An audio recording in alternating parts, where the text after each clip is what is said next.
Hello, welcome in.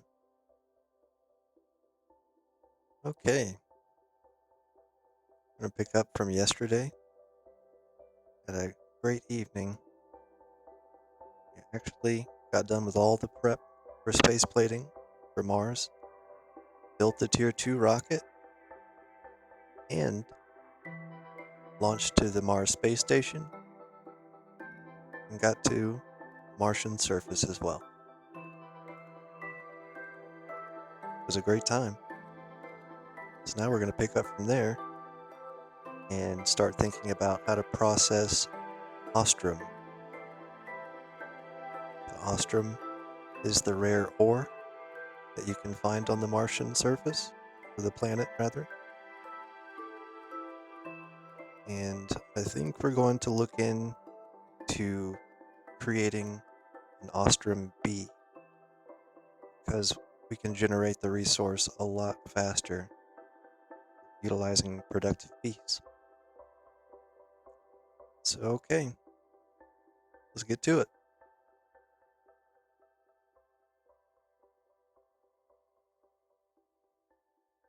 All right, as you can see from my inventory, here is what raw Ostrom looks like. And this, with another material, I think is called Dragonstone. I'll pull that up in JEI so you can see it. Here it is.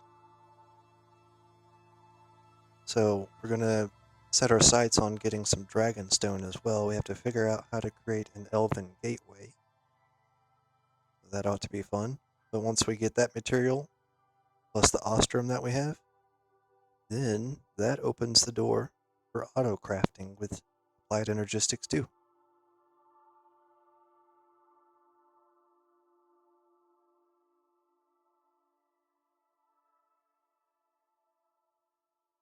Along with some other interesting things that you can craft from it. What can you do with a conjuration catalyst? Well, that might be a little while for that one.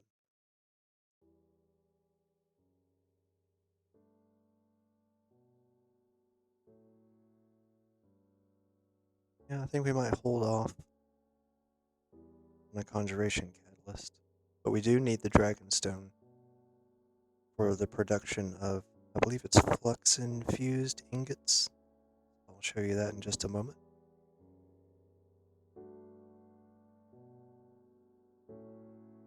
So it'd be on another page. And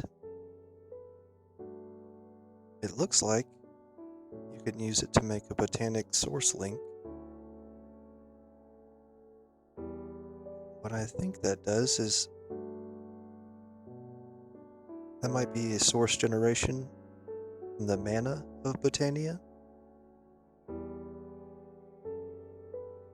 Corporeal sparks, those are going to be useful.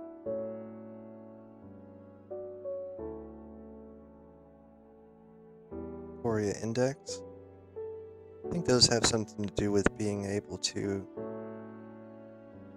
utilize Botania for means of storage items. Then I think you can type in certain commands. Well, they're not really commands, but you type certain words in chat, and these can actually recognize that.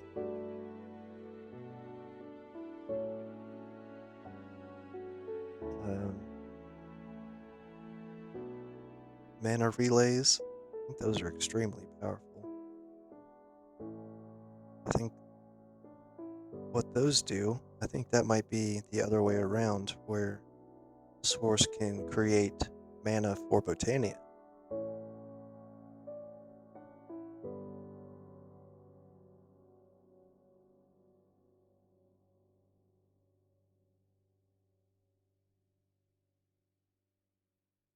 And what we're looking for, I'm just looking at these right quick. What we're looking for is probably going to be energizing power. Yes. So we already have volatile substrate. And that combined with the Dragonstone and the energizing orb from Powa and a million FE, Forge Energy, that will create 2 Flux-infused gems. So it's not it's a gem. Then those you would then use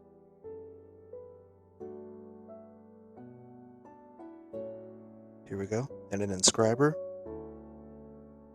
It goes right here.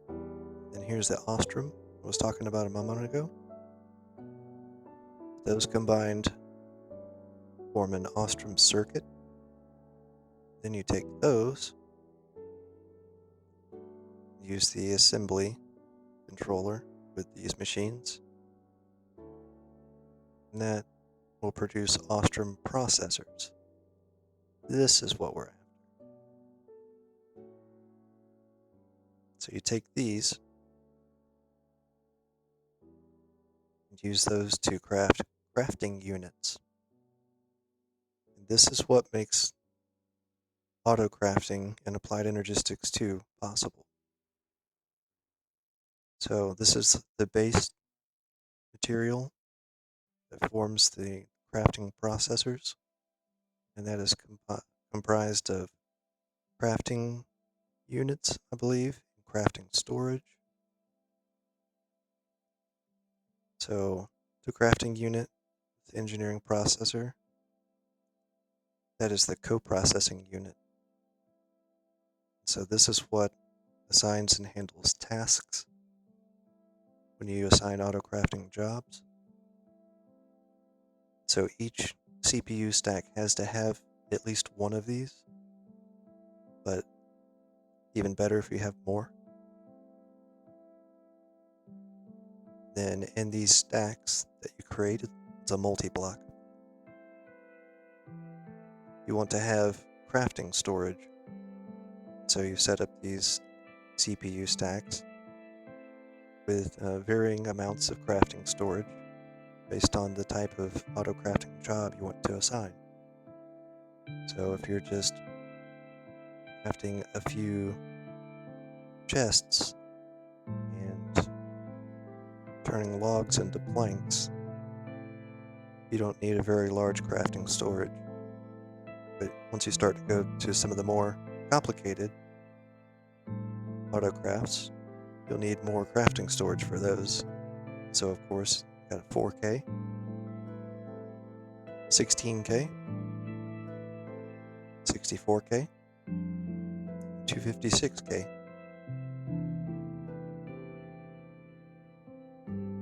Adjust the music just a little bit. Let's see. How's this?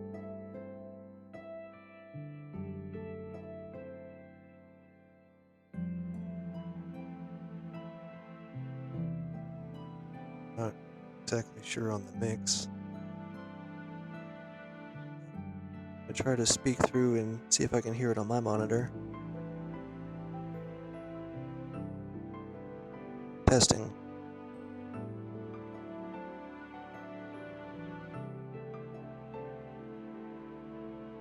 And I think I'm still coming through much louder.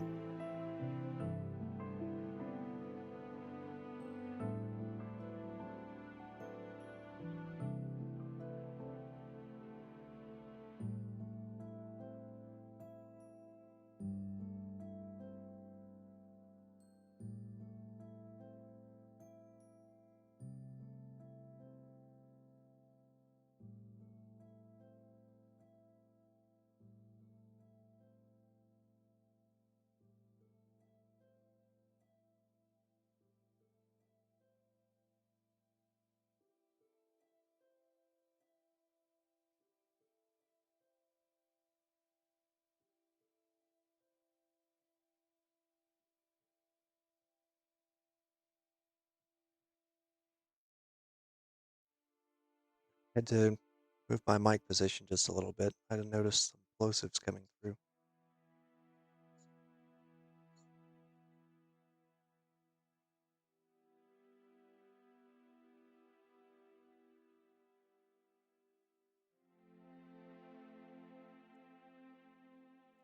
I think that's better, but if anybody comes through, just let me know.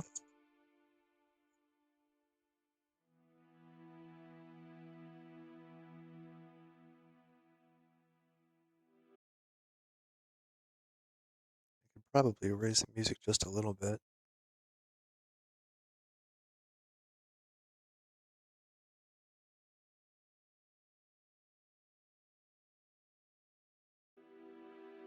Okay, so since we're just getting started, I need to redo the flight rituals around the base, then we're good to go. So I'll turn off jet boots. We don't need space breathing right now, or the night vision.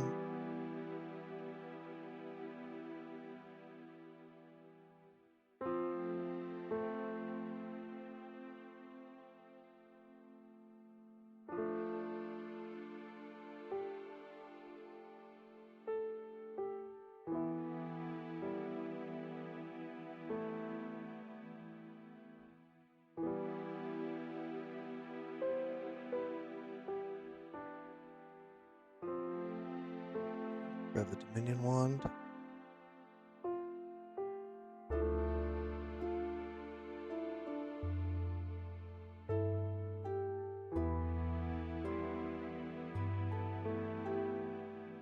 Um, have the ring of jumping on. I think we'll take that off.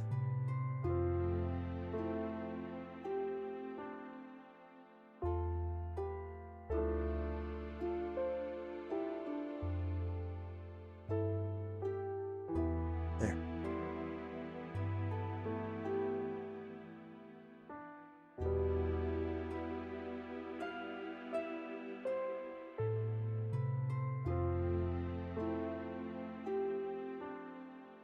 There's one. Grab that position. That to the relay.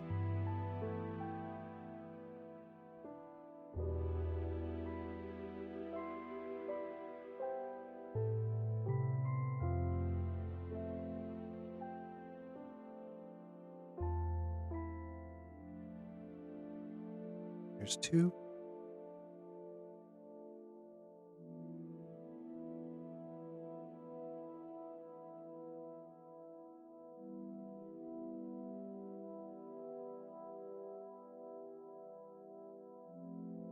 Always like to come back over here and check and see if this is still doing well.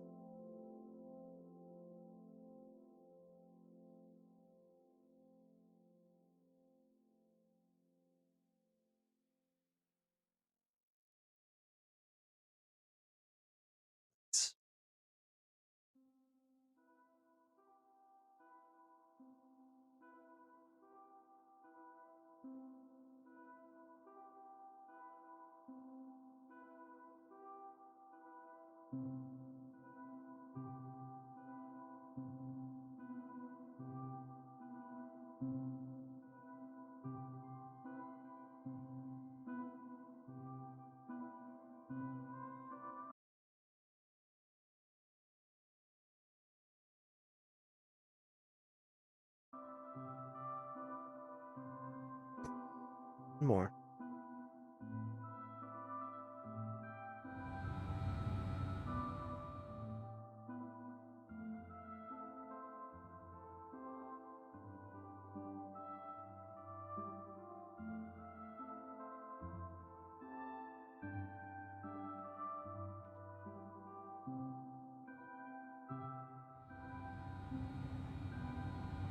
Okay.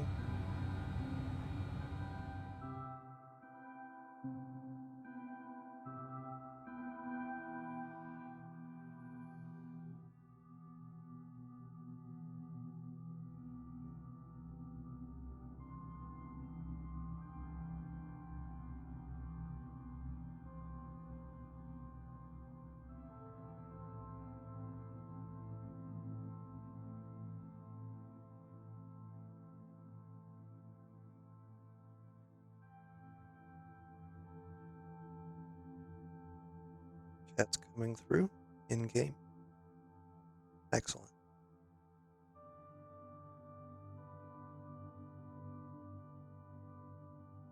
Now, I think one of the first things we'd want to do is allocate drawers for Ostrom. We can turn this block back into the ingots.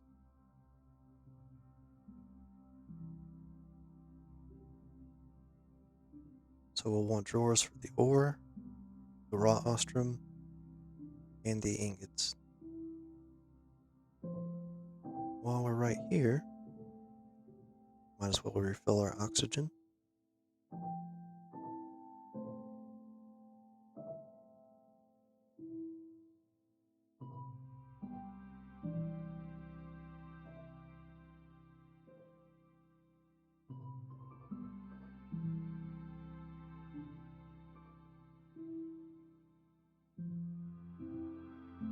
Put our tanks back up.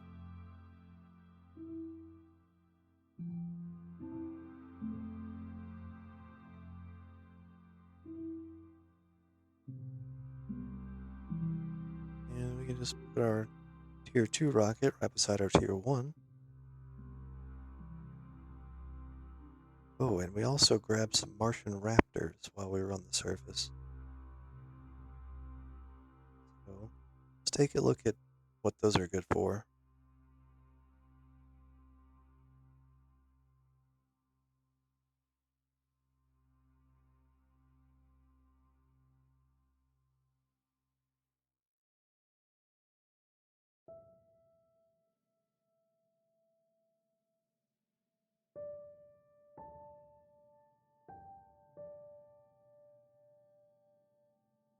It doesn't show the mob inside JEI. So the only way that I found out that the star crawler from the moon gave cheese as a loot drop was by going to cheese.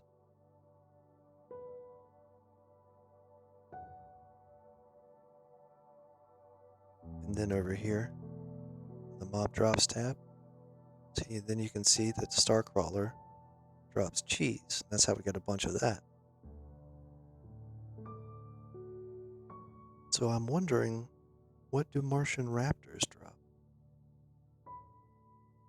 I'm actually not sure.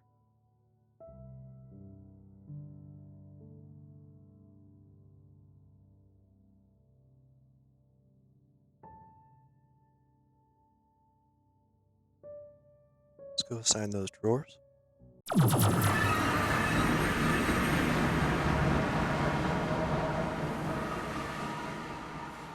And I think the raw ore will compact into blocks. Yes. So we'll grab those.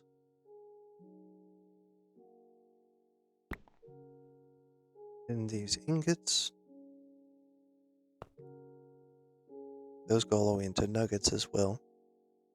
So this will need a compacting drawer, and then the raw ore go in a simple compacting drawer.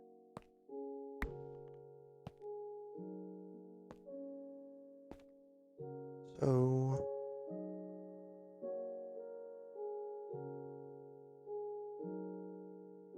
grab one of these.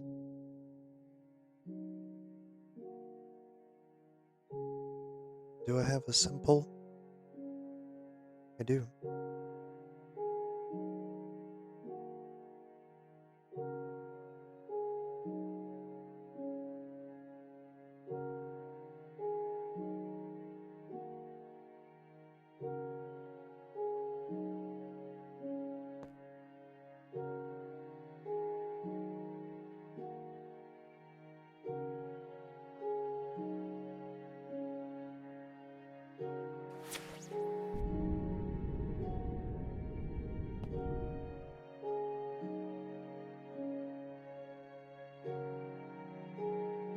It's supposed to go in there.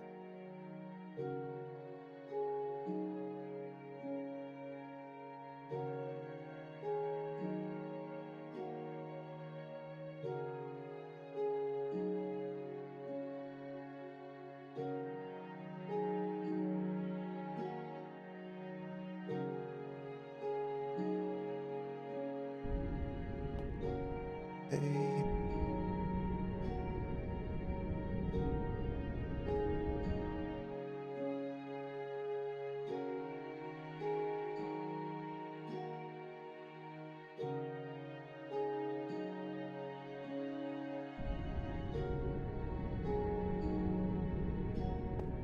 That one's turned the wrong way.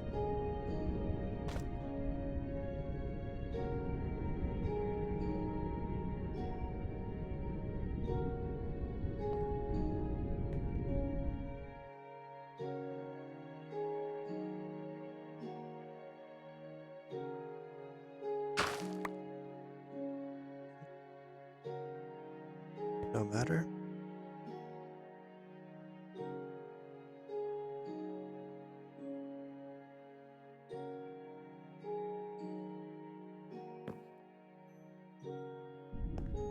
We can just break this.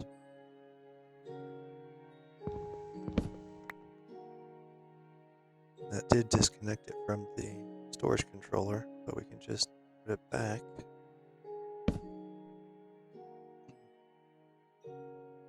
And relink it.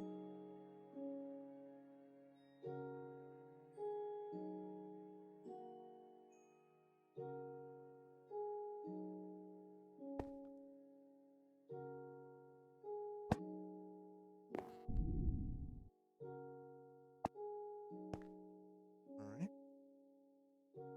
Now we can put that soul soil back.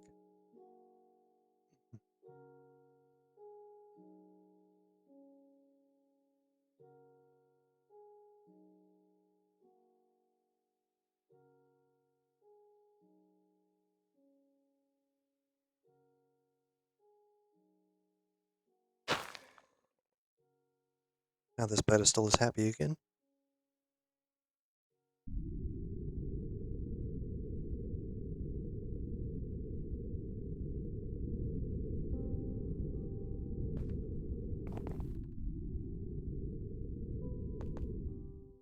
I think we'll put these drawers right here.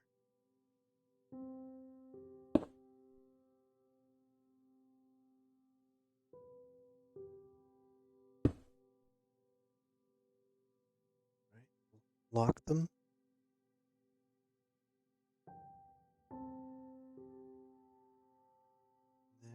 Then I believe I've been putting 2 upgrades.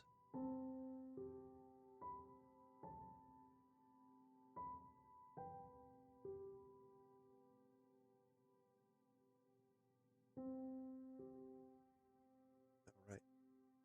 Need 2 more.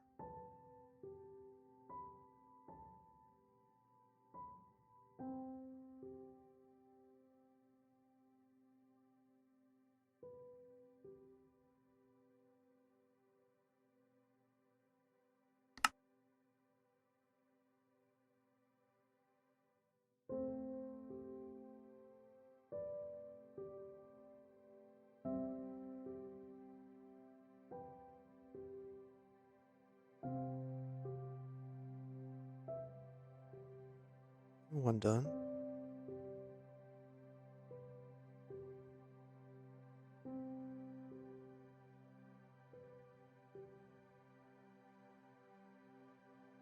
Okay, so those already have a drawer. I always like to check.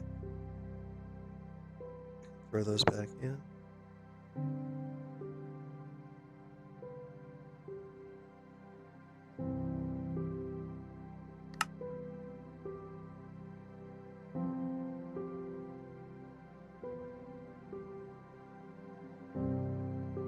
Grade this one.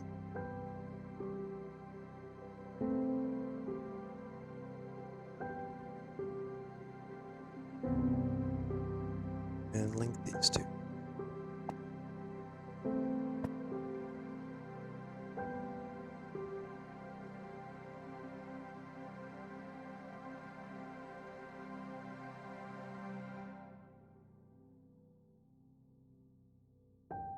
Okay.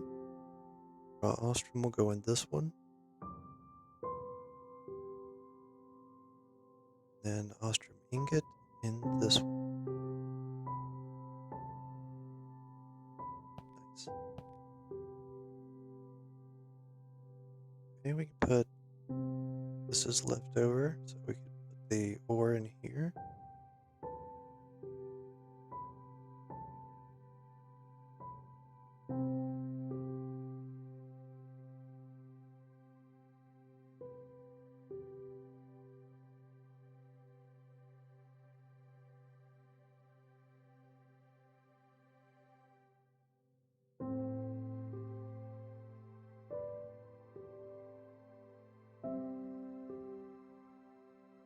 Now, before we add these other ones, this is the first test before anything gets assigned to drawers. So we've got Mars cobblestone. Doesn't appear that compacts at all. What about Mars sand? Negative.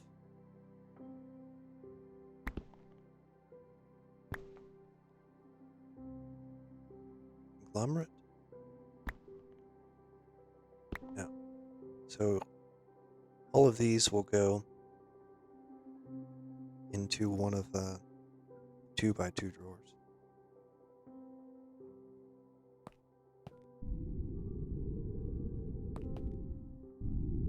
I think there was an empty one over here. Let's definitely assign these to this one before we fill up anything else.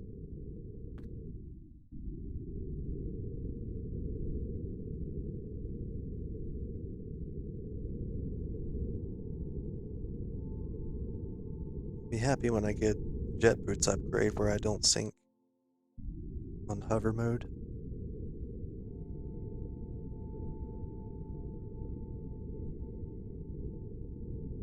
But if I shrink myself, I could probably stand on the pedestal.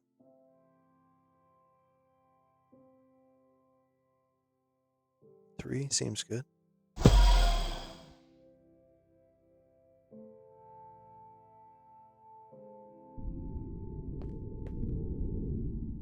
There we go.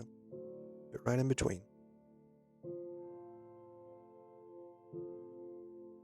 The last one's Mars ice shard.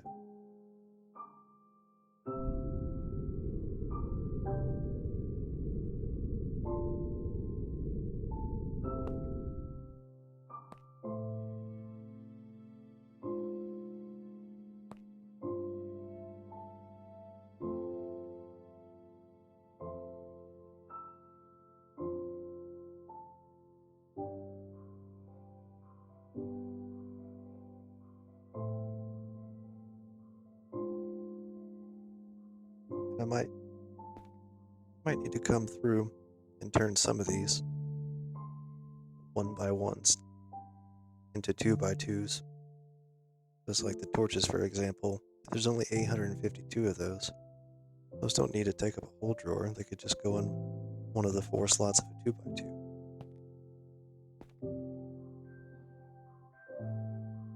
I think I might actually do that right now.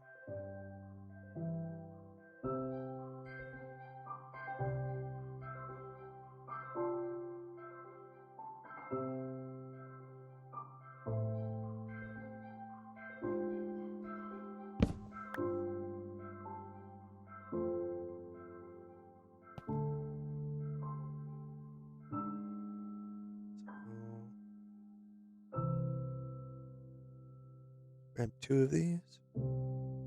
Spruce 2x2s.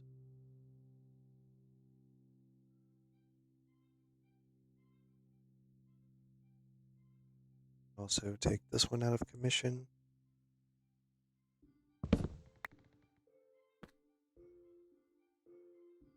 ahead and set those down.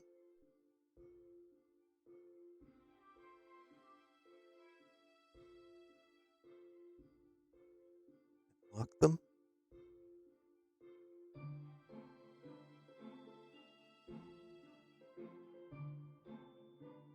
Link them.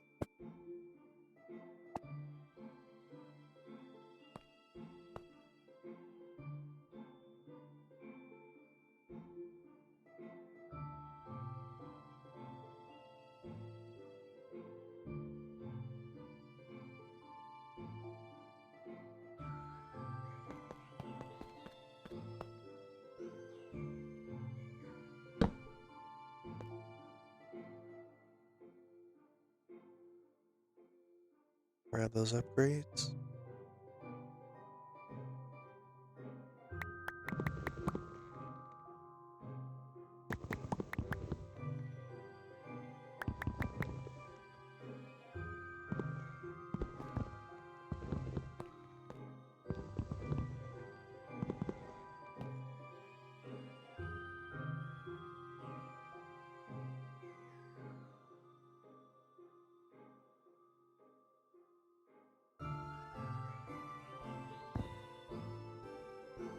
Okay, it should just be a plain drawer now. So come back over here.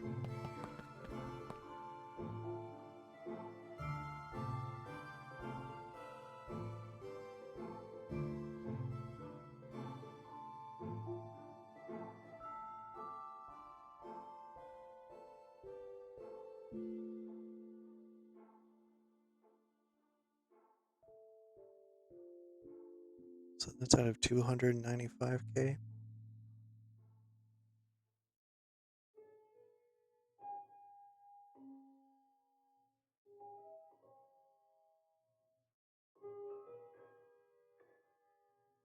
doubt it'll ever go this high, but this is just set it and forget it.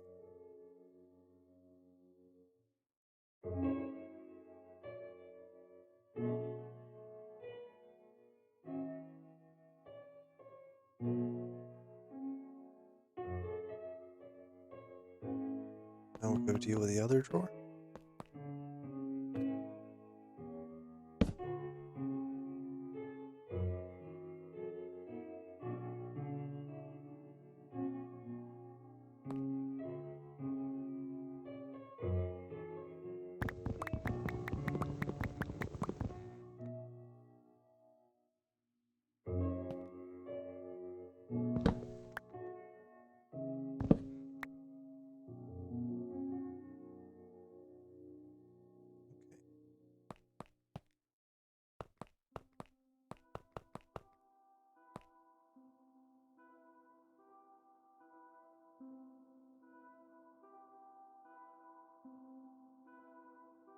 Mars ice shard in there.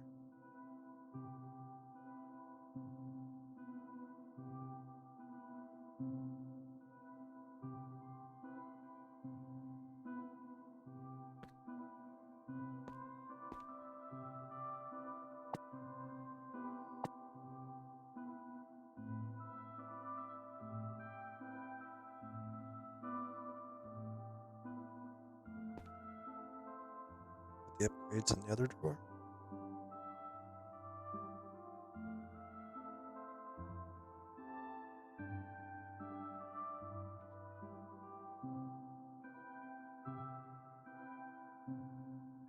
And see what we can unload from Dank.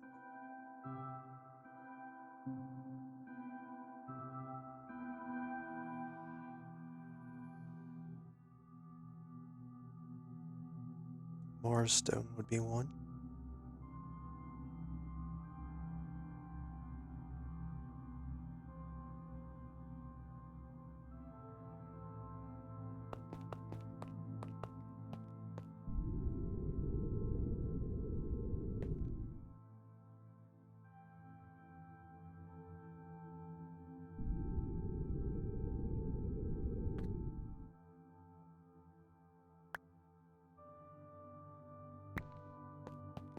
Okay.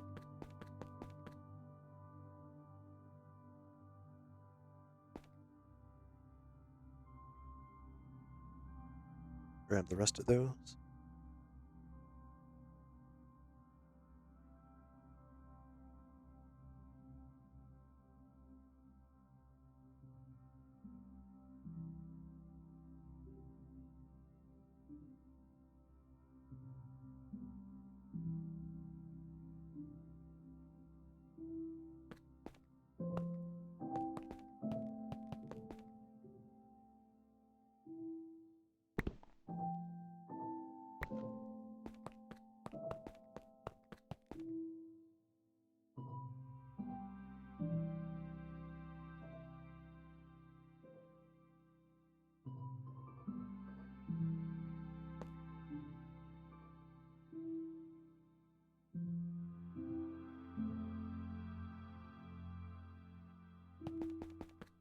Okay, I've already made a drawer for this one.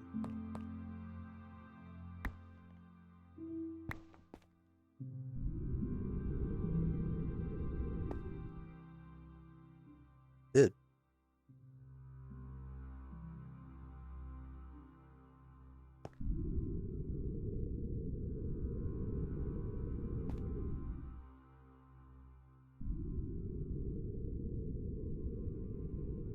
It's somewhere around here.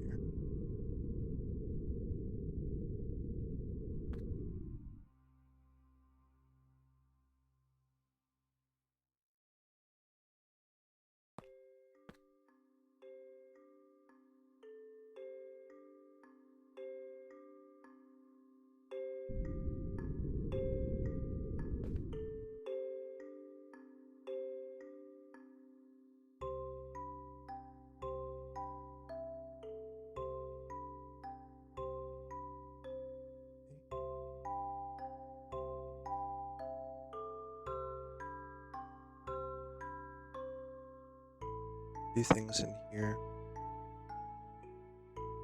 I had while I was just commonly working with them, or if you're out on an excursion, easy way to pick them up and store them without clogging your inventory.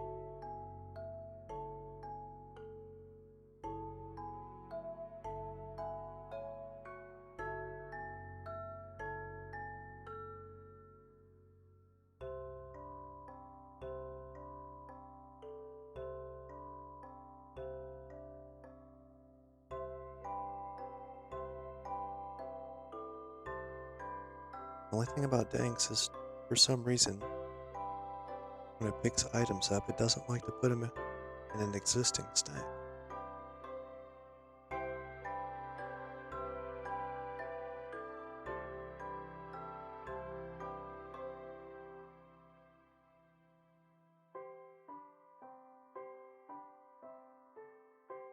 So I think Moonstone, Dash,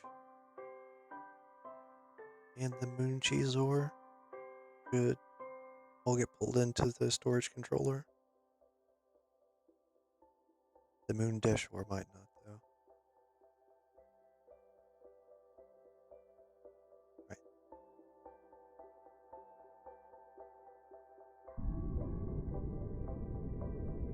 So if there's a free slot available, I try not to move on until all the slots are full.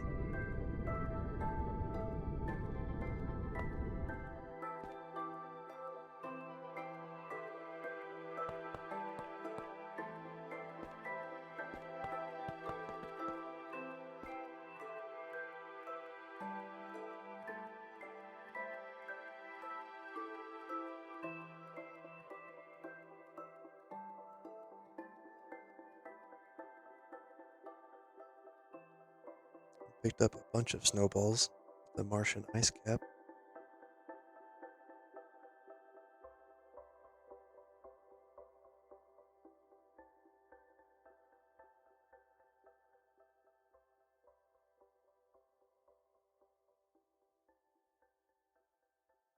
Surely there's a drawer for snowballs.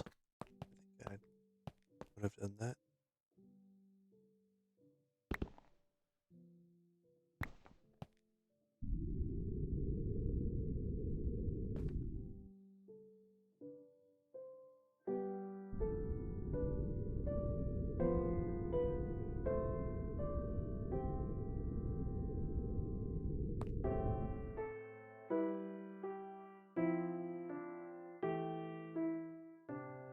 The only thing is, if you're going to have a big drawer system like this, it's good to make sure that you put in the exact amount of upgrades you want as you install the drawers. Because if you're going to have void upgrades in each one, and you didn't upgrade the amount of items it could store, well,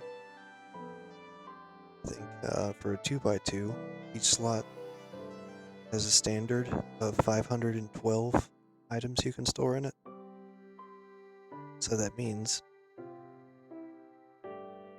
if you would store a particular item and have the void upgrade, and however many storage upgrades you wanted, that you would be avoiding a lot of those precious resources.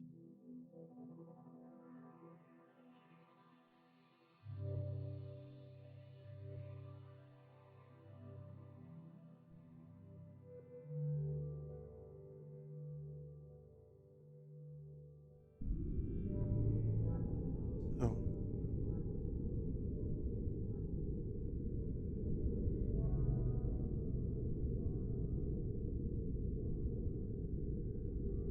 where would I have put them?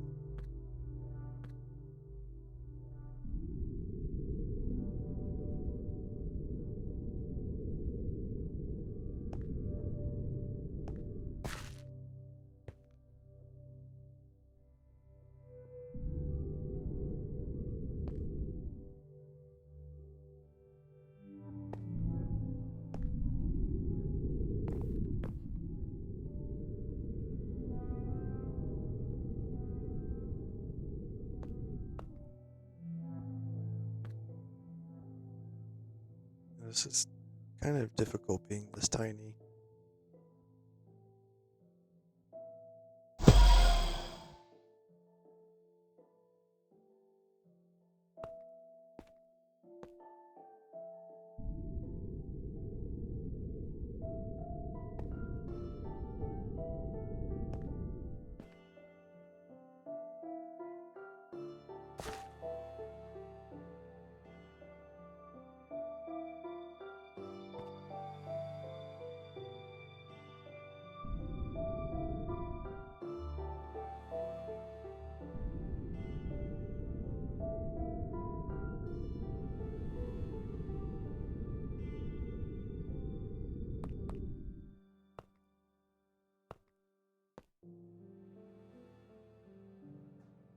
I think I have it on this wall.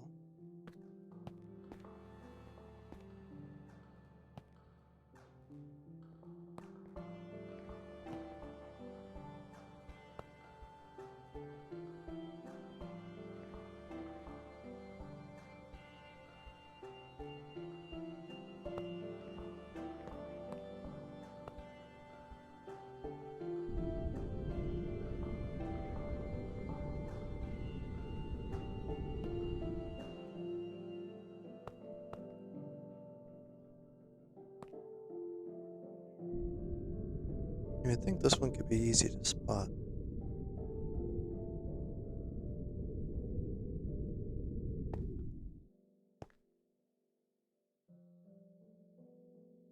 Oh, well, that would be why. There isn't one for it.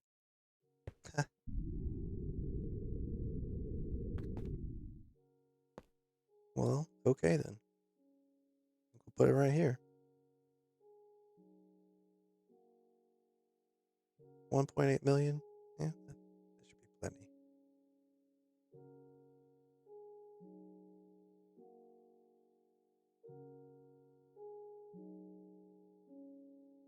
I wonder, can I just put them in with my tank?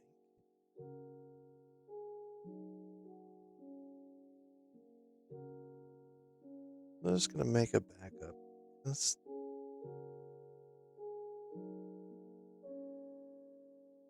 just for precaution.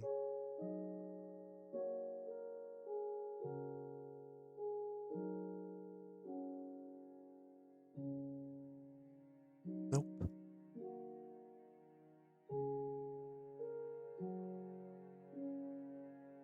that's gonna take a while.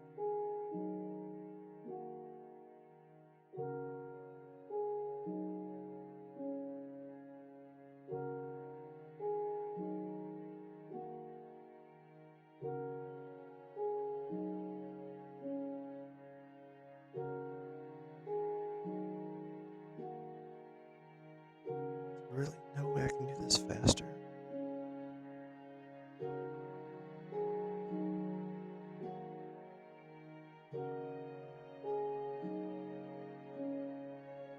That's probably the reason why, after all this time, and I finally have wireless crafting terminal for AE2, that I haven't emptied all my danks yet.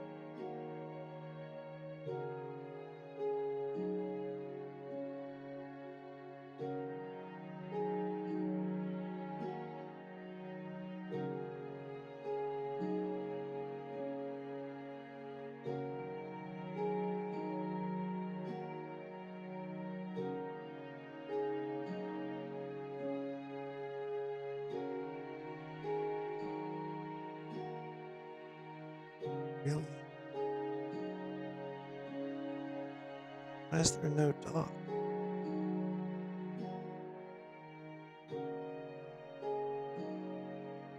There's supposed to be a dock on this mod. I don't see why it would have been excluded by a dev either.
This would be.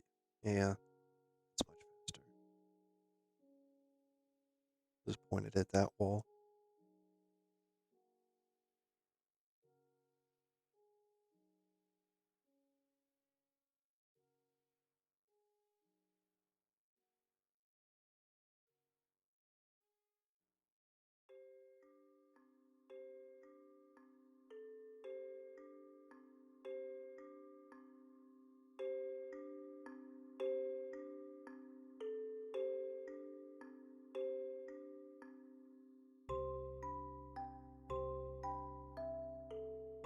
I'm gonna make a backup right after this too. 'Cause I don't want to do this again.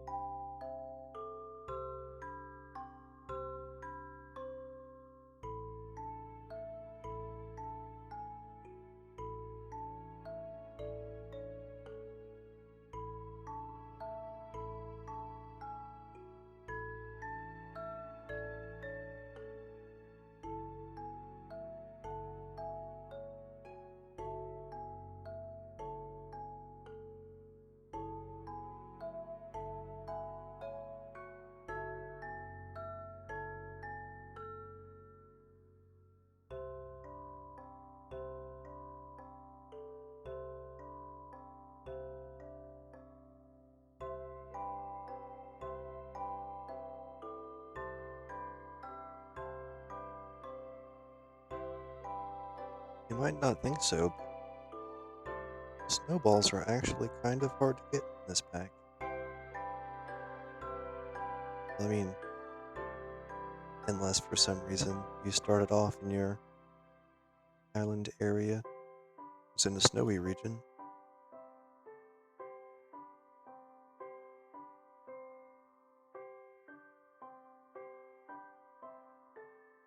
Almost there.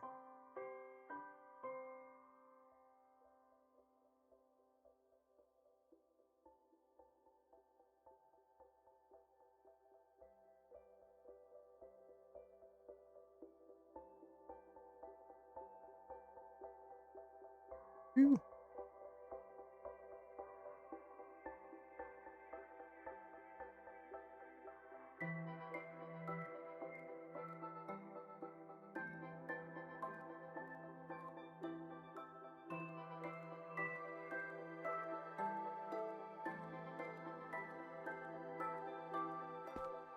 Okay.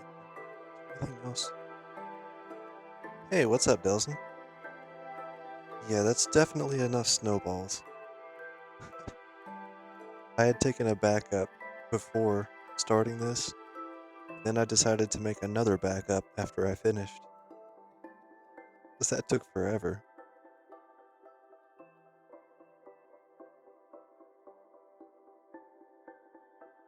Just gonna see while I'm in here if I could get rid of anything else.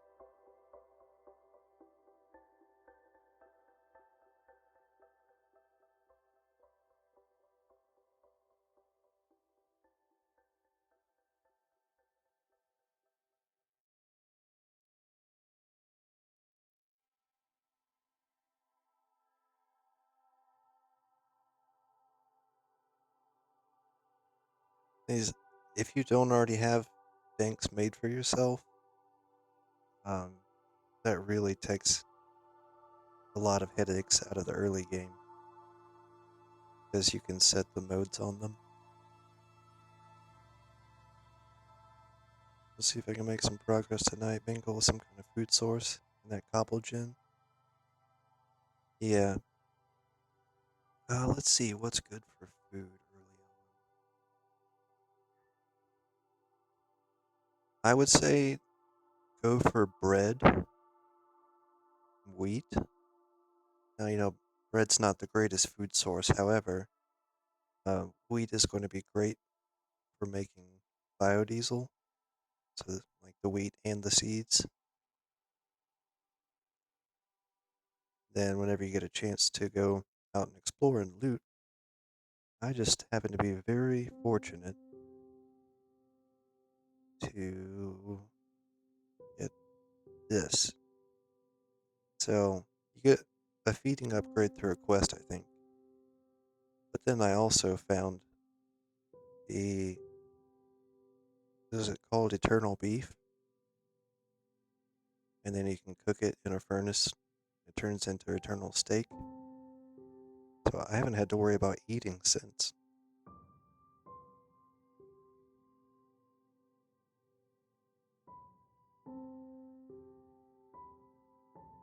Yeah, I mean, just thinking about all the time you spend trying to stay fed,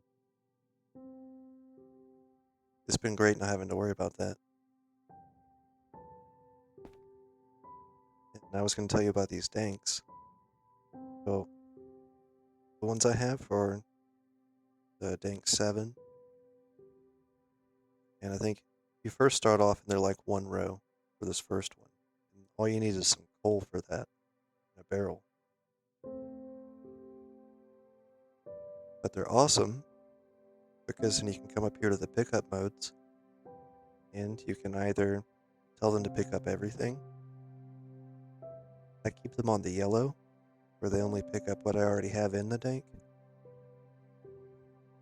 And I don't think I've ever used it for red where it voids, but you can do that. And especially whenever you're having to get all those chunks and pebbles early on. So have your dank pick it up and then you can fit, not sure how many, first one, yeah, the first one only holds 256, but even still, having them all go inside the dank instead of filling up your inventory and you have to stop to process them and then start over. These are excellent to have. And then it's not expensive at all to upgrade it either.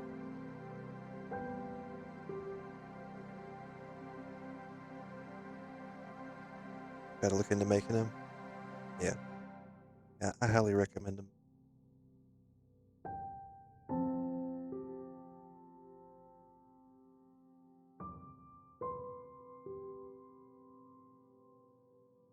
I have a lot of stuff I don't really need to keep in here anymore. But like every now and then I'll wonder, do I have that item? Then I can just open this up. Oh yeah, I do.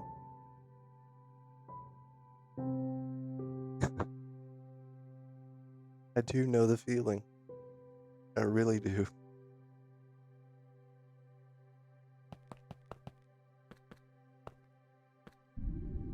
So, I'm wondering, with the occultism storage,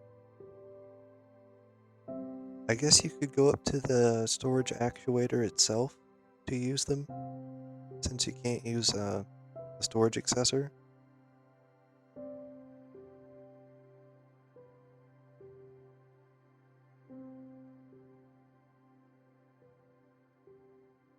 I'm thinking, though, that it'd probably be more beneficial to go Ars Nouveau for storage. And my reasoning for that is, while it's not a newer mod version, where they have like the remote device you can use for it, they don't have that, but you can use a combination,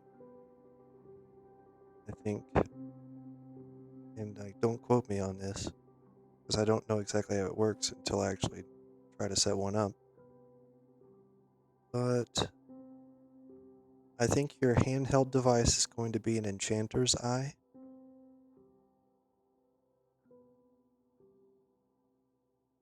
And what you do is you get it to activate uh, a touch, or like lay hands on or touch, one of the two,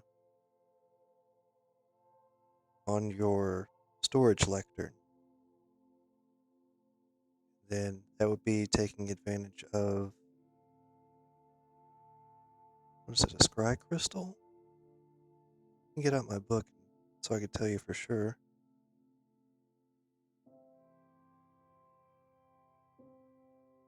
Oh, really?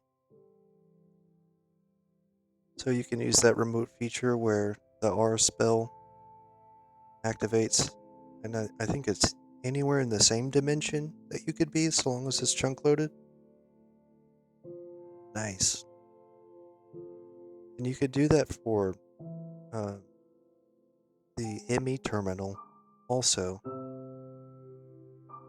but for some reason it wouldn't work on the integrated dynamics terminal. That made me sad. But yeah, I think you can be anywhere in the same dimension. Yeah, but I mean, I just put up desks everywhere. Just the power of all the features of integrated dynamics, it still made it worth it to have to walk up to terminals.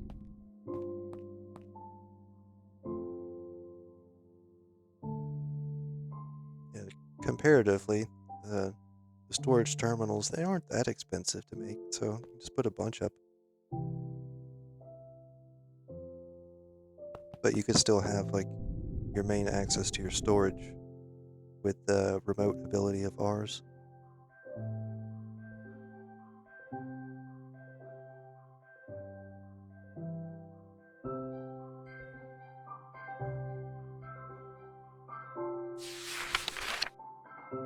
Scryer's Oculus allows you to remotely access scry crystals. Scryer scrolls on nearby pedestals. Interact with the Oculus to select which scry crystal you would like to access.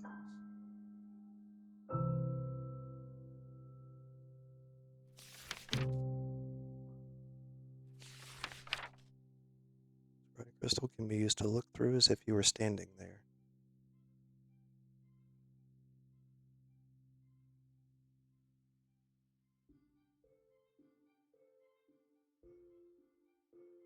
Using a blank parchment on the block? Is that any block? So you could use a blank parchment on any block?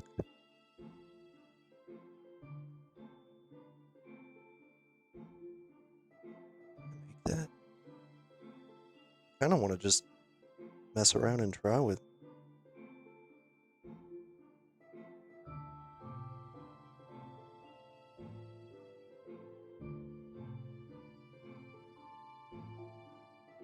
I think I can get rid of all these.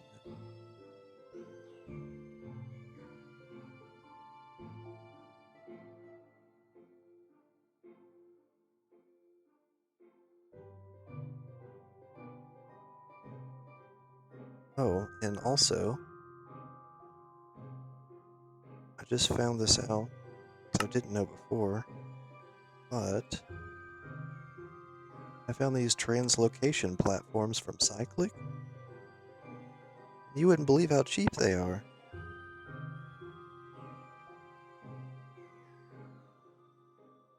Check this out. Wrong button. These translocation platforms from Cyclic. Well, I guess I take that back. You might not have netherite for a while,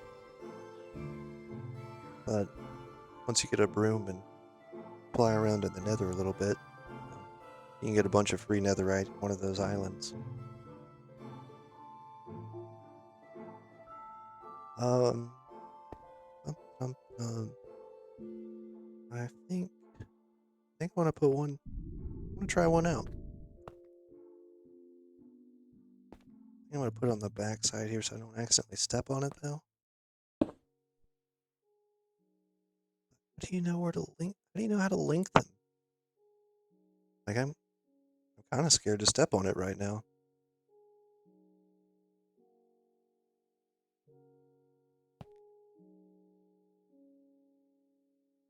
Let's wait till that backup's done.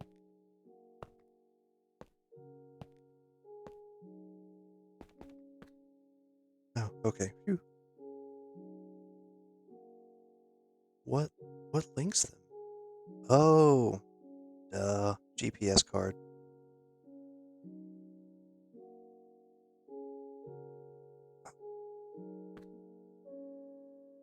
Maybe, no, it says it has energy.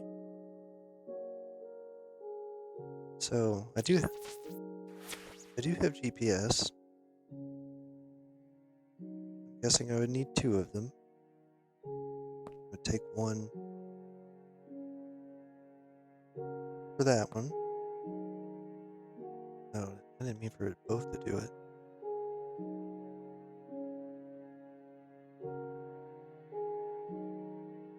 Just in case. And dial out of here.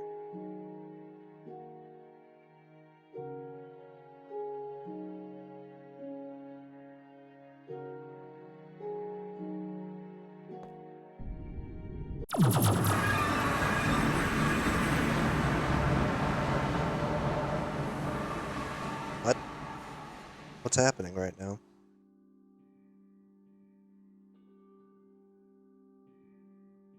Yo, what's happening?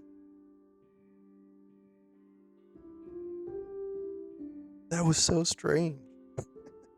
I wasn't hitting the thrust button, and even hitting the jump button, it wouldn't do anything. I just kept going up. Wouldn't that send you back and forth between both if you set it on the portal?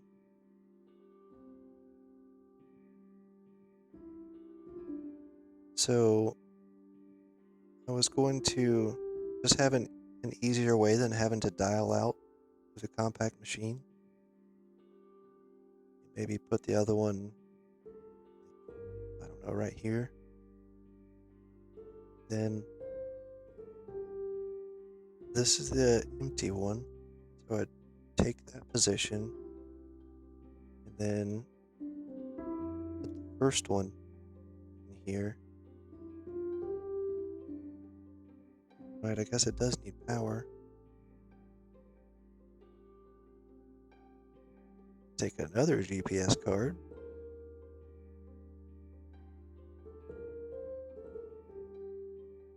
Grab that position. Put it in the wireless power.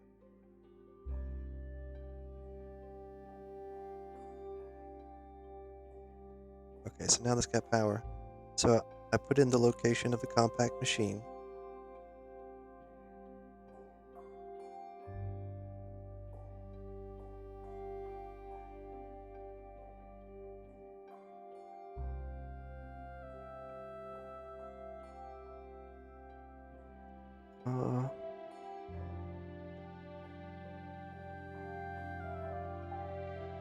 I've got no idea how to use it. Maybe they both have to have the GPS before it works? I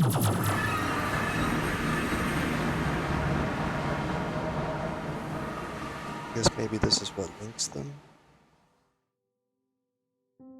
Oh, now this is showing it has power. It didn't before.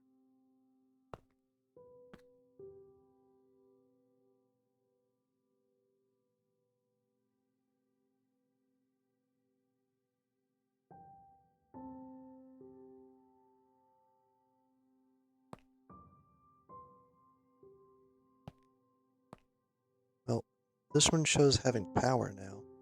I bet maybe if I go to the other one, that it'll show it has power.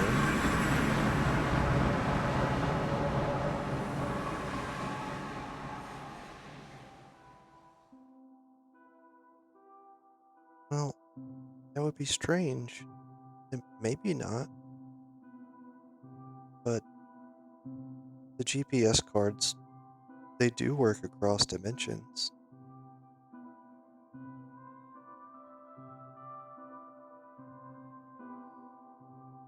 That's why these wireless energy nodes are so powerful, is because you can power things in a different dimension.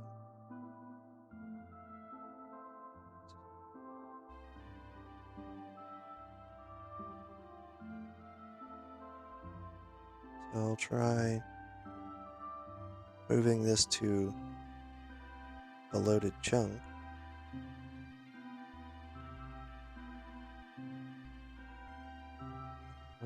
That is just barely inside, but that'll do.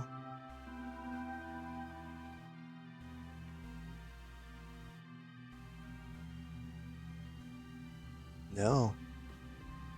No, that's why I hadn't really given them a consideration until I discovered that it works across dimensions. Kind of awesome.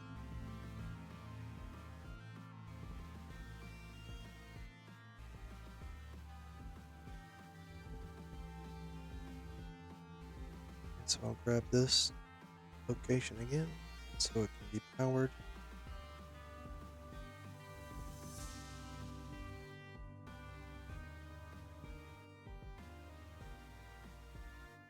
Put that in there.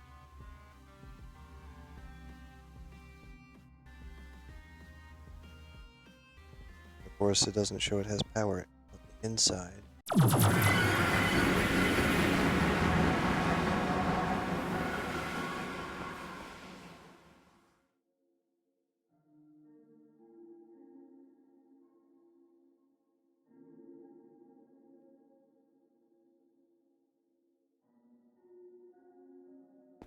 Well, I guess the only thing I can do is try what you said and try them in the same dimension.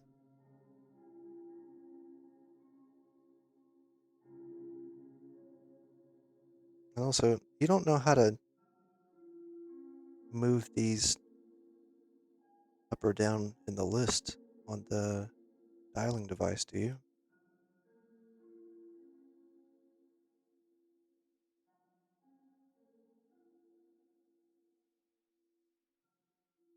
No idea. That's okay. I mean, it's not really that big a deal. It'd just be convenient. Okay,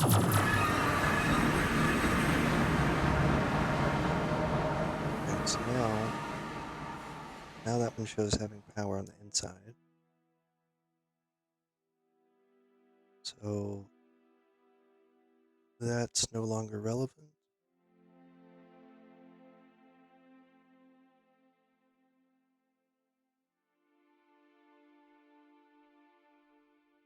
Just going to do both of those. Grab this position. Then this all. Oop, there we go. Place that right there.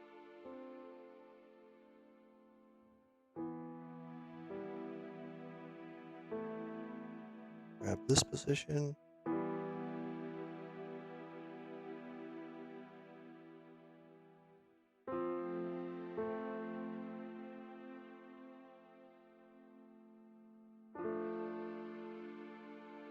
Oh, it worked. So you have to crouch on them.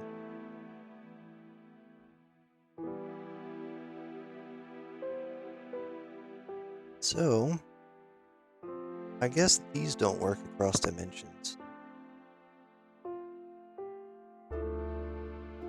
But, even still,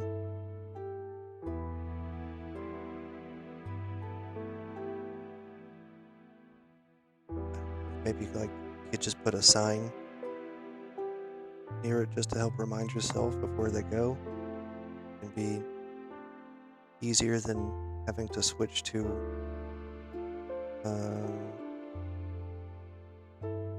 easier than switching back and forth for the travel staff. Yeah. I'd say.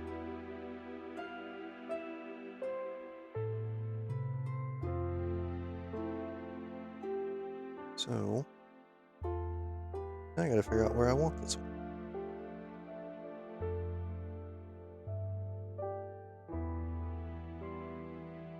It's a place where I go a lot. Right. I go over here a lot.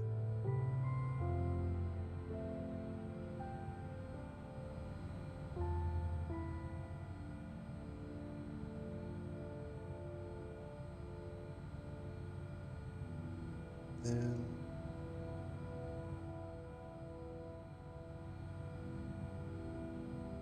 I think if I put it here, that would be a little awkward.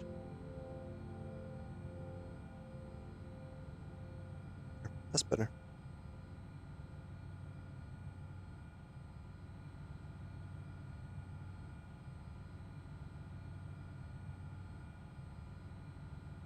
That. And I'll need another one so it can be powered.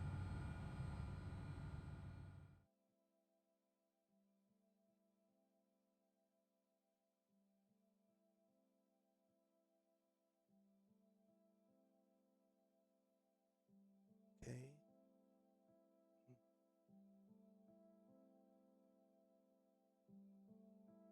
That's no longer relevant.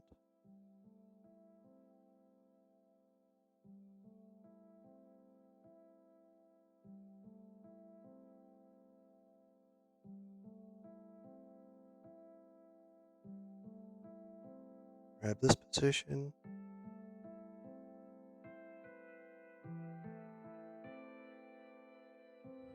Put it over here.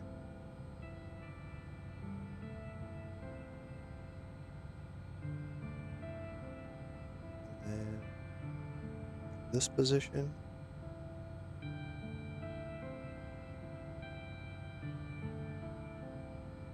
I think I can just take this one over there. Cool. Put that there.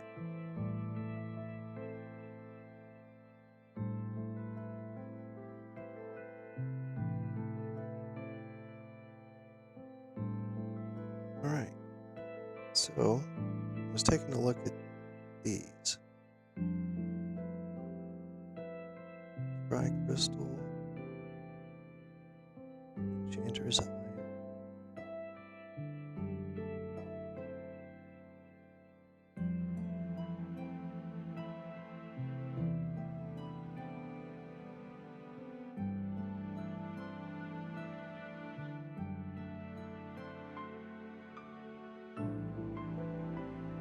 To a spell turn.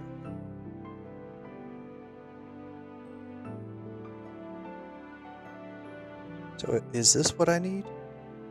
An Enchanter's Eye?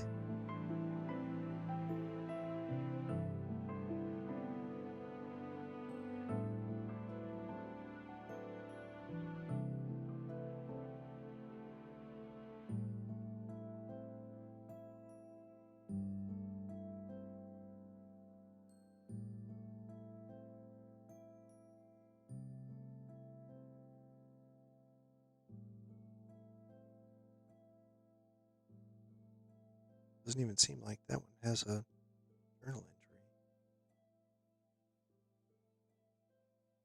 entry. Yeah. Yeah, for remote access.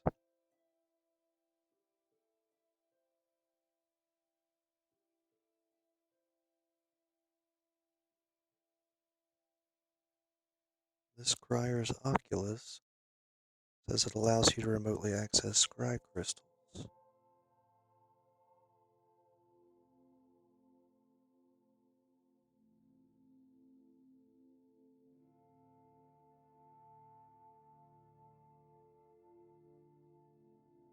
The Scryer scrolls nearby pedestals and interact with the Oculus to select which scry crystal you would like to access.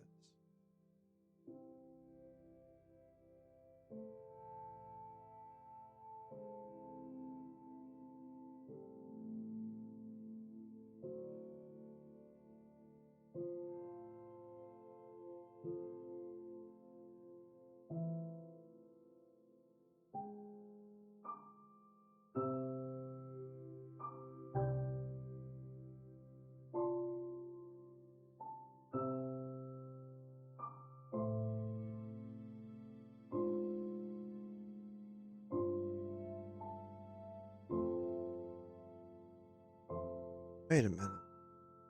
So I could even use this like the channels on my terminal. And if I needed to throw in some plates in the multi-servo, for example, I could have it set up, just have me a little Rolodex of different machines that I could access from anywhere.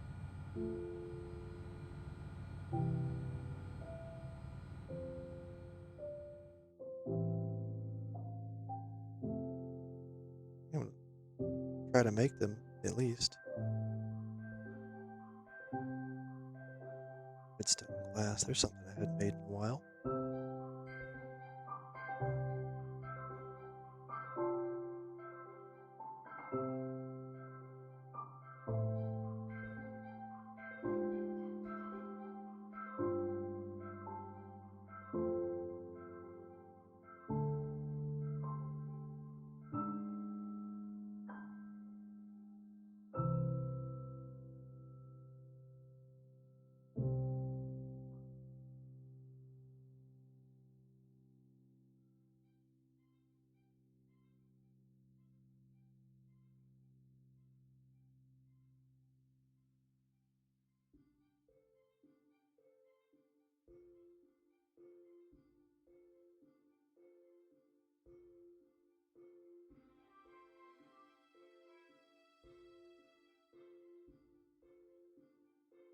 The create mass smelter is definitely far more worth it than anything else.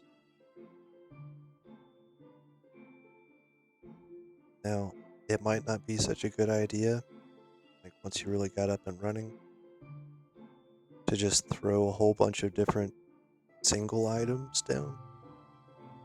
But if you can set it up like I did, where this is just like a buffer inventory, where it has 32, and then once it gets the other 32, it'll drop a whole stack at a time.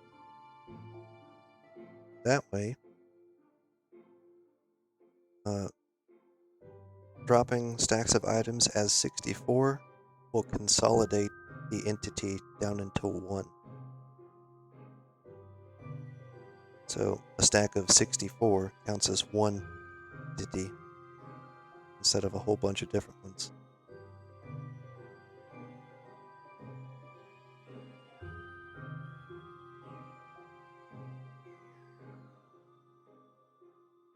So like, 5 or so seconds, I just made 1500 glass.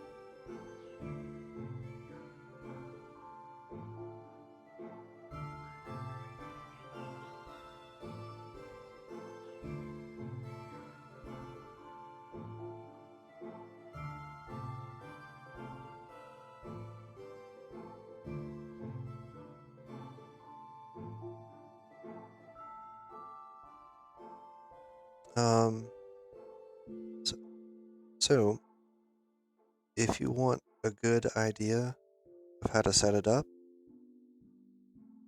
then I would recommend to watch a guy's videos.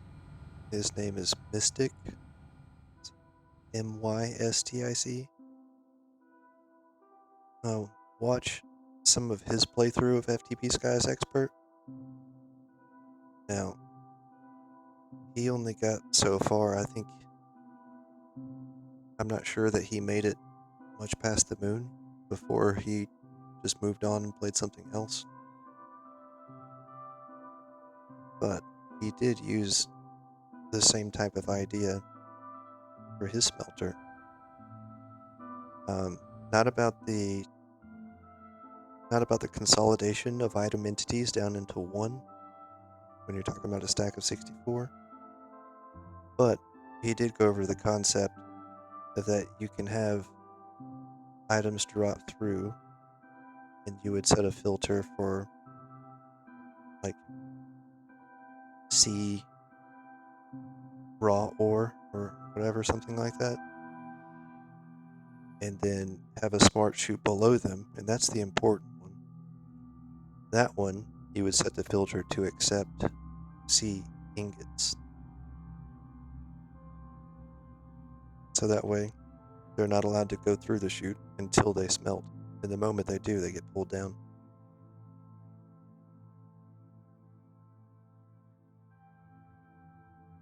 And of course, I've got mine set up so where just all of the items from my sifting setup, they get staged here. Then whenever there's 64 of them, even the stuff that can't be smelted, I let pass through here.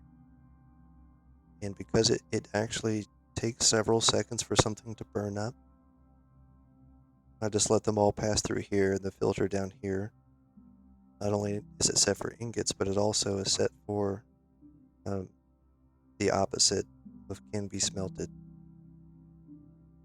So there's like a little exclamation point on the filter in the settings, and that is the opposite of something. So I went to can be smelted, and then hit that exclamation point. So it just all goes immediately through for the things that cannot be smelted.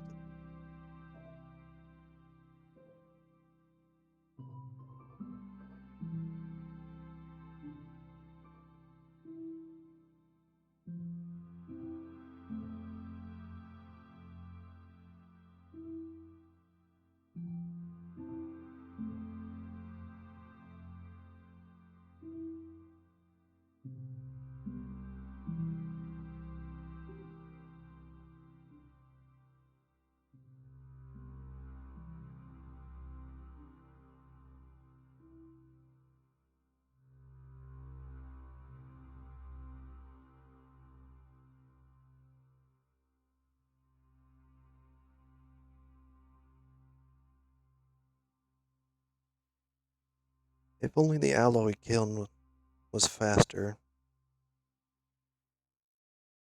as it doesn't cost power. The alloy kiln is certainly slow.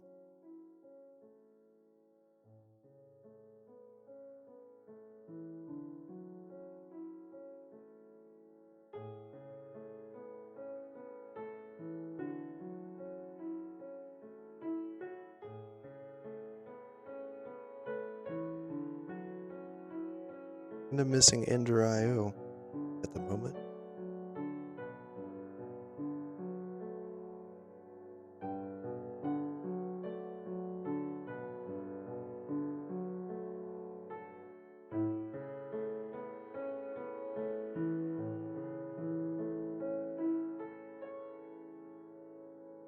Yeah,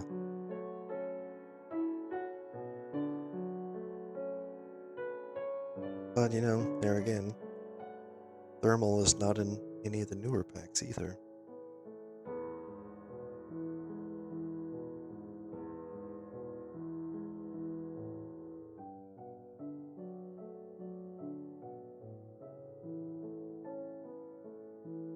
I'm just really surprised that Botania hasn't gotten to 1.21.1 yet. Like, even Draconic Evolution got its updates done.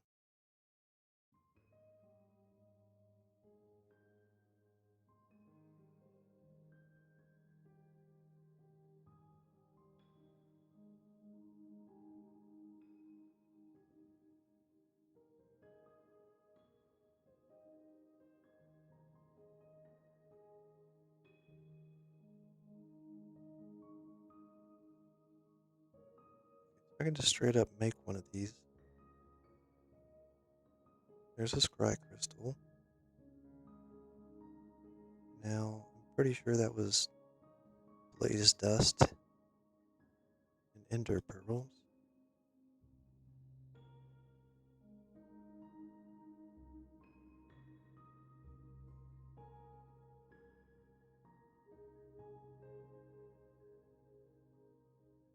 Okay, so I should probably make another scry crystal, because it uses that in the recipe.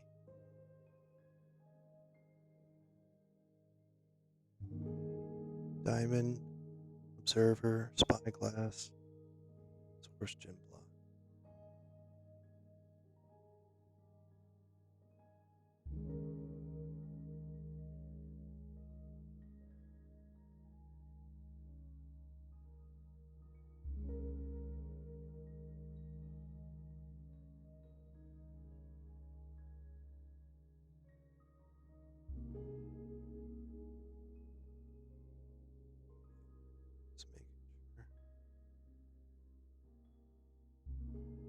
Force gem.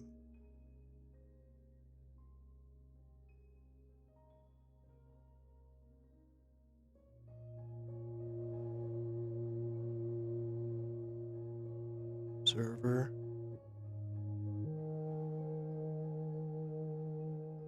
Spyglass.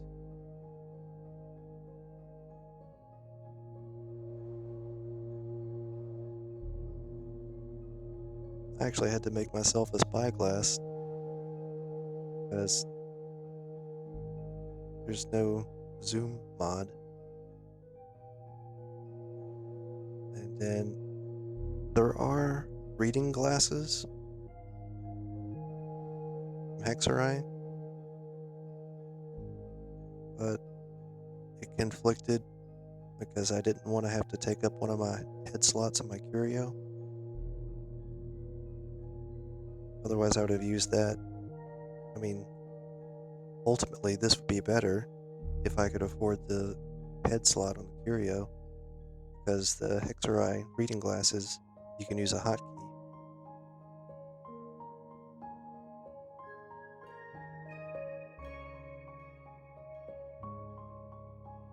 Yeah, if you make these items, this item right here, the reading glasses, you can use a keybind for it. Yeah, I was hesitant about adding mods, because, yeah, I didn't want anybody to say that I didn't beat the pack as intended, but there's just some things that I would just put up a defense to people if they said anything about it. You know, because some things don't have anything to do with beating the pack. They just. I did add the Twitch chat integration as a mod.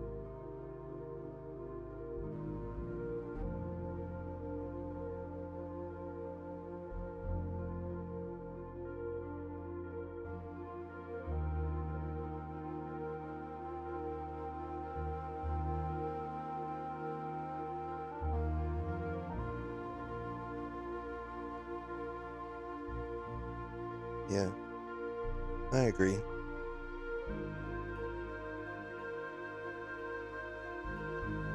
I'm really looking forward to beating this pack, so I can say I beat an expert pack.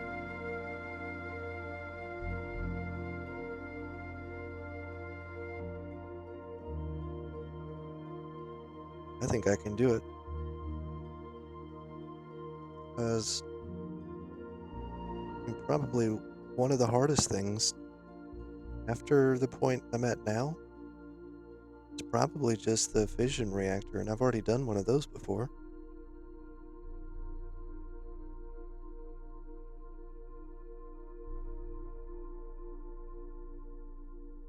I did show you my setup.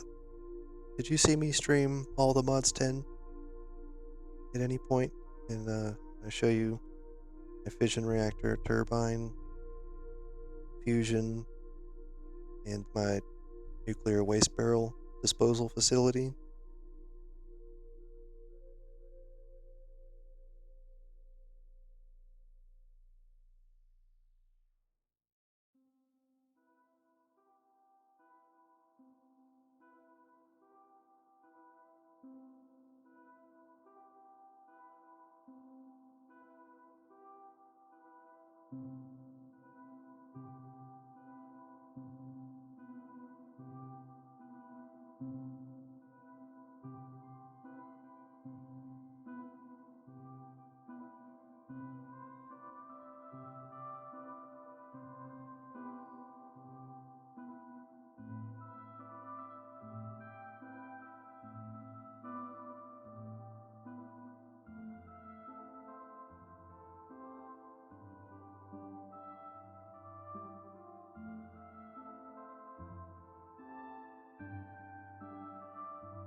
What I was gonna say is that I chose to use a chemical P2P from a Soren compact machine. That's the one that's 3 by 3 by 3 chunks. I made a max size fission reactor, and then I placed the max size turbine directly touching the fission reactor. So I actually eliminated the use of pipes altogether, as it turns out that the fission reactor output port will transfer directly into the turbine's input port. Then if you install another input port on the fission reactor up top, directly touching the turbine's condenser block, and there can be any one of those, and it creates a closed loop. Yeah, so if you do it that way, you can have a closed loop system where you don't have to worry about um, water trying to catch up. Oh, I see.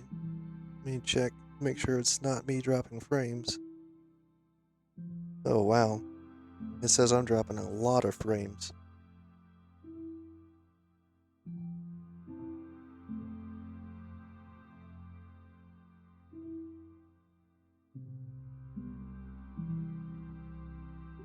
Hopefully everything's good now.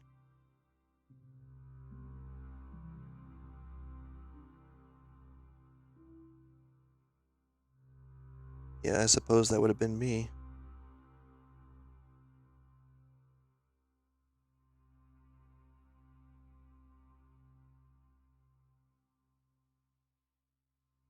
Okay, so I'm not sure what you may have missed.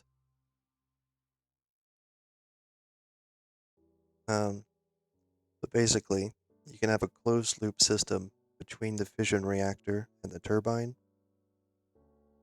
eliminating the need for pipes whatsoever because of port-to-port transfer. And then from any of the condenser blocks of the turbine can go to an extra input on the fission reactor. And then you still keep your coolant import on the fission reactor is just a redundancy for insurance. But it doesn't even pull in any more water if you do that closed system.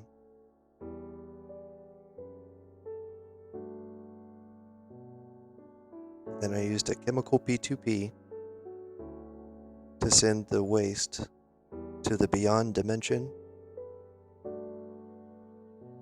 And then I automated.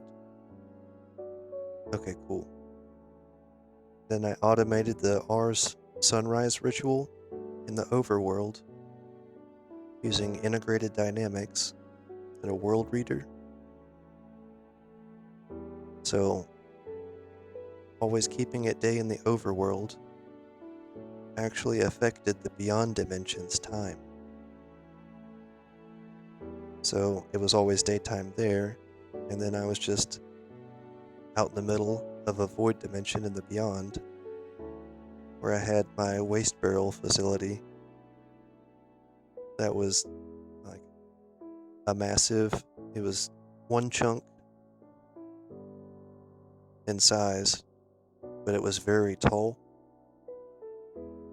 Then I set up in a round robin fashion to equally distribute waste into a ton of waste barrels.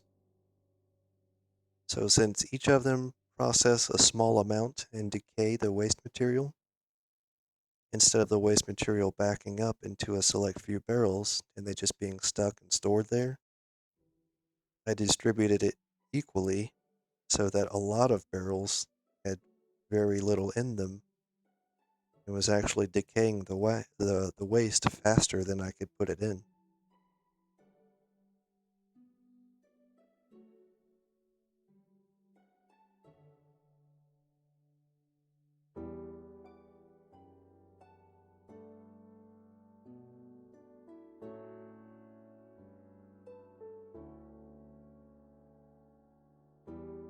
Okay, so now I just need an ender core.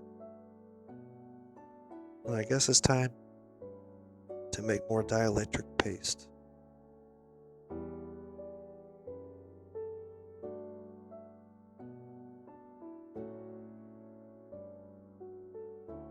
Kerosene and mana-infused copper.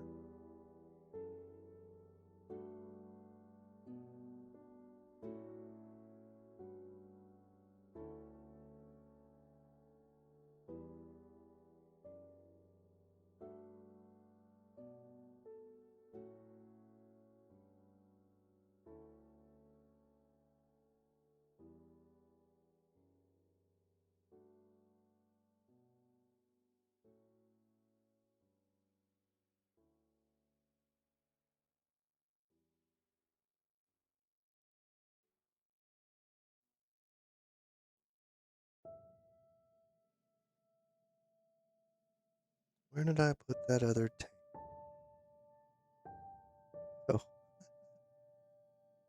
okay. I already had a scry crystal. Cool. So now I have two. Oh, right. I really don't want to forget this. Turns out that you can connect the mechanism QIO to your AE2.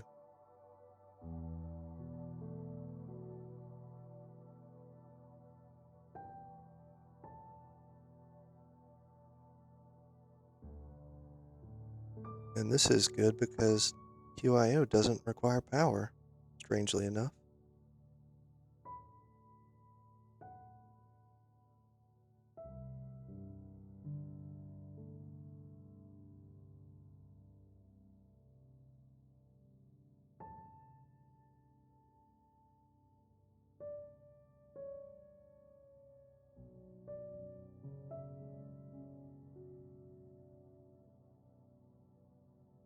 That shouldn't be the only channel for that.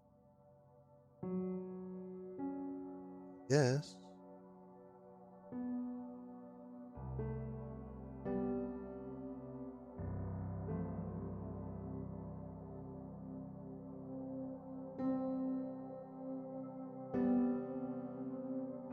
This could go here.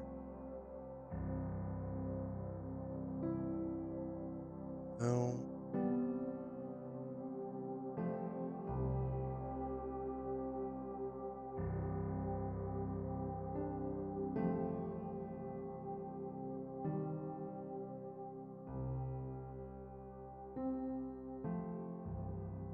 Yeah. And it turns out it's pretty awesome.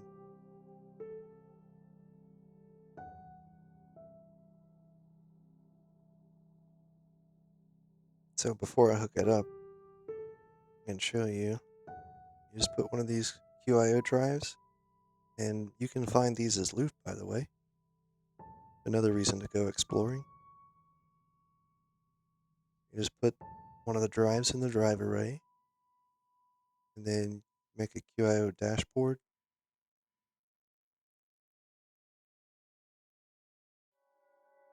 And then you can have these different frequency sets and have separated inventories. So this is on frequency 1. If I take that other QIO drive, then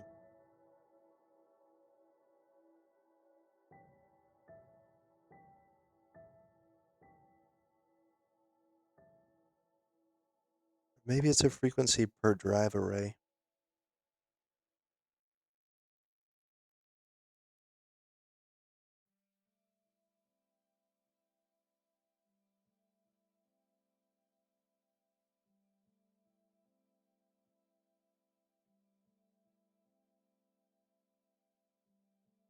I think.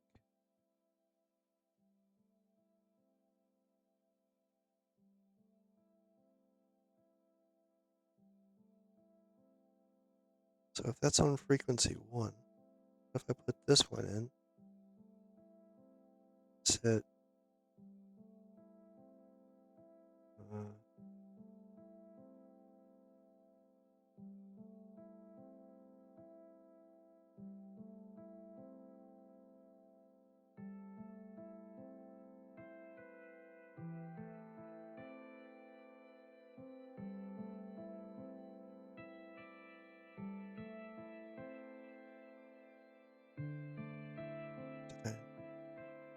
I mean, I've never used this, so we're gonna learn together, I guess.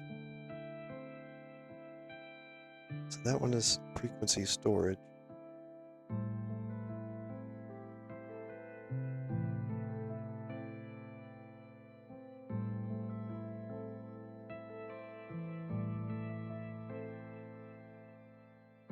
So if I set this to 1 and then store something, proto-chorus, what happens if I do this? It's not there. I put in a no. Um,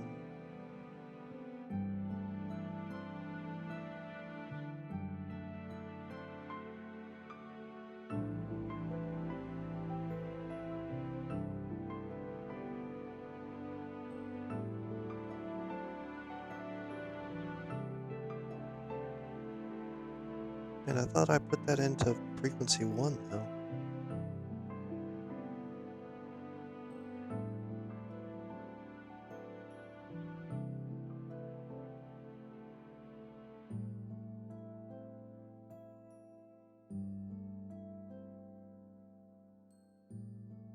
Now I can put stuff in there.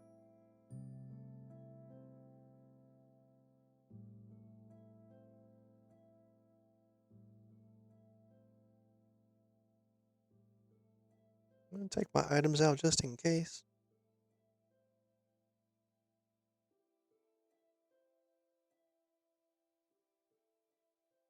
I don't know how to do it, but there's something you can do involving the different frequencies. It's pretty clever.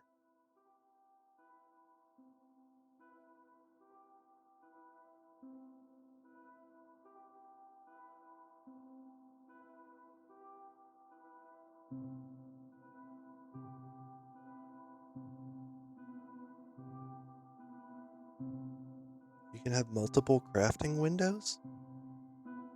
Weird.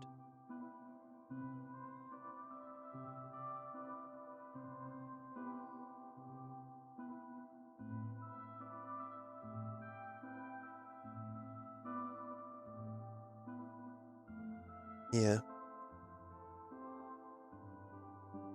but that's kind of neat that you can, because these drive arrays I don't think are very expensive. But you can have discrete storages be organized. Oh, well, I mean, it's relative on how expensive it is. I do have 2 of them though. Okay, so I think I have the ability to upgrade this now.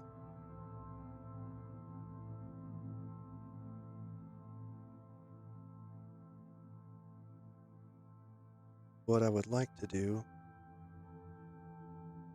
is break this and hook it up. So I thought you put the storage bus on the drive array. There's the other one. But actually, you attach the storage bus to the dashboard.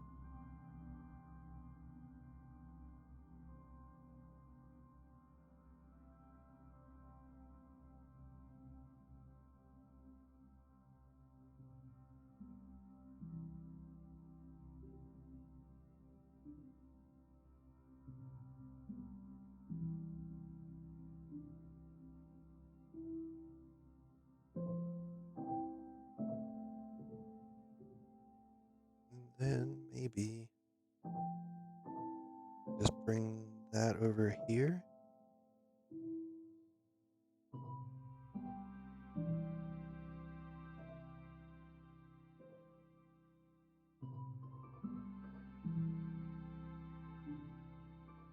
Exactly sure what I did with my cables. Maybe I put them up. I did.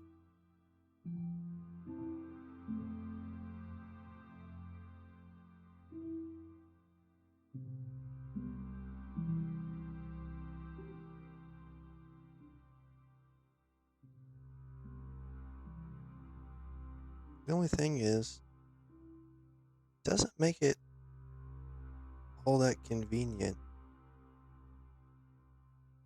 to access the QIO dashboard if you have to hook up the storage bus to it. And that's the same thing you use to access the storage.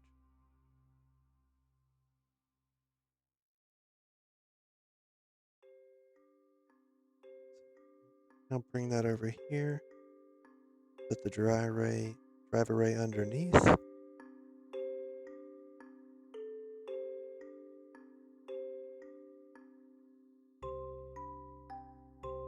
Oh, I see. Okay, bring this cable back one. I'll put on the dashboard right here. Grab my storage bus.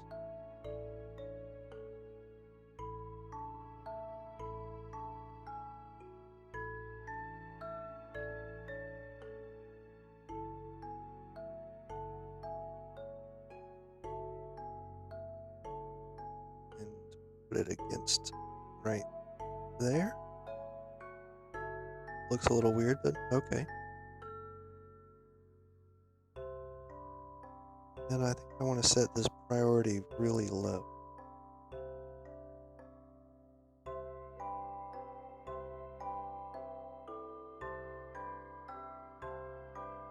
Actually, no, I want to set it kind of high.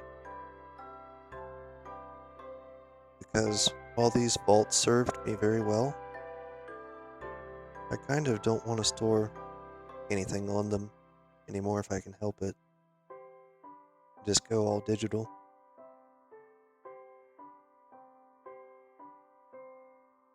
So, I mean, not as high as my drawers, but higher than most things. And that way, if there are any unstackables or items that haven't been allocated to a drawer, they'll go here.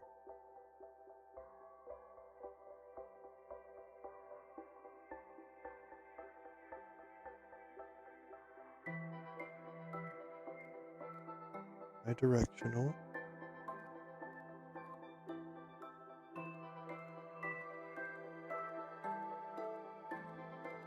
I think that's fine. But I really would like to... I can give it a quick test.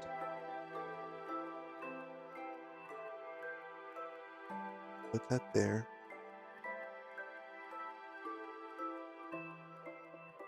And let's see if I have a spyglass.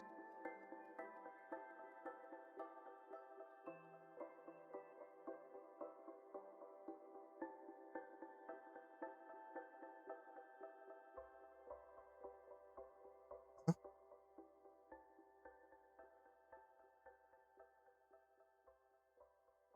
So, am I doing something wrong? It says it's online.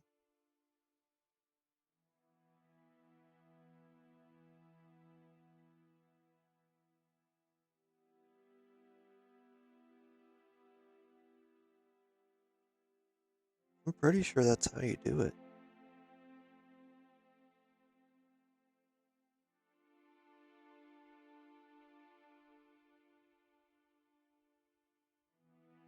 If I were to throw this in AE2, will it put it in there?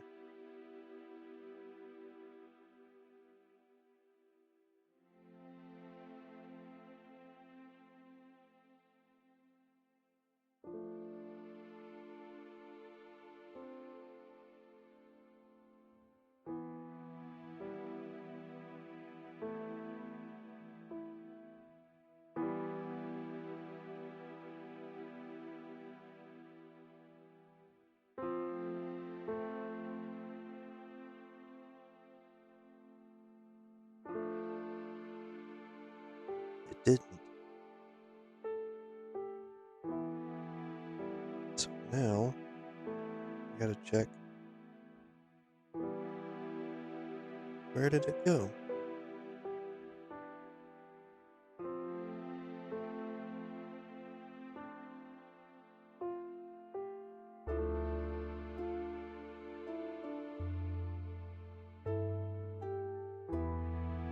It went here.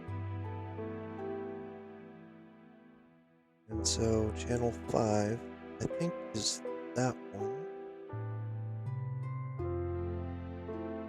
That's 4, so 5 would be this one. And your storage bus, 40,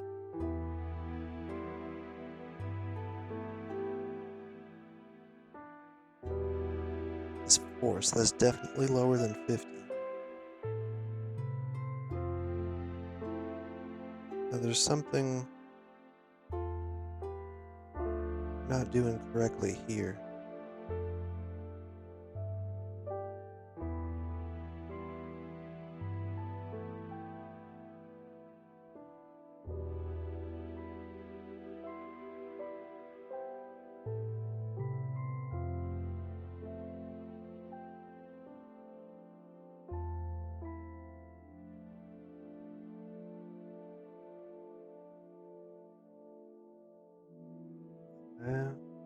No. I guess the only thing I can think to do is look it up right quick.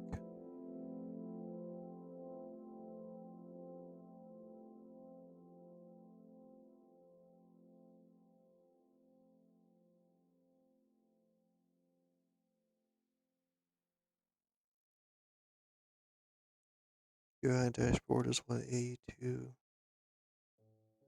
storage bus attaches to.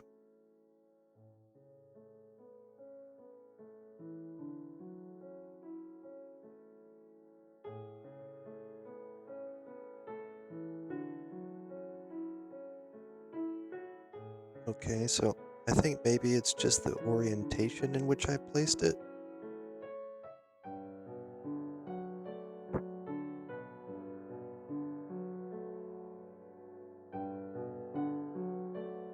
Wait a minute.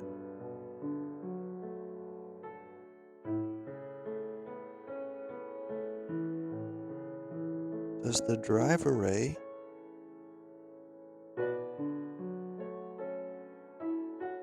need to be anywhere near the UIO dashboard?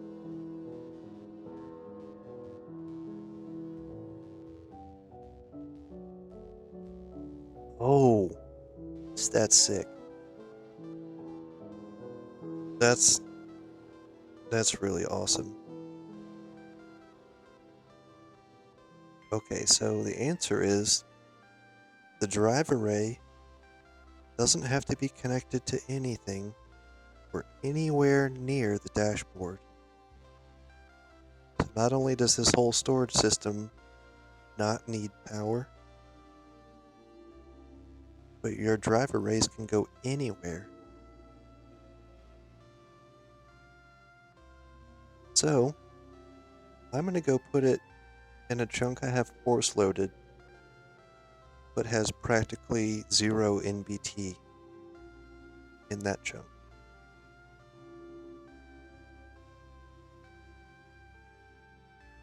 So that it doesn't have to, you don't have to be worried about this chunk with all its NBT in those vaults. Yeah. So that means cross dimensions too, as long as it's chunk loaded. So if you could somehow get yourself a drive array, and I don't know if you can find the drive arrays from looting. I mean, I think it's possible. I think that's where I got my first one, to be honest. I think I got it from looting. And then, if I'm not mistaken, I think you might even be able to get those little storages the drives from a loot bee or from looting also. So yeah, I can take this. Did I put anything in it? Okay, good. Take this out and then break that. It doesn't have to be anywhere near it. And the orientation of this was what was wrong.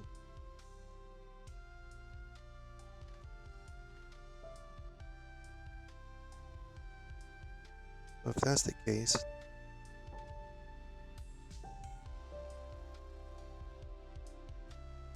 oops, didn't mean to do that.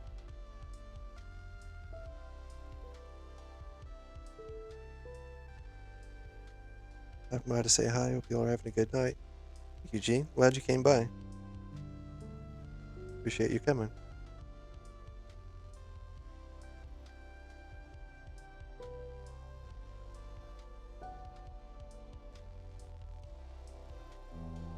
So maybe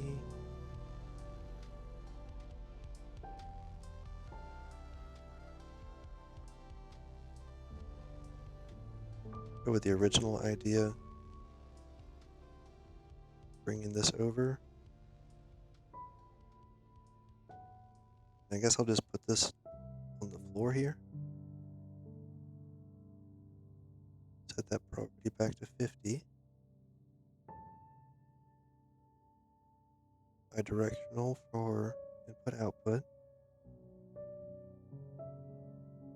Put the dashboard on.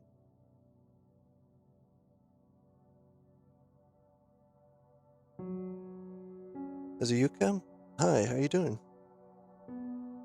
Thanks for coming by.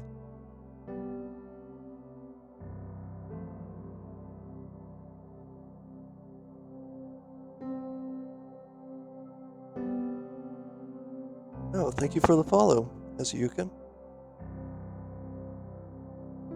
So, right now we're discovering all the neat eccentricities that QIO from Mechanism can do. Mechanism has its own storage.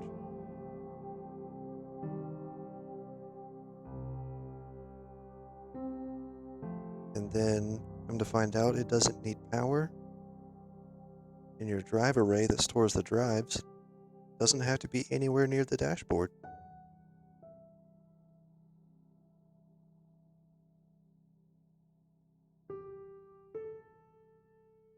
So now we'll just go find a chunk that I'm already chunk loading that doesn't have any,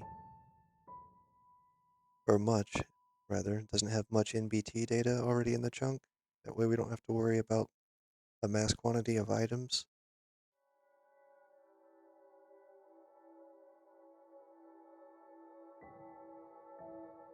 Oh, this island? Well, I started this pack from the minimalist. So I started on a single tree with a single dirt block. Well, I take that back. It was a 3x3 of dirt. And that's what I started with. And so, of course, to expand my island, I used a lot of cobblestone because it was cheap and fireproof. After having one of my early bases destroyed in another pack because it was made out of wood, it burned up to a crisp. So yeah, the cobblestone, it doesn't look all that pretty just yet, but what I'm using it for is to add a lot of contouring and contrast. I'm playing alone, so everything I've done, I've built. And I'm trying to end up making pixel art when this is all done. It's going to hopefully look like a mural. It tells the story and the progress that I've made.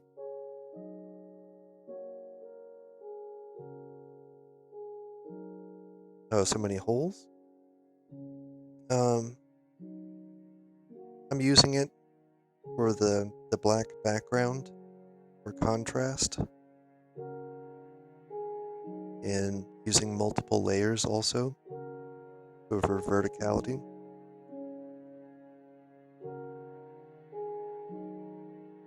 And that way, also, since I can fly around from these rituals running flight tablets, and it consumes source to be able to run them that I've been generating. But it's much easier to get up and down between the floors.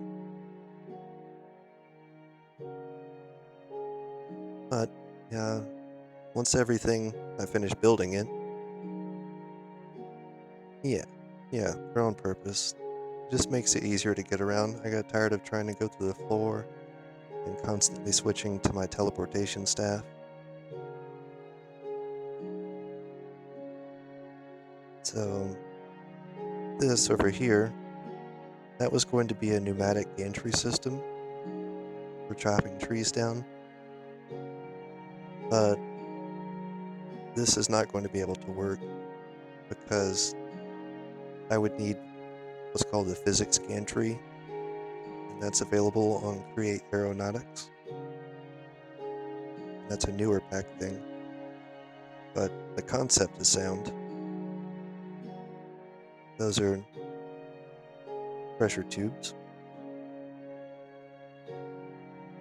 and I was either going to run them off of compressed air engines or create a vacuum on one side and then open up a valve, and so the high pressure would naturally want to go to the low pressure side of the vacuum and push it all the way across. But gantry itself is why it won't work. I would need a physics gantry.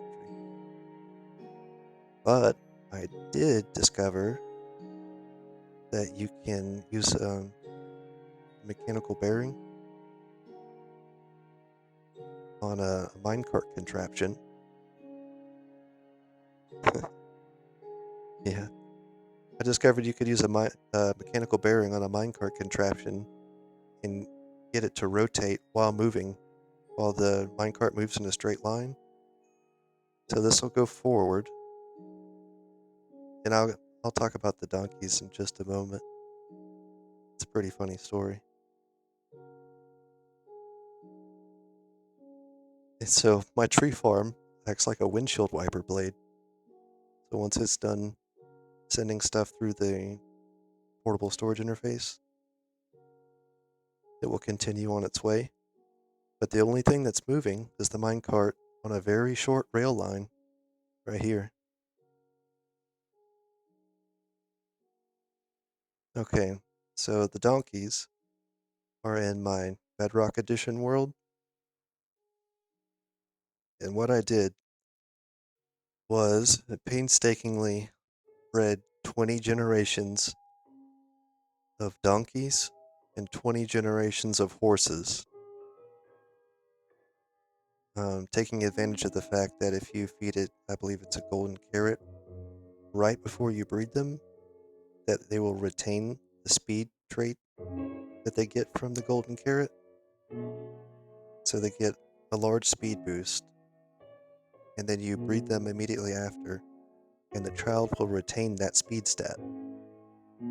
So after 20 generations, I had a really fast donkey. I mean, like lightning fast, and a lightning fast horse.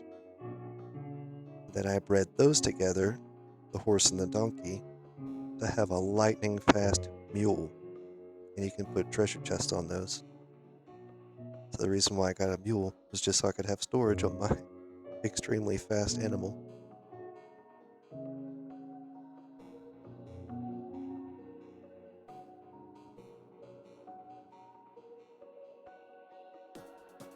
So I'm going to cut down the music and turn up the jukebox and give a quick showcase of what I got going for those. So I have a remote controlled system that I set up for the jukebox, and it's also got a 5-minute shuffle on it. Dispensers, dropper, so that switches out the discs.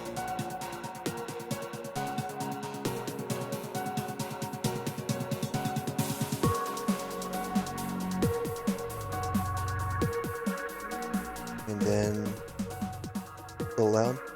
Cool. Thank you for telling me I can actually mix that down a little bit. Is that better? Yeah, no problem. Didn't know you could breed donkeys and horses? Yeah. Yeah, you breed those together and it makes a mule. And I was saying the reason why those are so neat is because you could put a treasure chest on them, or storage chest, be able to take items with you. Okay, so for this jukebox system, I have this link controller set to a frequency. That one is frequency 1.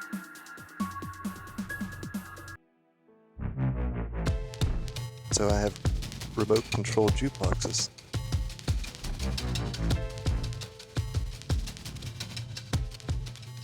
And I've set those up just far enough away where once the music fades out, then I'd be in range of another one.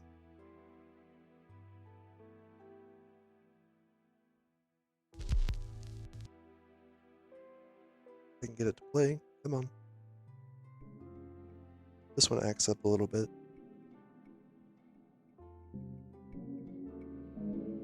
There we go.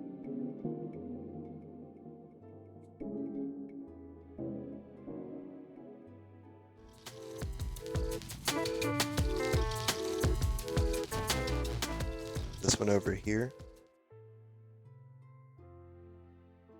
has a chance to feed 50 generations. Oh. Well, the thing is, I think that is something that only works on Bedrock Edition, if I'm not mistaken. This one is frequency 3.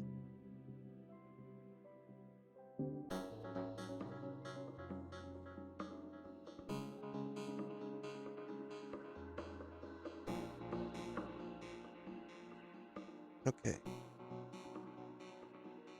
Now, I don't think I'm doing very much in this chunk.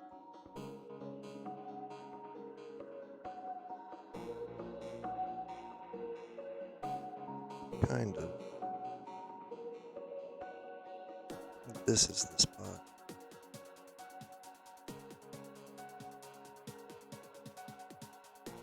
Honestly, worth going over to Bedrock just for that. I mean, if you never tried it, it's something fun to do. But the only thing about Bedrock is that you can't have any of these amazing mods that people are so passionate about have created. You can't do near the amount of things on Bedrock as you can on Java. It's unfortunate, but it's the way it is.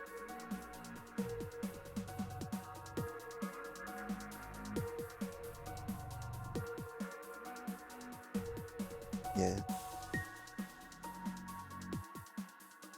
So I guess we'll just put this drive array down right here, since it's junk loaded.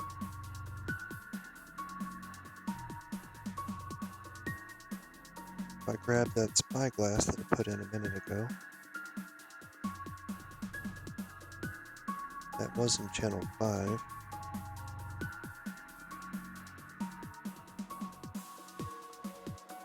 Creative Freedom or Donkey Farmer. I think I'd have to take Creative Freedom.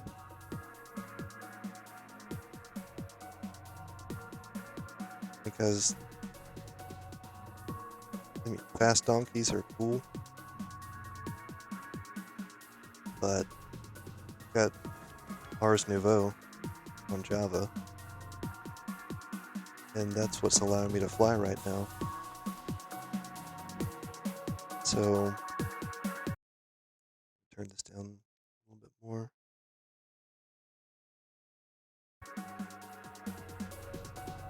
So I'm creating source every time that this Reaper generator slams down.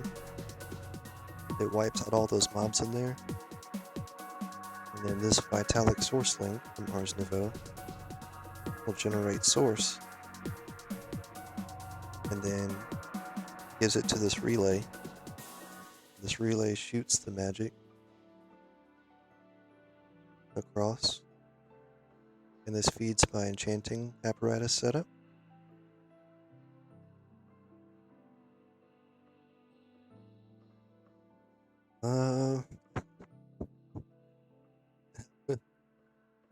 I think. All right, so Nelson, you haven't seen the 20th generation mule that I had. It was already hard to control it.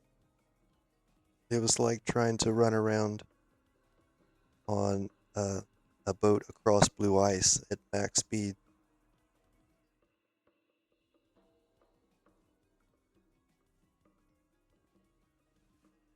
Um, yeah, I think I could probably set that up. I have the realm and I have a capture card, so I could use my console.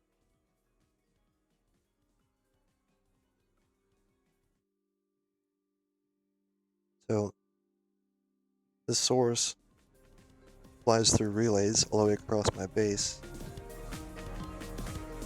And that jukebox is going haywire.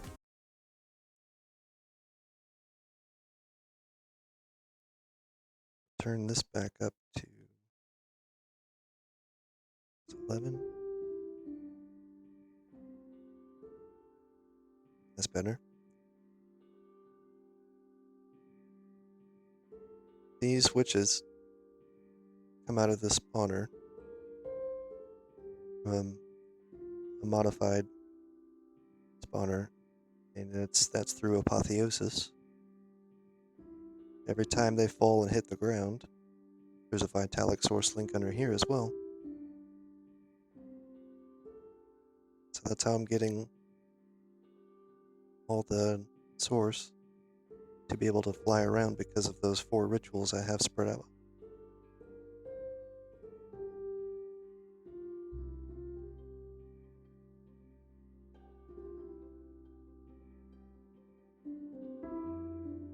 Well, am I... Huh? What do you mean?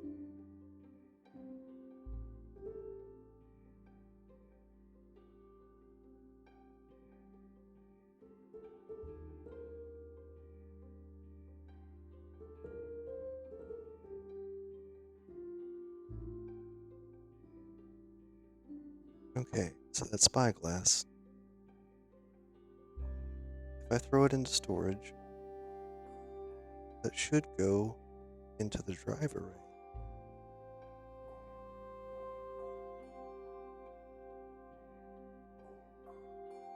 If I check here, it did. Alright, Delson, that confirms it. The gravel island is not what it seems.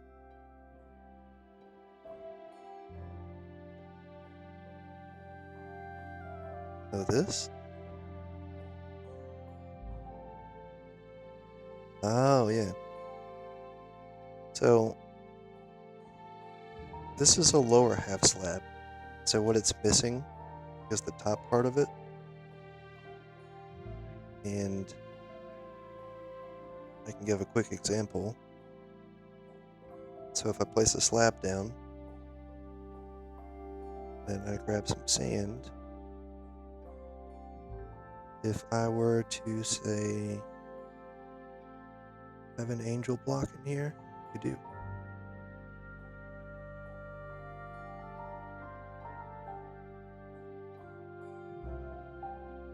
So, I think I got that right. You put a sand block right there. See, it falls down and breaks. Turn off my magnet so it'll stay there. See that popped off? So that's what happens when a gravity block hits either a lower slab, or you could also do that with a torch.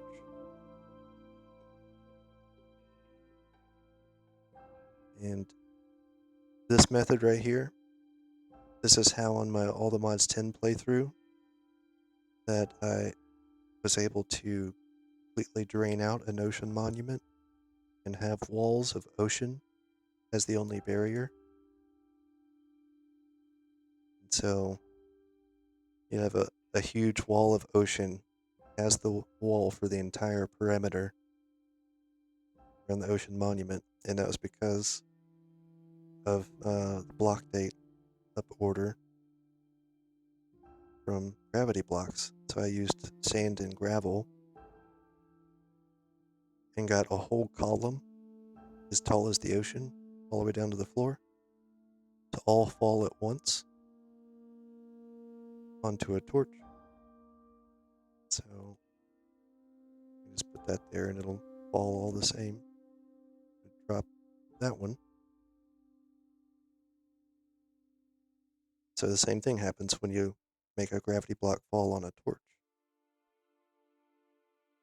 But now full circle, the reason why these are suspended is because if you just place the block, it stays there.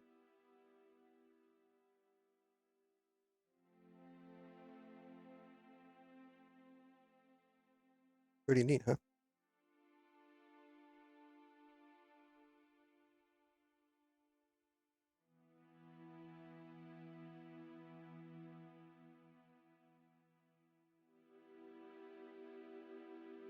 Alright, I'll put my stuff away.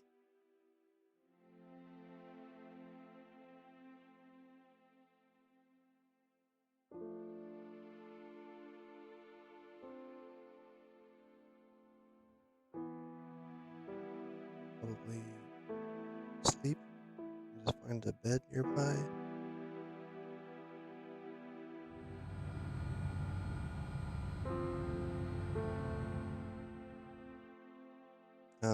Those are witches. And so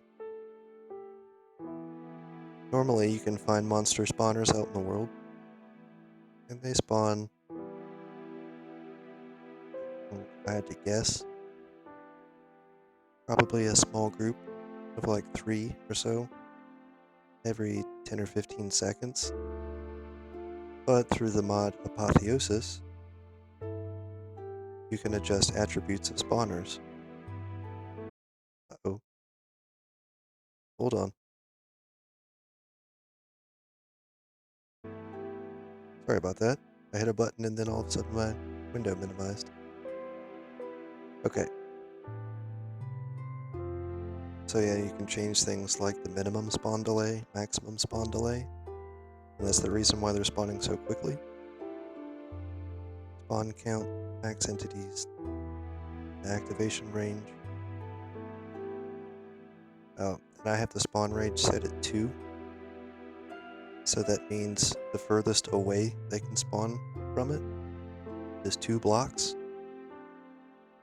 And you want the minimum no less than 2, because that's the reason why packs of them can spawn at the same time. If you change the spawn radius to 1, you can't get the pack of them anymore. And then have modifiers, ignores players. That was from another star added to it. So it'll work even if I'm not nearby.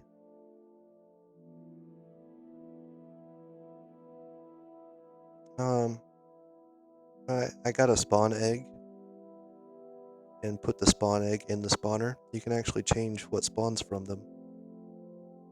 For instance, I put spawn eggs for wither skeletons and regular skeletons in those. And that's because I wanted specific drops from them.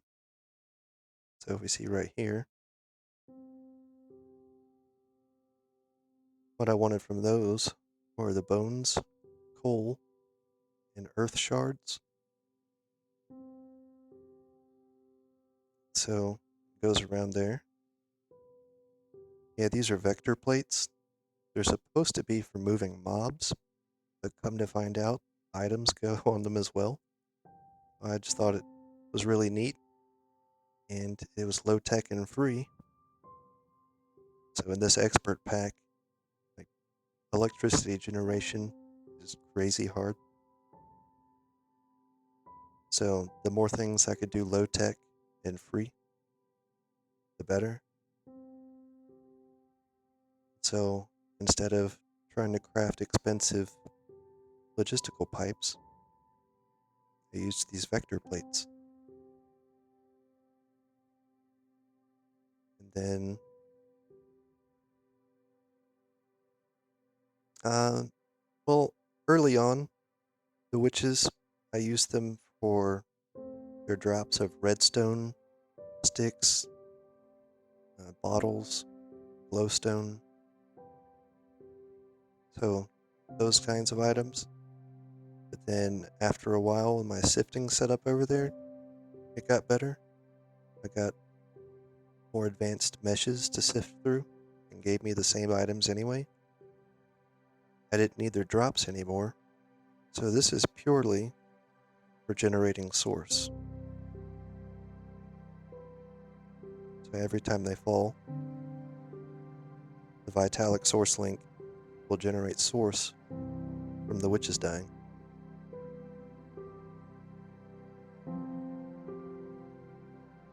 So this one, that other mob farm, those are the main fueling sources.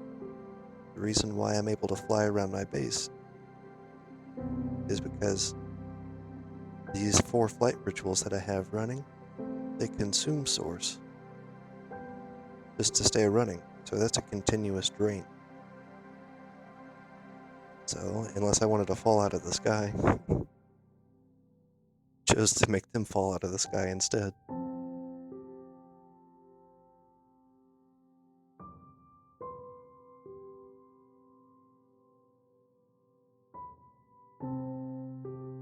Then you need liquefied source as a resource for crafts in this game. So I've been using that condenser. And just from them falling the whole time I've been playing so far, and the time it took me to progress through the pack to be able to make this liquefied source, got over 55,000 buckets of it now.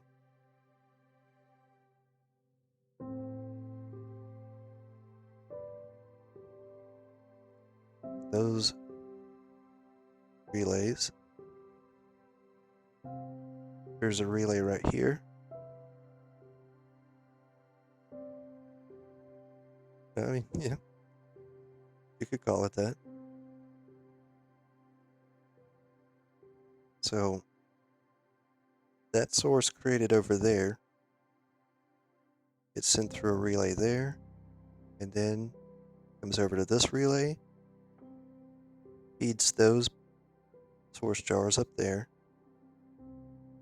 These time spell turrets are what it's harvesting this wheat crop. They have a harvest spell in them.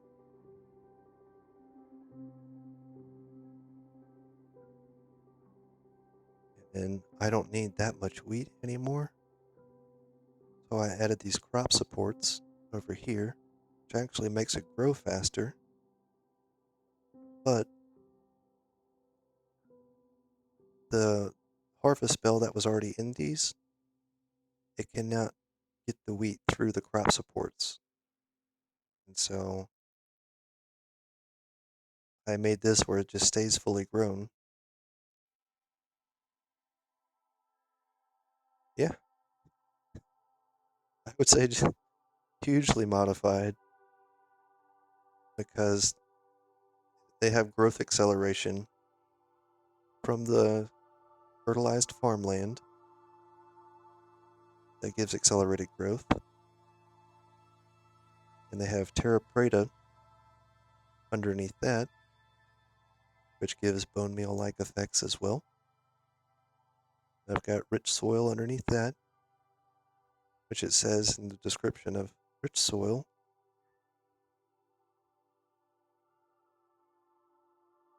It keeps nearby farmland damp without water.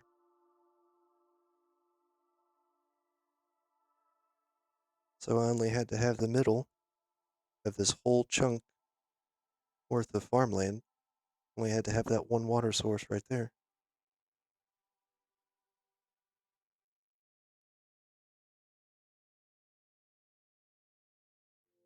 So it's got all those different growth accelerators. Plus, these armor stands are holding tools that have a growth enchantment on them. So if me, the player, was holding that tool, then any crops I stand near would accelerate in their growth also. But I put those tools on armor stands, and it still works.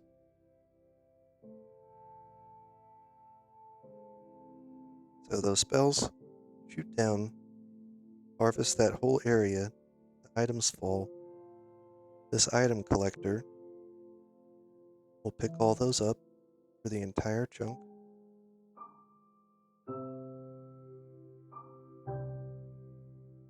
And those items moving on vector plates also.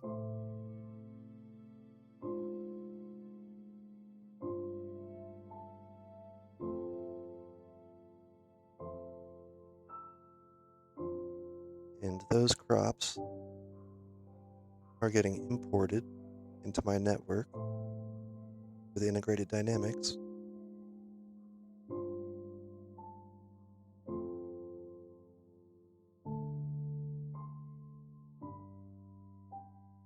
So I just have it set to a large amount of ticks. And if you wanted this in seconds, you would divide by 20 because there are 20 ticks in 1 second. That's how Minecraft runs.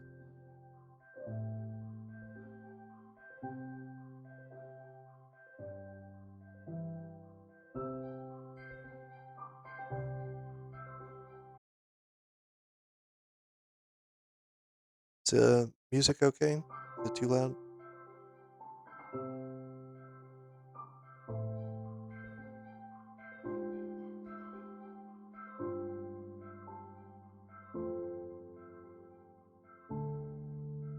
Okay.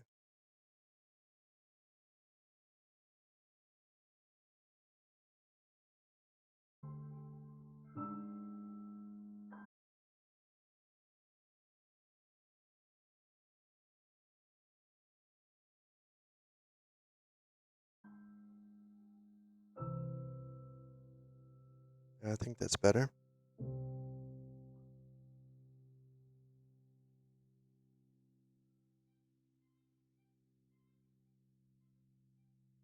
Yeah, you don't get a very large difference in the volume unless you back things down near zero.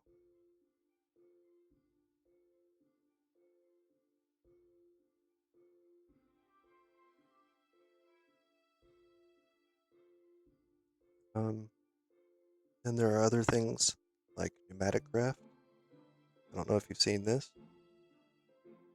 This is a pressure chamber that's run by compressors.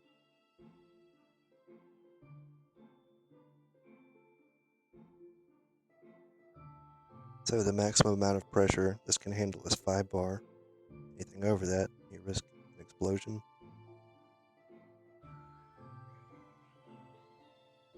So I'm using a pressure gauge, and that will emit a level 9 redstone signal. And that reaches 4.9 bar.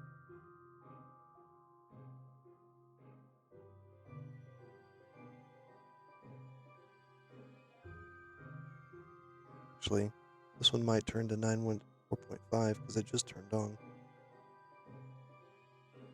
But I have a signal of 9. Sidechained into a comparator. And so when these are equal, so a 9 coming in from the side is equal to a 9 from the back, it will allow signal through. And so I can keep a perfect amount of pressure in the pressure chamber without blowing it up.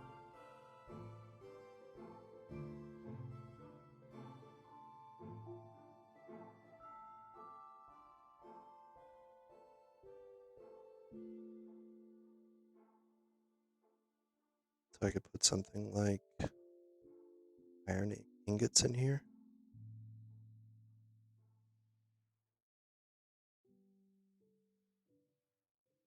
And those go through and get deposited.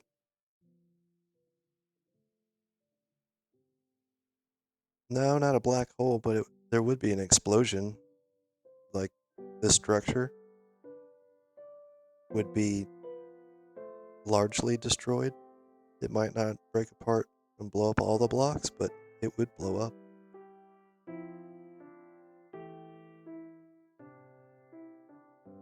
Oh, really? Yeah, and I used this pulse extender because it would just stop and start all the time. And so at least it would stay on for 20 more seconds. That way it wouldn't sit at like right at the threshold and just stop and start, stop and start.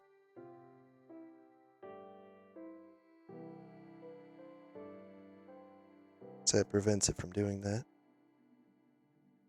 But yeah, those iron ingots got compressed in the pressure chamber.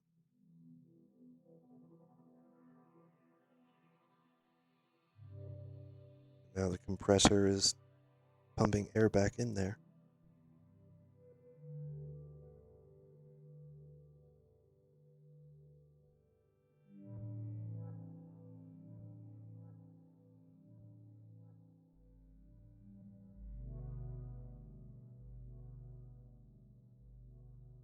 I really like the potentiometer from Draconic Evolution, but we don't have that in this pack. So I just used an analog lever.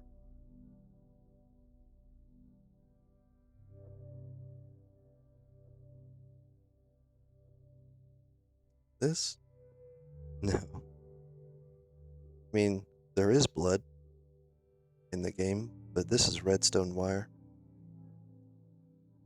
And that's basically the same thing as the circuit lines on a circuit board.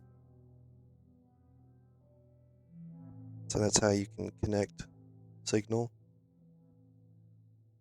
to things. So this level 9 strength redstone signal being transmitted through this redstone dust. And that's what's feeding into this comparator.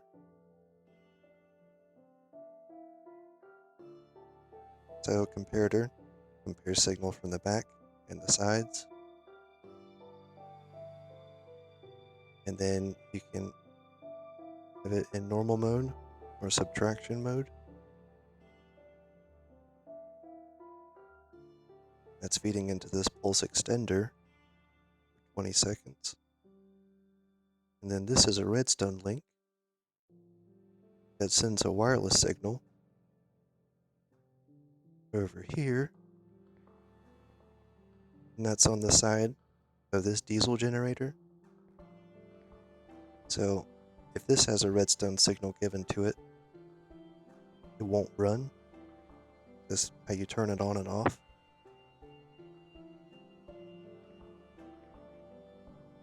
So if I were to turn this off, well, the lever on, but the on turns the generator off.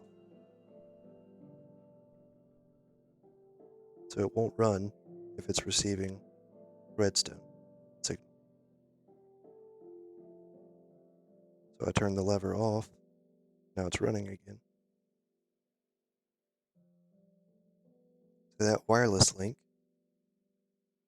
whenever that powers, the diesel generator turns off, and that goes through this redstone reader, the integrated dynamics, and then comes over and tells this flux compressor, which does the same thing as the air compressor over there, except for this uses electricity.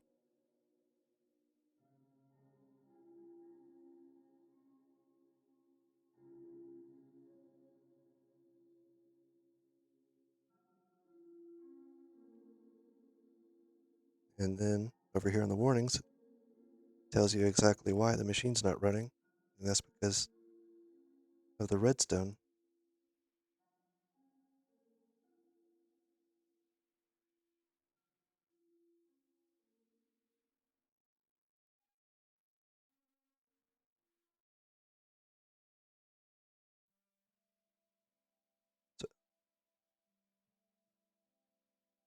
So, redstone is it's Boolean logic. Basically, it's about it's you could equate it to transistor gates. It's the same thing that makes your computer processor function.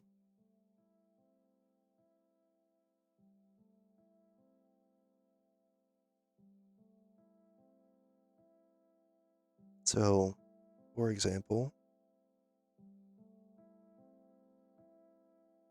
I could make a simple gate right now. Just put these up really quick. If I to make a couple of these blocks, a simple gate is a NOT gate, and it's just an inverted signal. So, I have redstone dust. Let's grab some in here.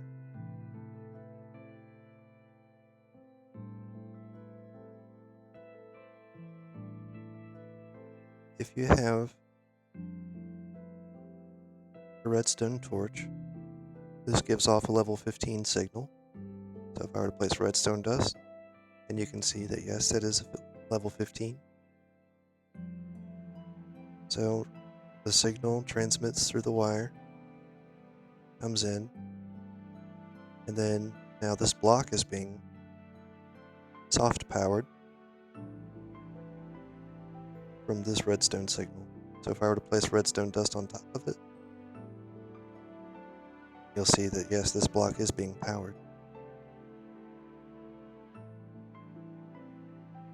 Right, so a NOT gate is that simple. It's the inversion of the signal.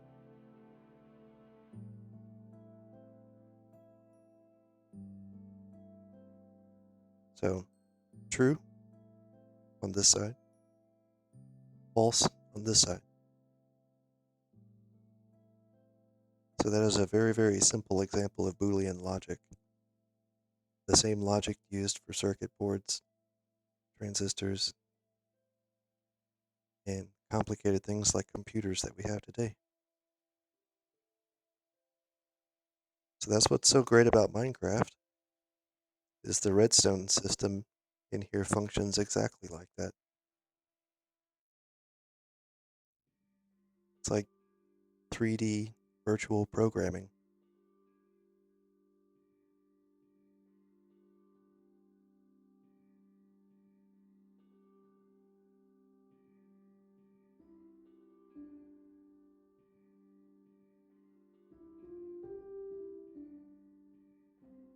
Yep.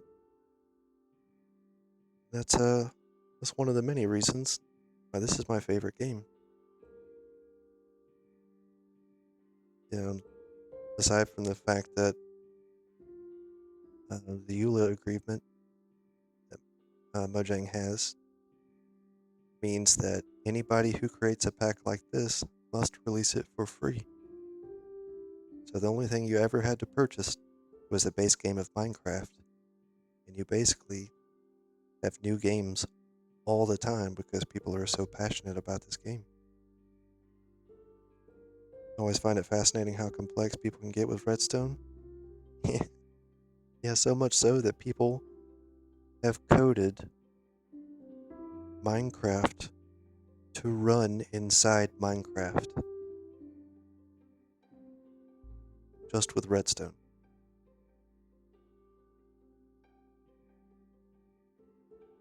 It really is.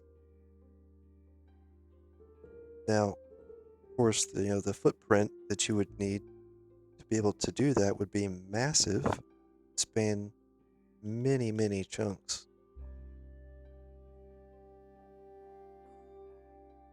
And then they have to use like helper software to be able to have it calculate and render in any reasonable time frame. But it does work.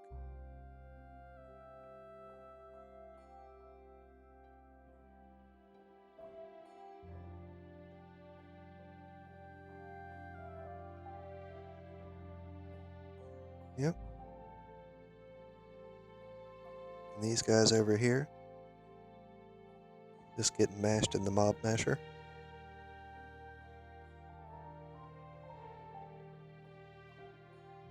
Ground up into items and experience.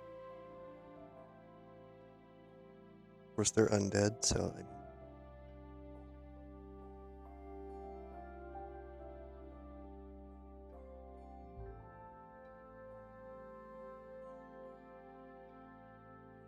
then you got all these mobs over here.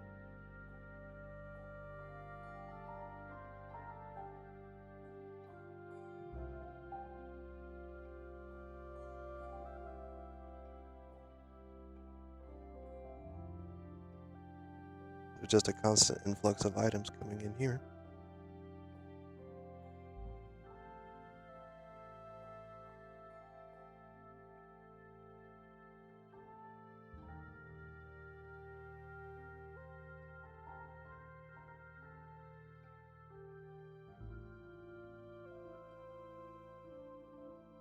So if an area like that mob farm over there, or process is happening over here,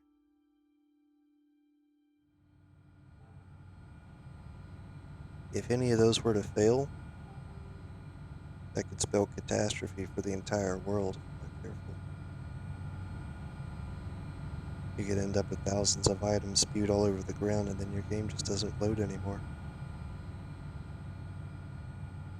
So it's kind of a delicate balance of everything having to work properly.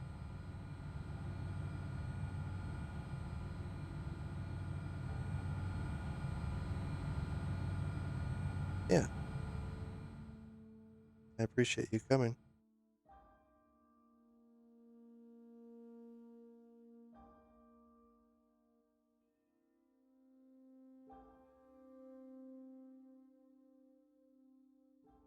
All right, have a good night, Gene.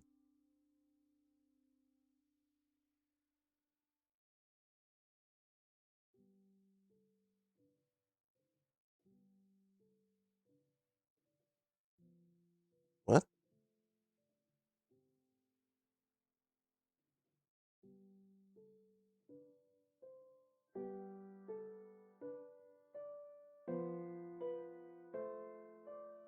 What happened?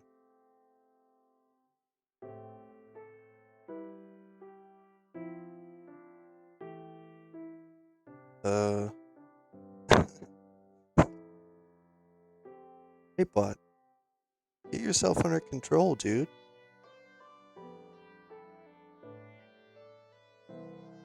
I'm gonna have to have a little discussion with Nightbot here. Because, he doesn't like to touch the bots coming in and trying to get me AI viewers from Streamboo or whatever. But he'll give you warnings.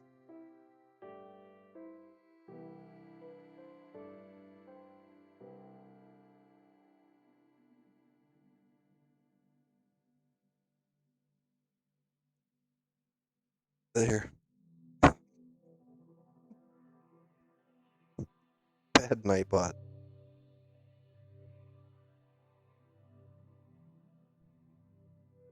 I don't know if you saw that in chat, but I just timed Nightbot out for 600 seconds.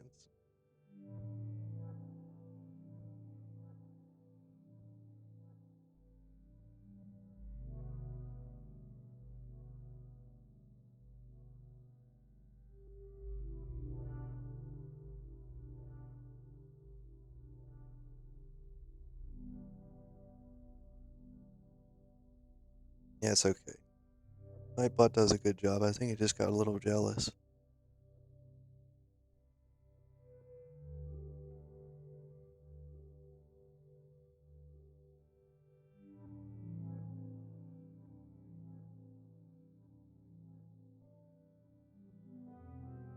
Right.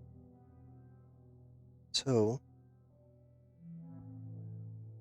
that spyglass went exactly where I wanted it to. So this is working.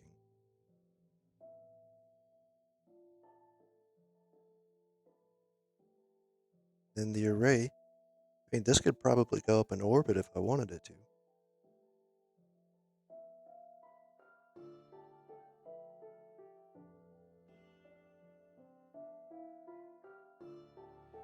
So, I guess a good use for these would probably be if you had an area for a specific type of farm, then you could have one of these drive arrays set to a frequency.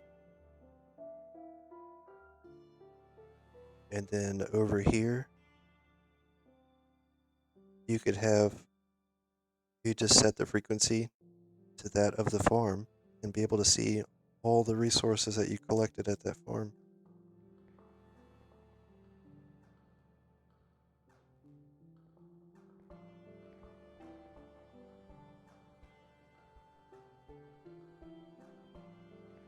And then I guess if you wanted something that was more static,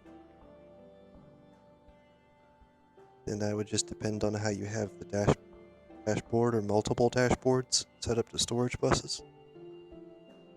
So you could just have another QIO dashboard on a separate storage bus, like this one be one frequency, and then the other dashboard be set on the other frequency.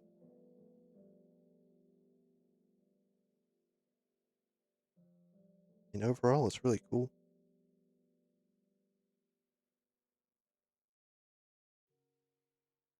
It's just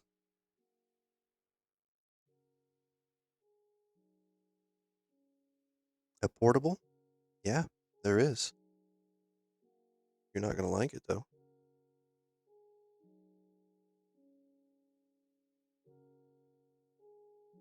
Uh, Here it is.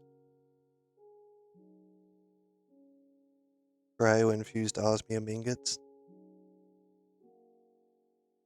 Actually, I'm really close to that.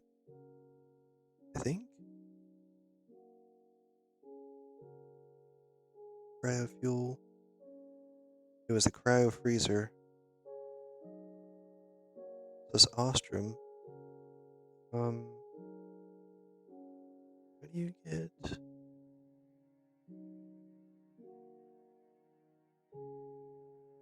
Polished glacio stone, glacio.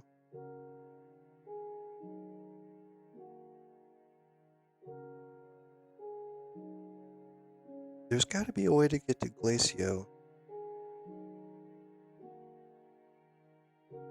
No. Uh, Oof. Yeah, I do have bad news.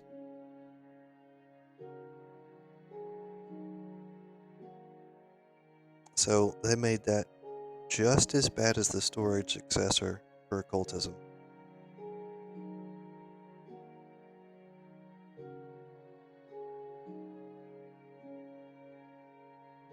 I do have some good news though, and that is while it's kind of a pain, um, if you were to take advantage of these source converters, I was late to the party, so my system is using energy first. But if you set up a bunch of these source converters, because these are stupid cheap,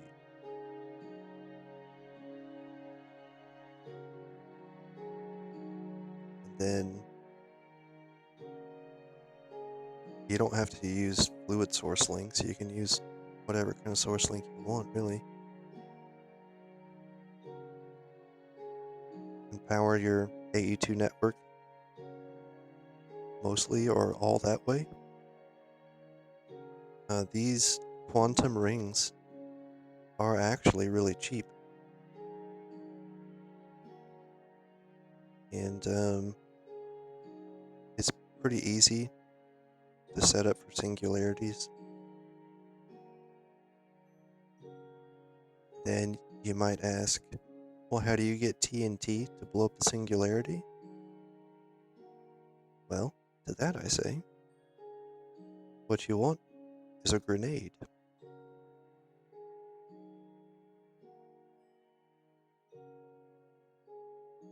Because that only takes soul powder, blocks of gunpowder, and an iron plate.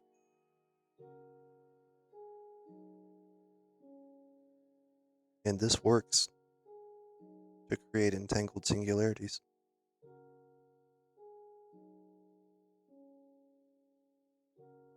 But nowhere does it tell you that this works.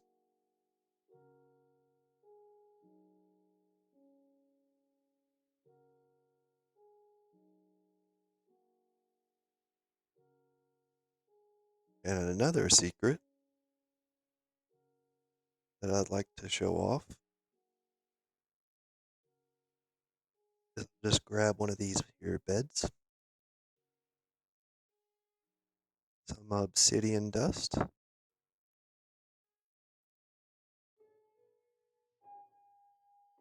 yeah, I'm about to show you something else that's really neat. So here's a way to make sturdy sheets. You come over and you see for obsidian dust,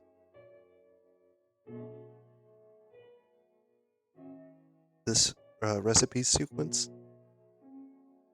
absolutely awful, especially because lava is precious until you get that creative tank. And this takes forever, especially if you don't have enough SU to make it go fast. So then you come over and you see the explosion crafting. Obsidian dust will turn into a sturdy sheet. Just realize that, there's a loss rate to it. It's not lossless. This is kind of like TNT blowing up trees in a tree farm on bedrock. Is pretty lossy, so you don't get nearly all the items like you do from Java. But if you're okay with losing a little bit of obsidian dust, thing is, it shows you to blow it up with TNT. Well, this is how I did it before. See, I didn't know grenades existed until here recently. So I'll grab a few of those just so I can show off how it works. I'll grab some of those. And I'm also going to grab a singularity and some ender dust.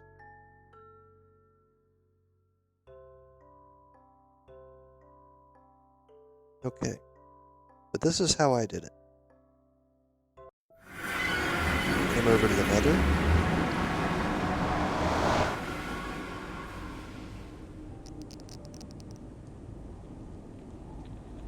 And I built myself a little platform. Although, why have I not done this?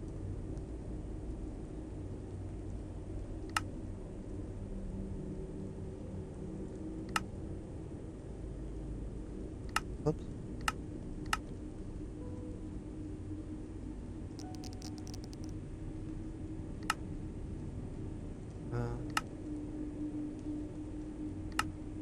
Why can't I?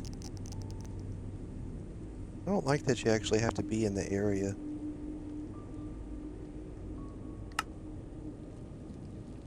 Why can't I just do this? Move the map and then do it?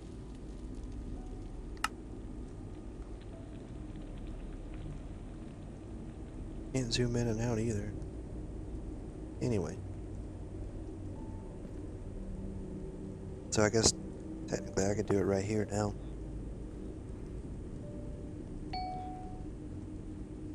What I did was throw this out.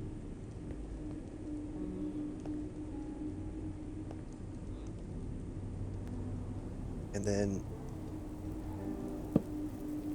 put the bed right there.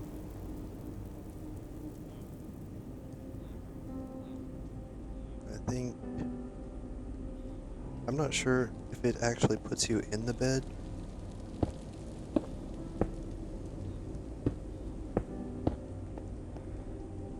I think you can just do this. Then you click on the bed.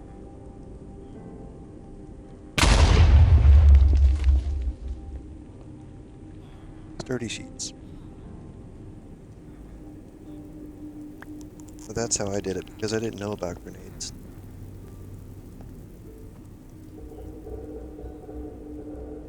So you can just build you a little barrier. Then click on the bed.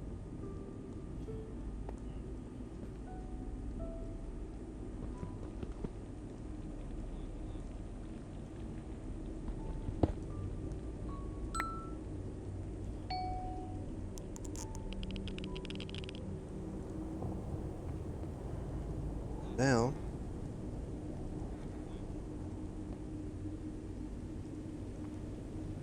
oh yeah. Yeah, no problem. Anything that I know of that could save you some trouble, I'd be happy to help.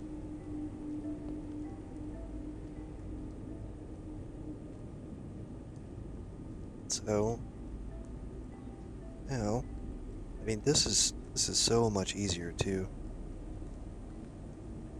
Just throw those over there.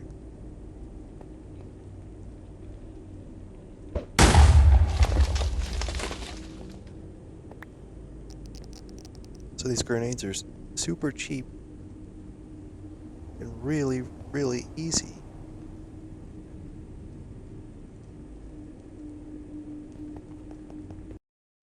Have to go back across here. I want to get my storage.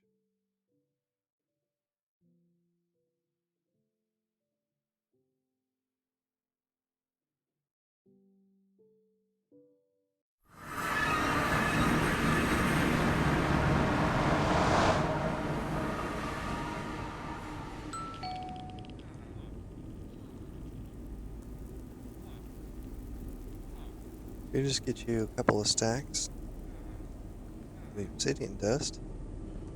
Since you don't even need a bed.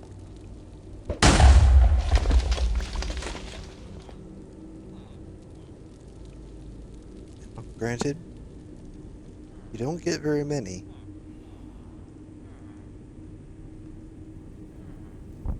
But just the fact that you didn't have to spend lava and all that time in the recipe sequence.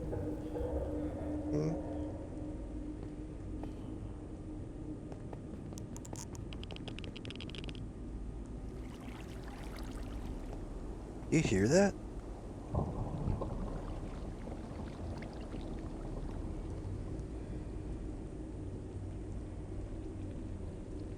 What's that sound?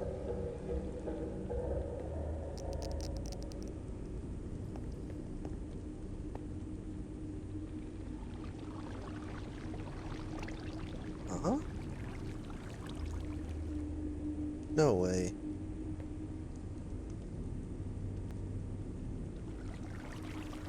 Grab this.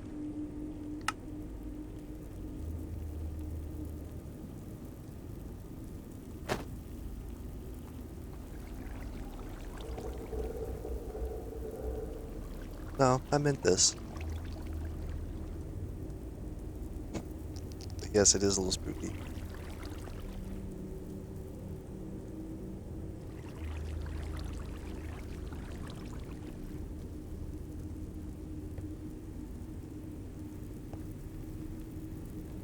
Yep.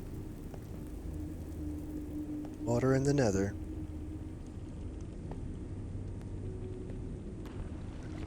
That's what all of those are. Oh, let me get another box out.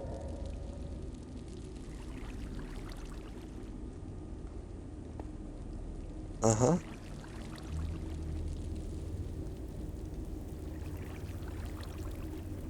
I mean, as you can see, I haven't even used it for anything. But you could have your base in the Nether if you wanted. Because the problem is that you can't have a washing station in the Nether normally.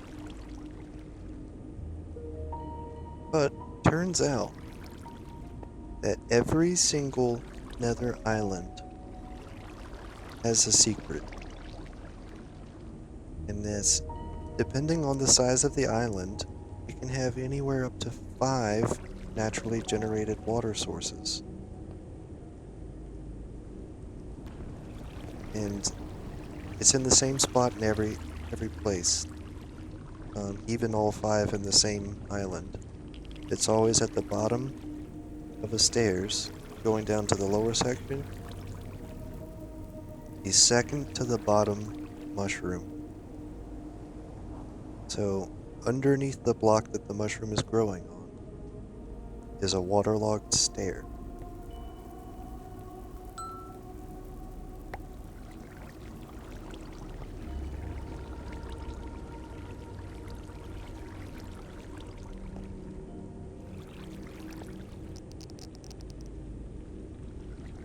So what I did to get this over here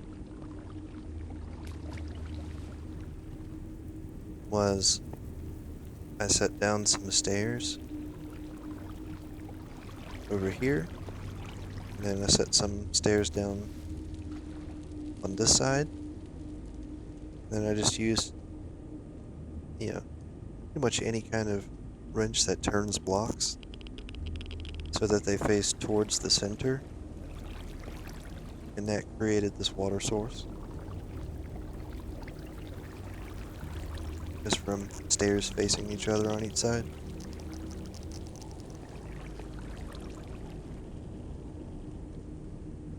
So yeah, every single one of those boxes is a waterlogged stair from various nether islands.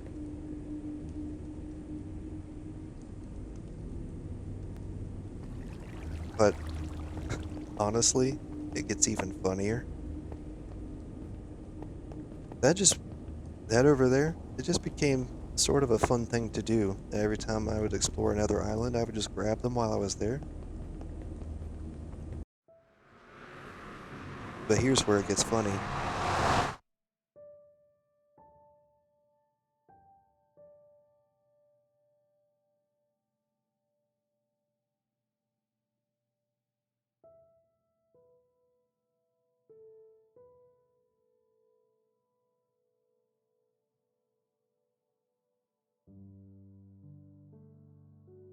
Stair.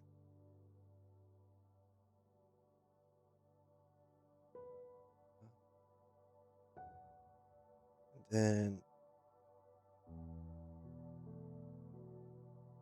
waterlogged stair.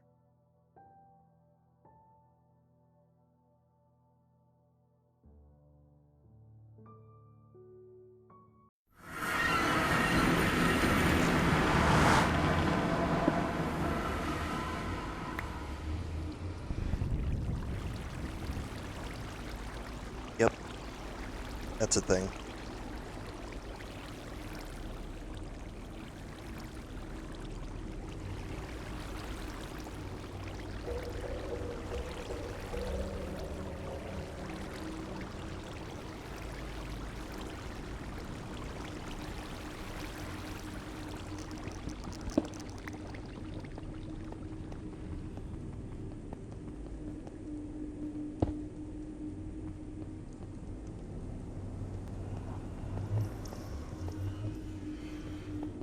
What if you break the stair?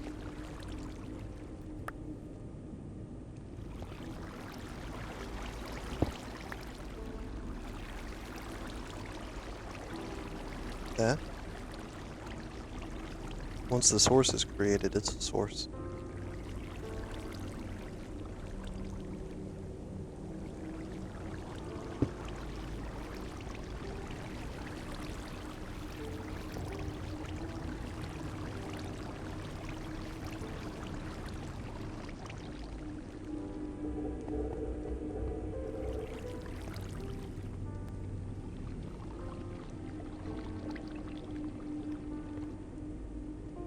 Wait a minute. That's confusing. Why have mobs never spawned right here?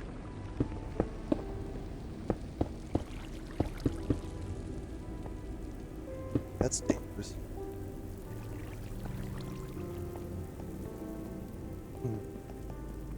Well, one thing you could probably use it for is that.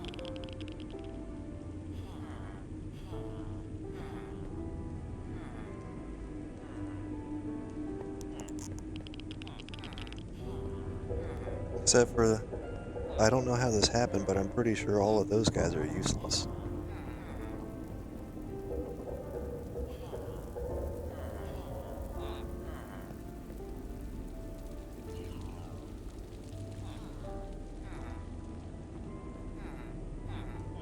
I think I may have used this as a villager breeder a long time ago. And then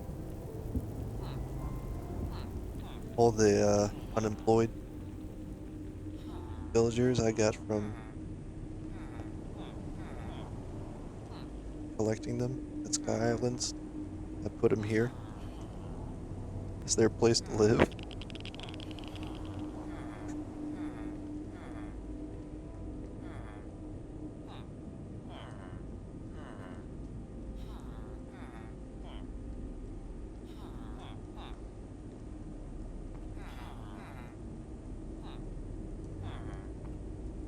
If I feed them bread, I think they can still breed though, right?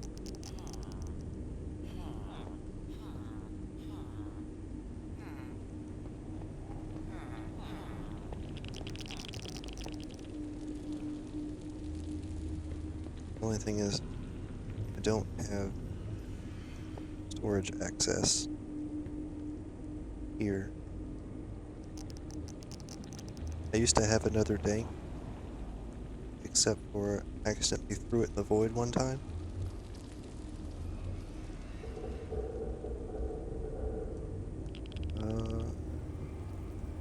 There's a little food in here. I don't think there's enough that they would breed though.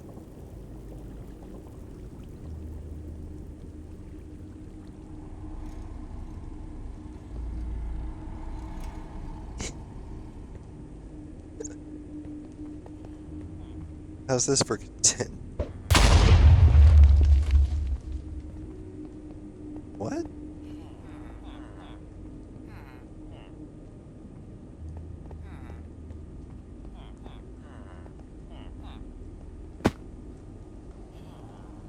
Yeah, they're okay.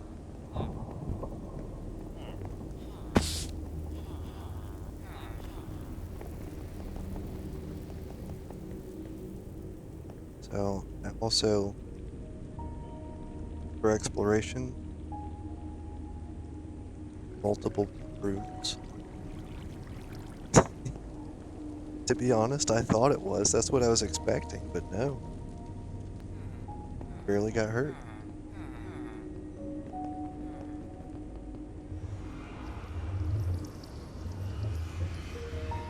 So it's not just smaller, I guess it's smaller explosion and damage too. Another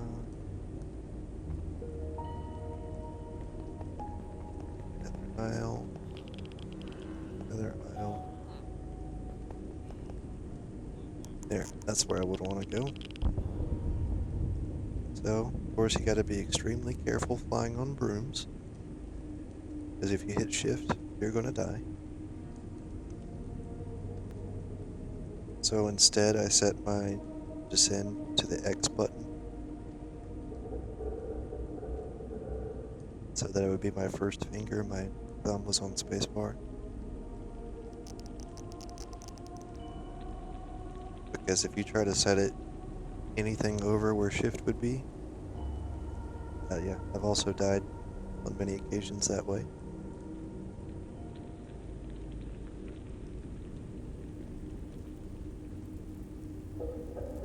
So I made my mob farm in the nether waste.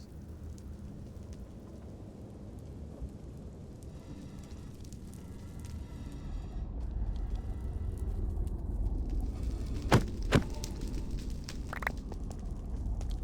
just pick up.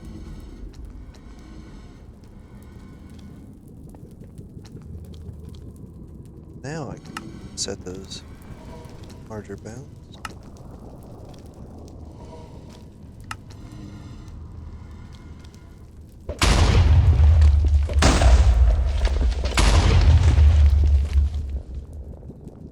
Just loud.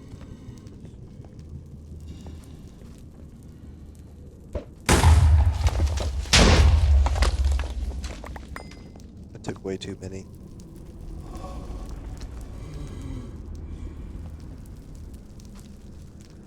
I think if I shrunk myself, this would be easier. But now they could definitely see me.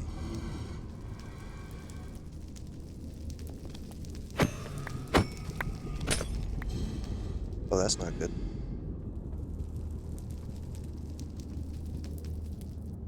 If you're gonna make a mob farm, I don't recommend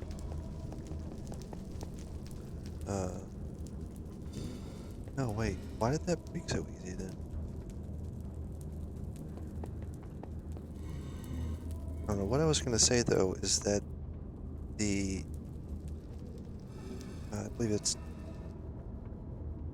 witherproof. What's this one? Trying to do two things at once.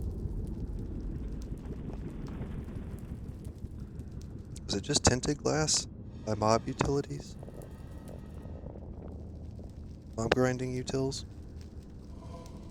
This stuff breaks for like no good reason. It's so flimsy to be able to withstand withers. It's ironic.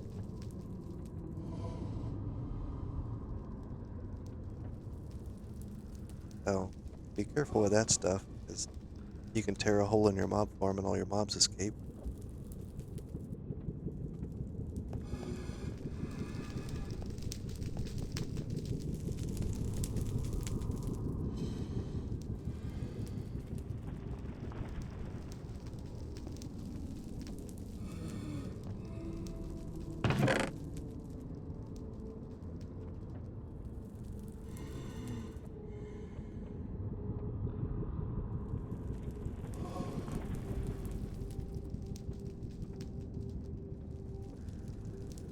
And I just didn't even bother junk loading this and setting it up as an extra mob farm. I just used it at the time when I needed the materials and when I needed blazes, because they naturally spawn here.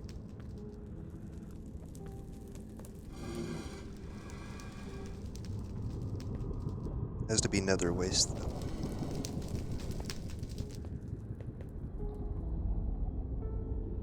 And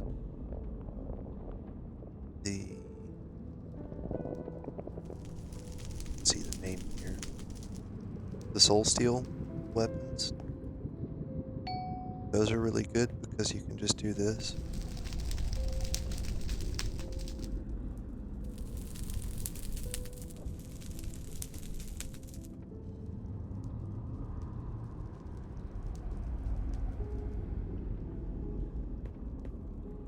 I should be repairing the durability. Yeah, it is.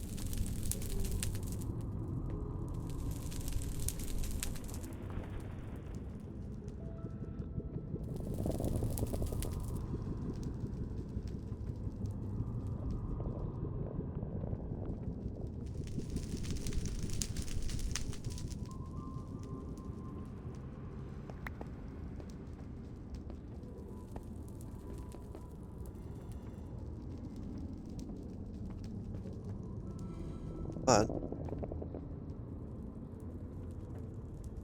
I mean, traveling a long way on a broom would be more ideal than doing what I'm about to do,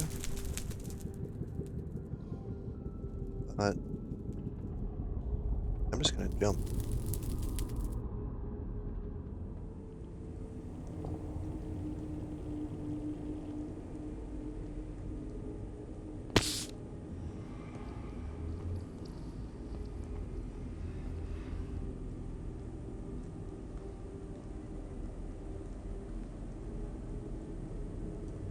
It's just barely using mana.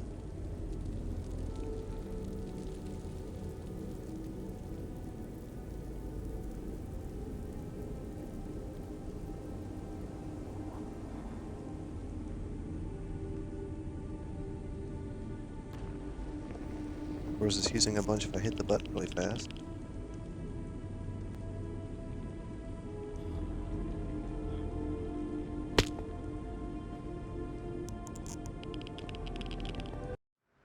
Okay, we're playing around for too long.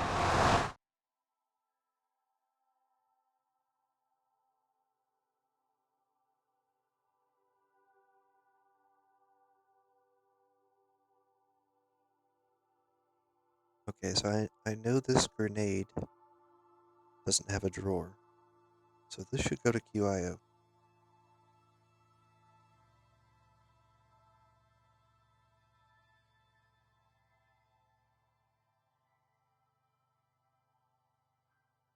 Sweet.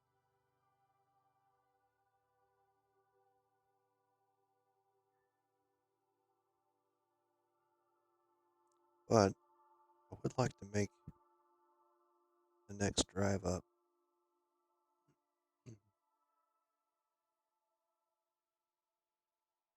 Ew.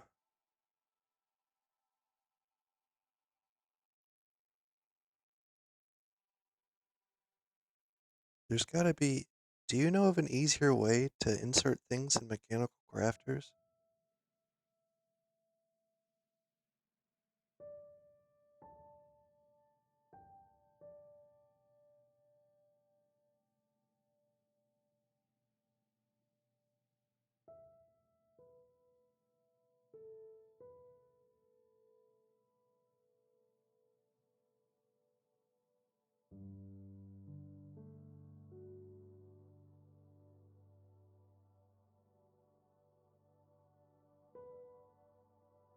Yeah, I mean, I can show you my automation.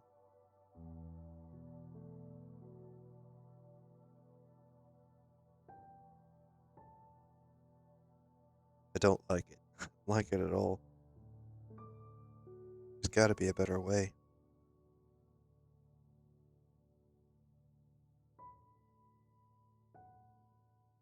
Hmm. Okay,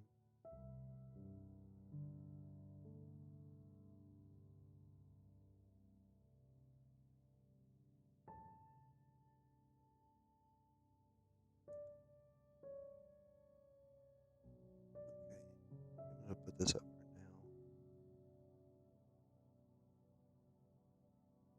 Don't need these. Those. I think I'm done with those for now.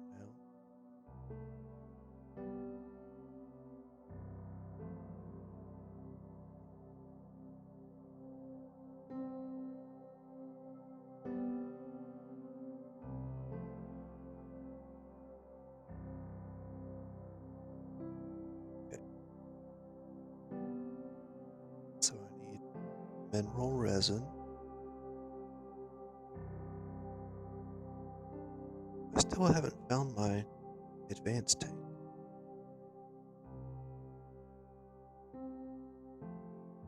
Yeah, yeah, I appreciate you watching, Delson. Always have fun hanging out with you. All right, have a good night.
idea how to program one of these,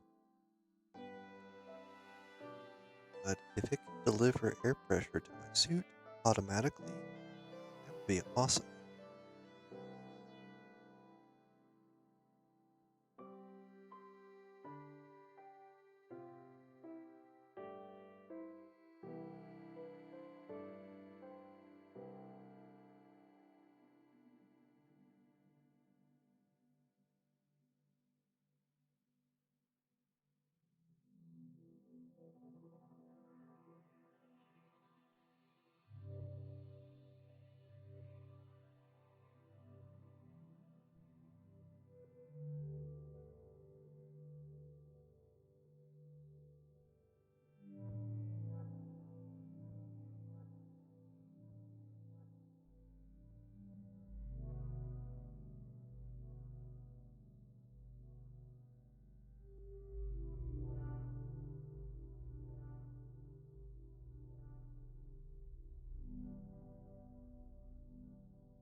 Alright, Jones.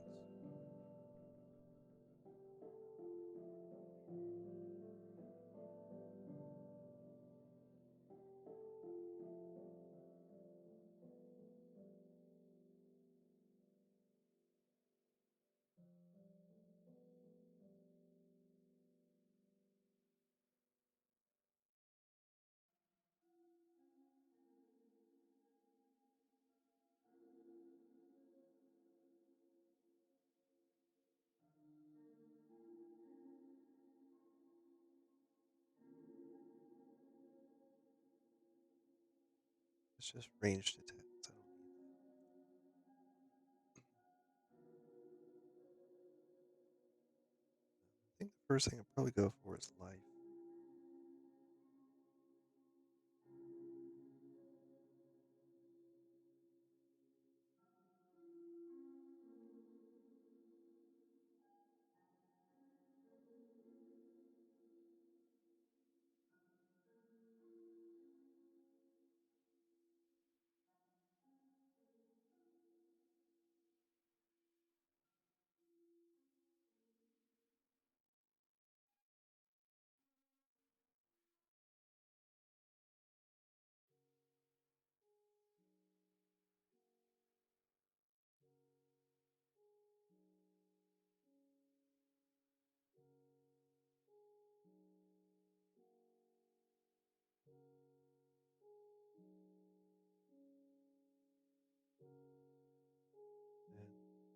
And 25 volume upgrades.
So go hit this with a speed boost.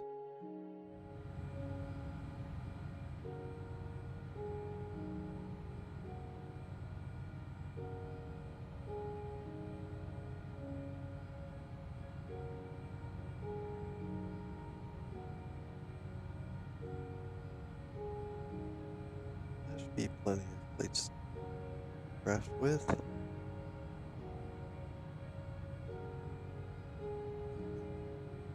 Be fine.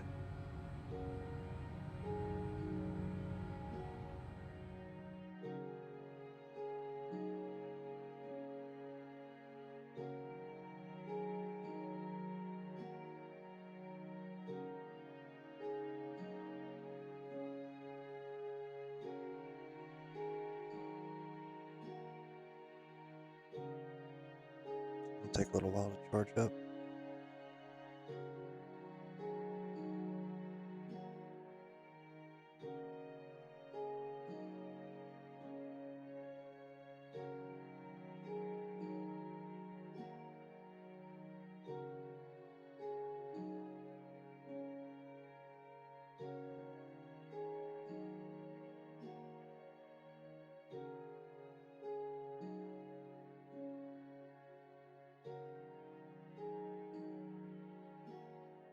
And we did 10 speed upgrades.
So I think one security upgrade. We don't want it to, we don't even want it to displace fluid. But being protected from that live wire, high voltage, I think it's going to be a must-have.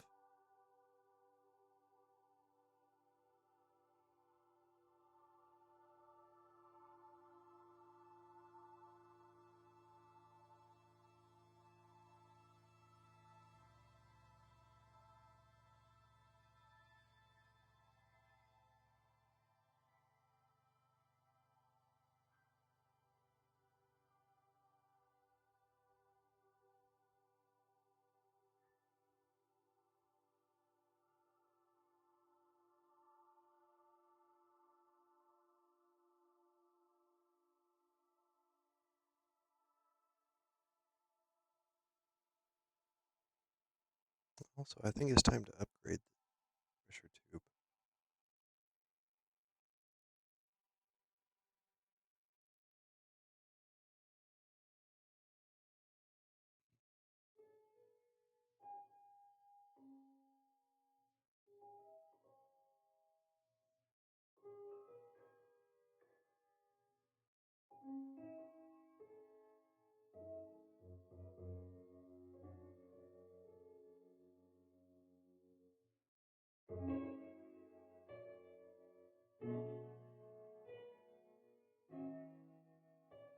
Pitch dust.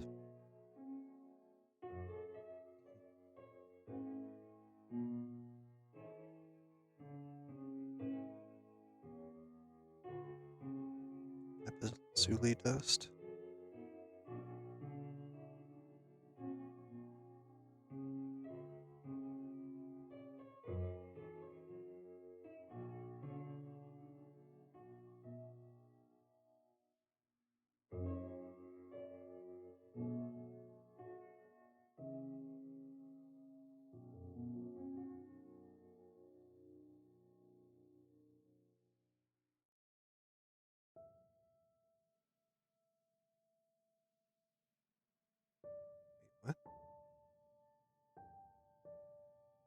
Oh, that's confusing. Which one does the crusher give you?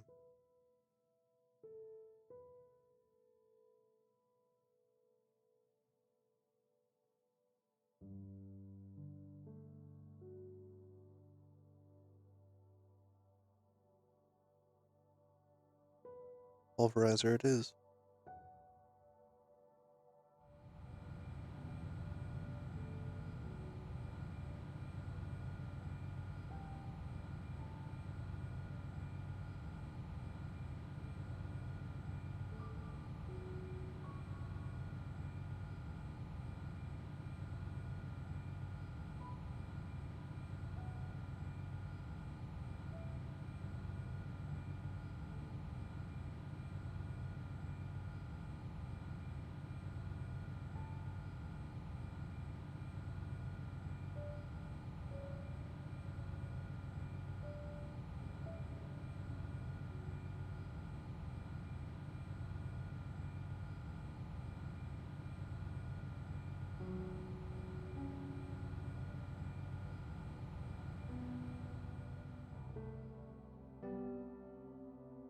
Yep, need to go over to the induction smelter.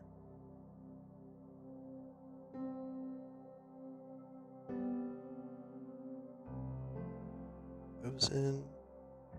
Dash test.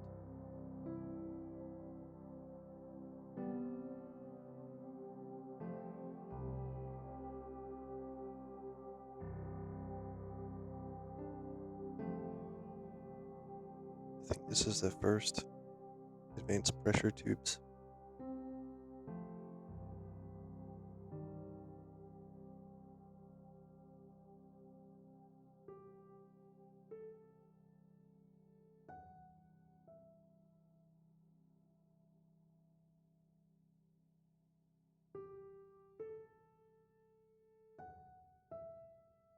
Yep.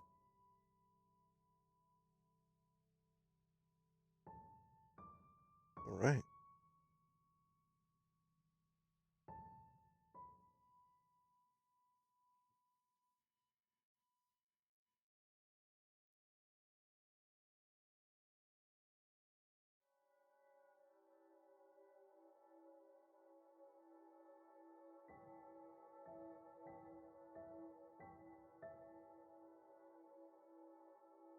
That's immediately going to blow up.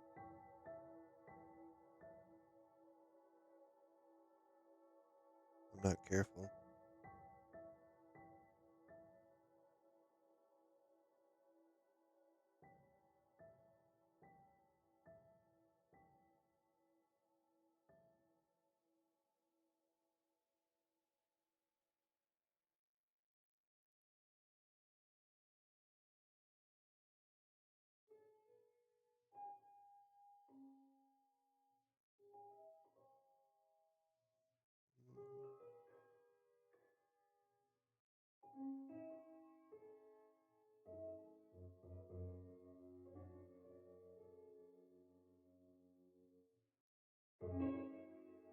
This.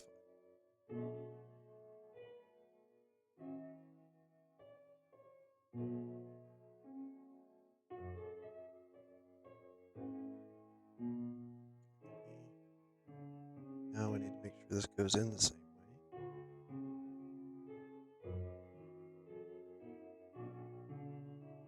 Cool.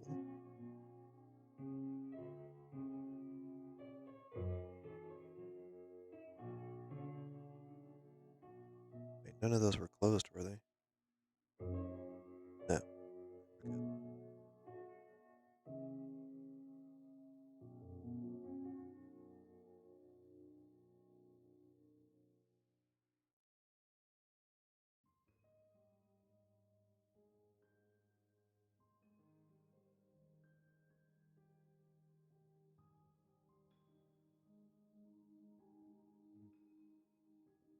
That's kind of a problem. So that can go up to 20.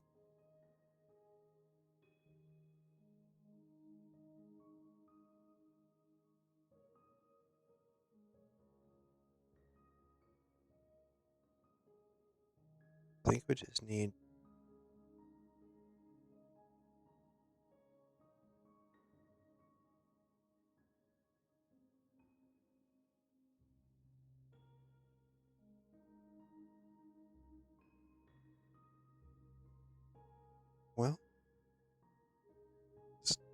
slightly confusing because I think my armor only goes up to 10. Maybe this drone does too.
Why are you not exporting force gems?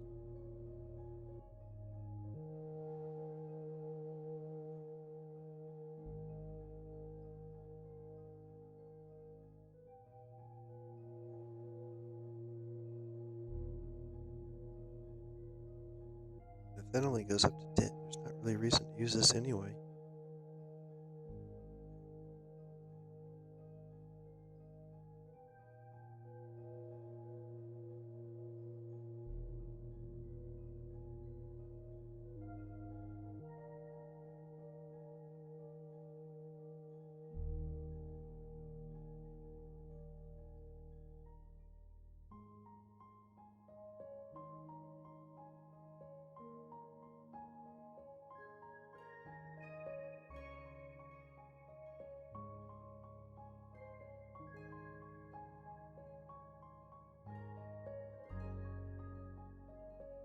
What's this set on? 9.7.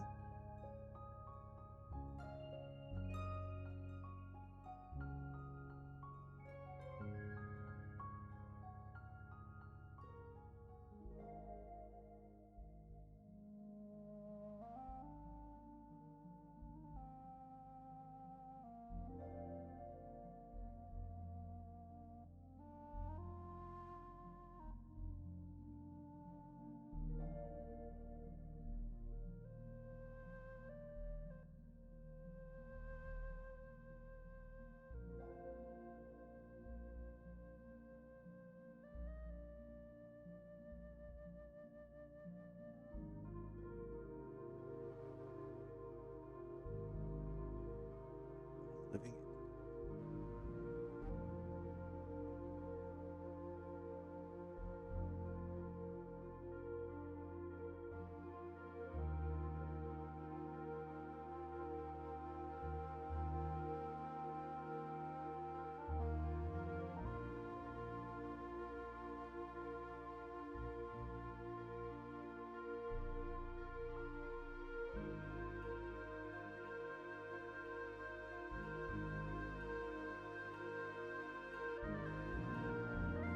So what even uses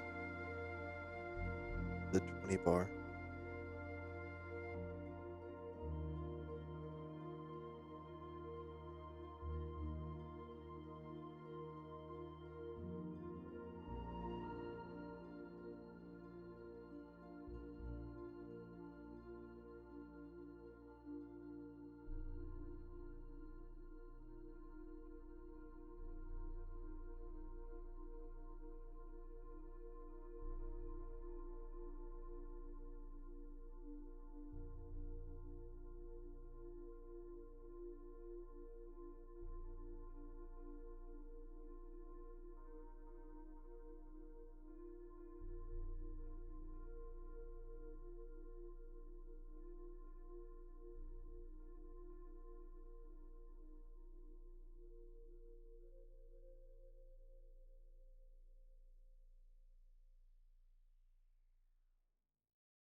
Right.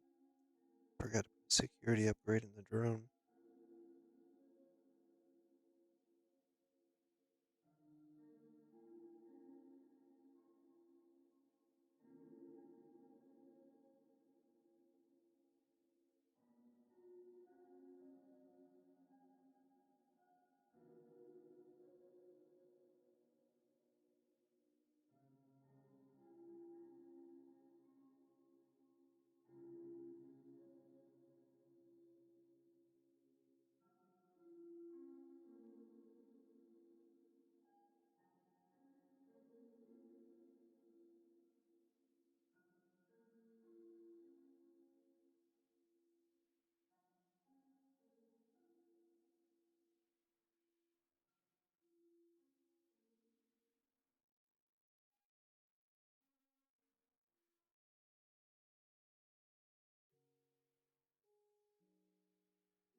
was about to say, I feel short right now,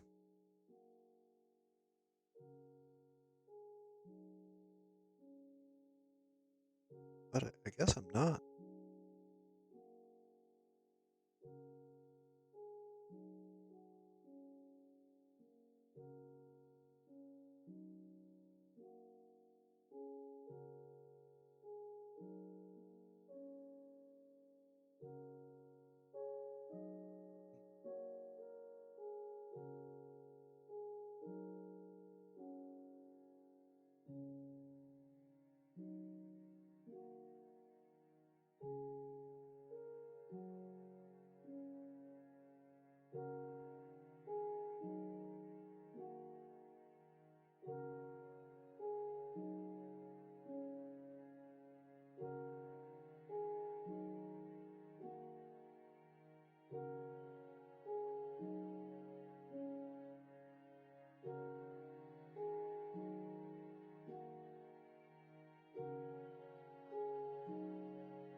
All right,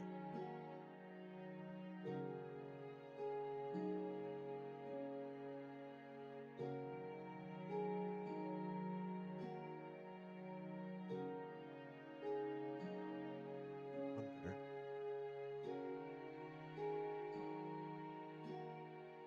does that even need to be hooked up?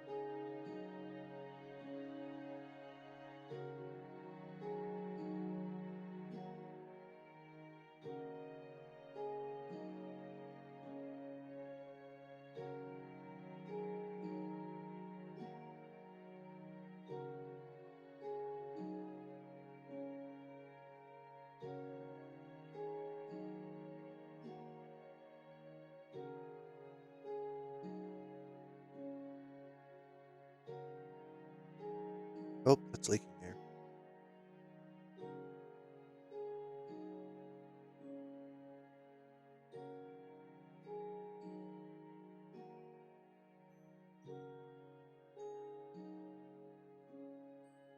How does it work?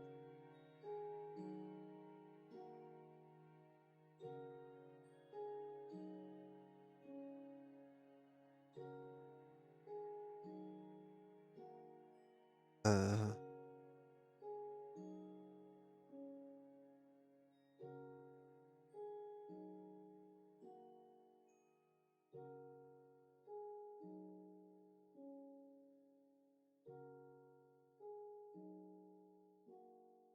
oh, now I've done it.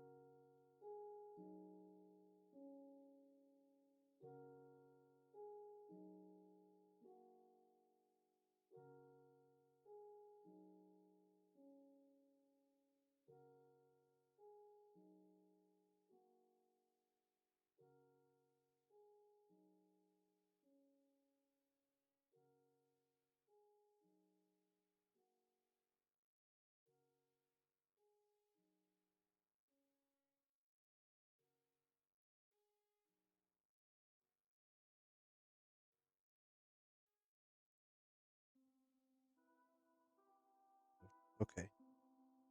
Phew. I thought I really messed up.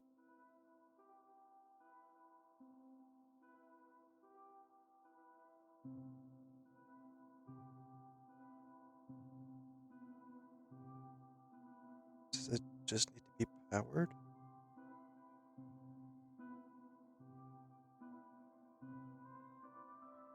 No?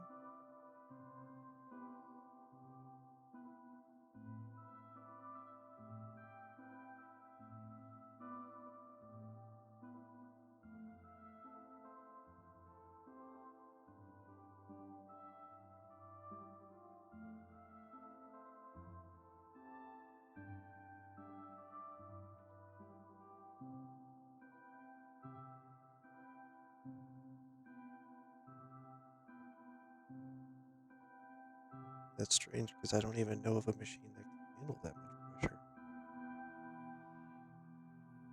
Fluid mixers are 10.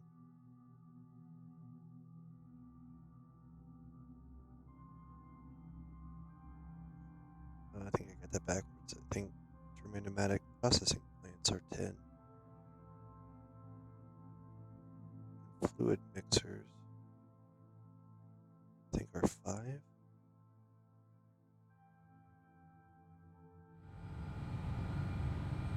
Yep.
I mean, this setup also provides water breathing.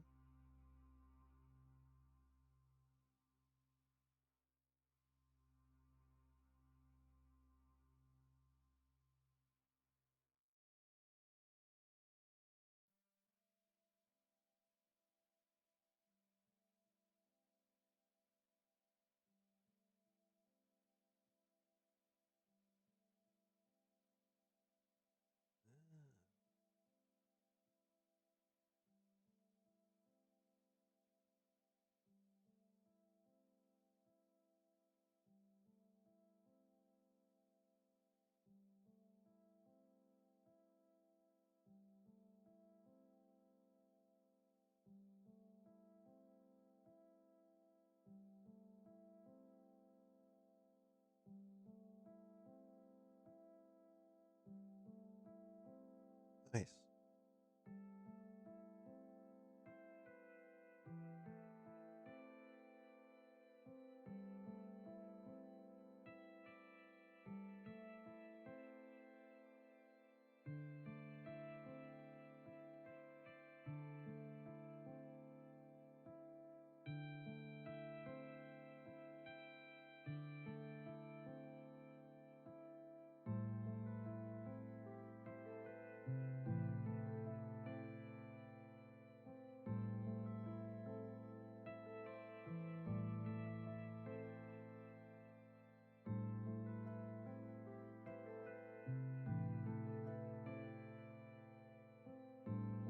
I could make these just for having all the check marks.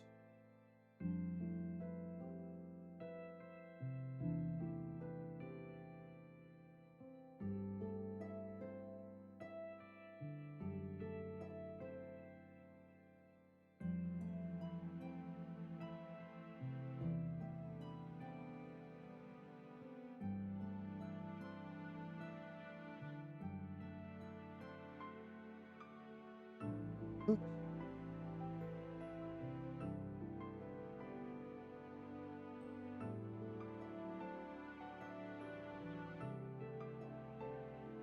Oh, okay. So that drone interface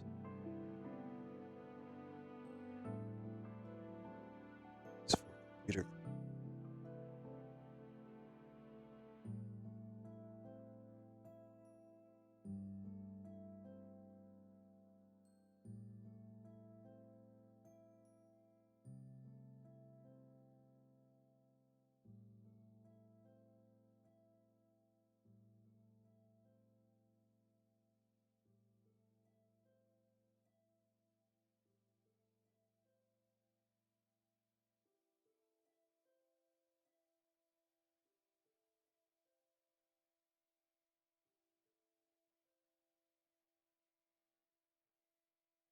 beam.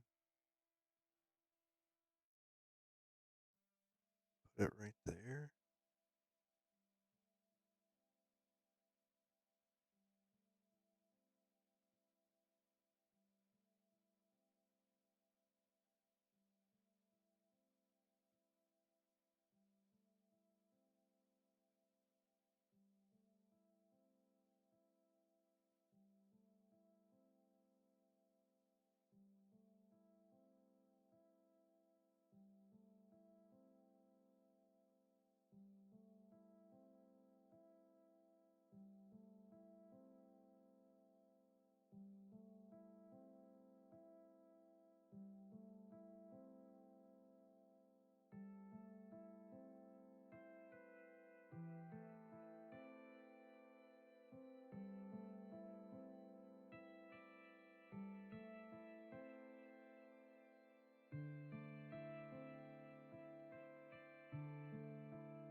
I'm guessing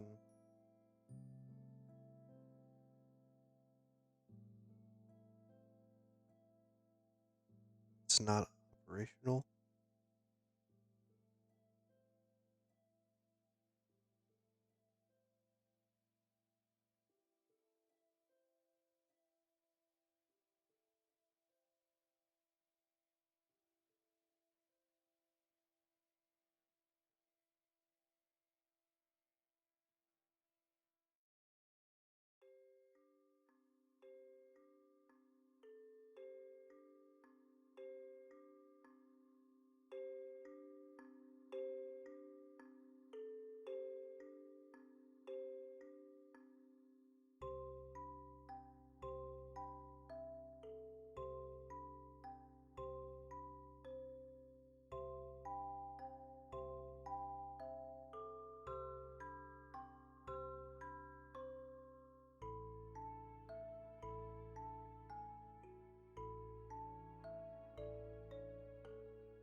Only needs one bar.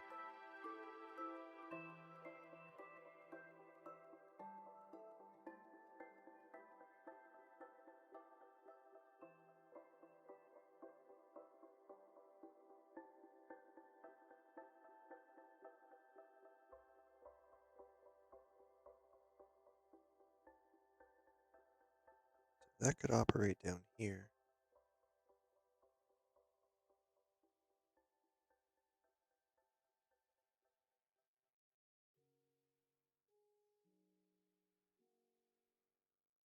I think.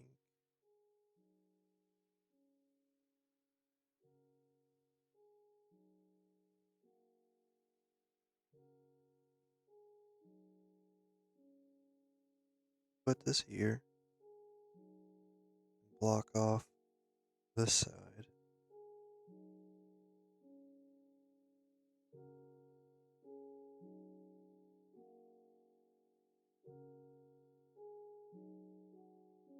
Route you over here.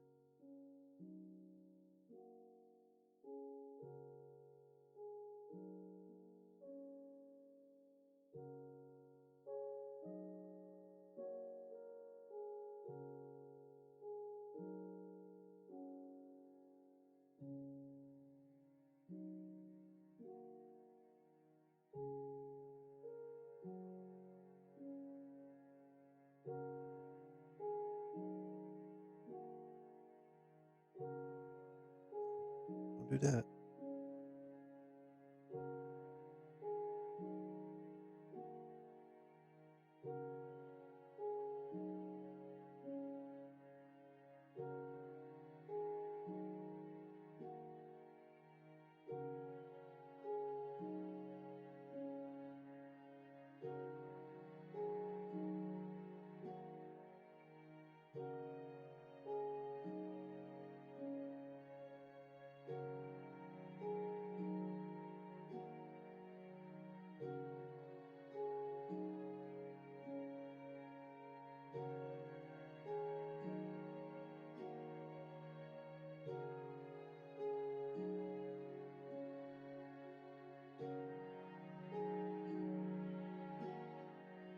Oh, that,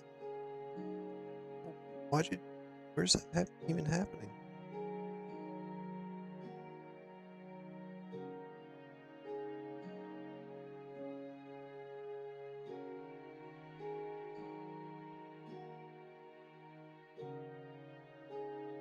No.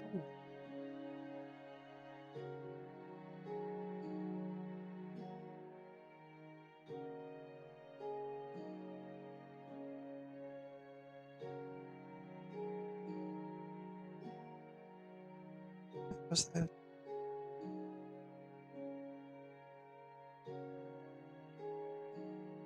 Oh,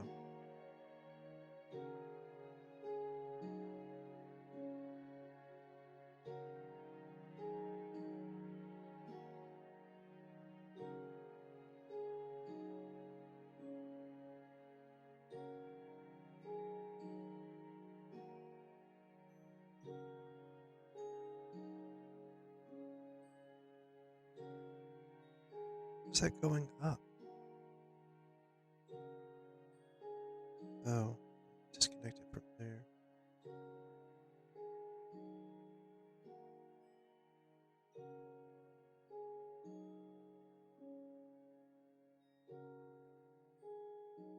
Need to let it leak.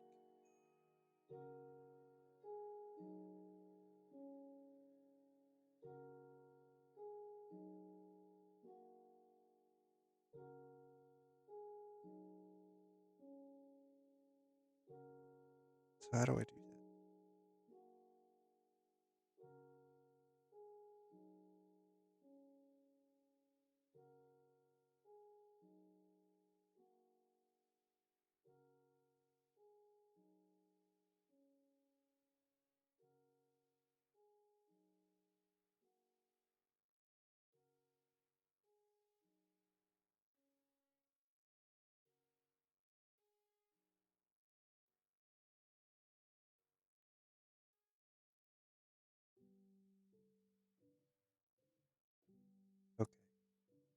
Now that's below the threshold.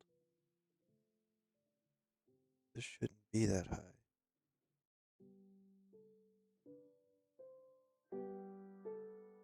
You've got a security upgrade, so why not just let you vent off?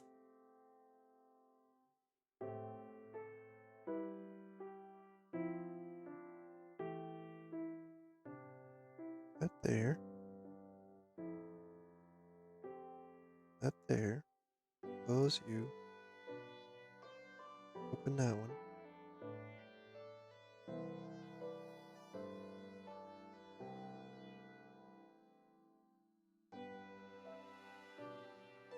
Perfect.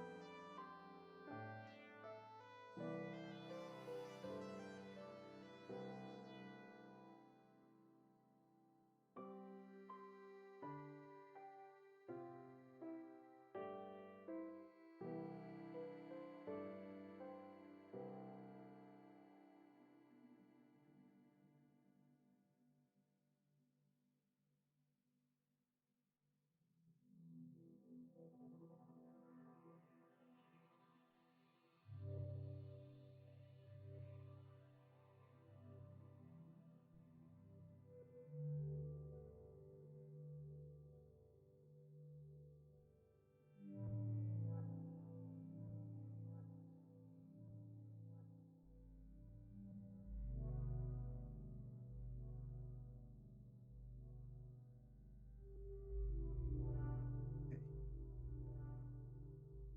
I got them all.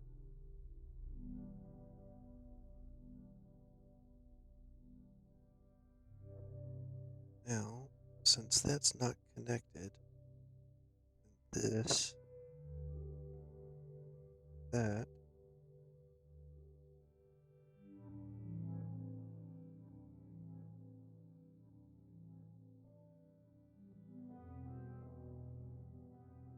I think all I have to do now is just replace. It's gonna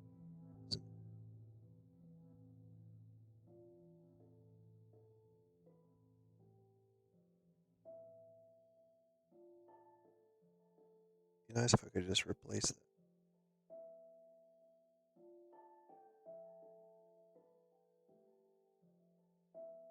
Yep, I knew that was gonna happen.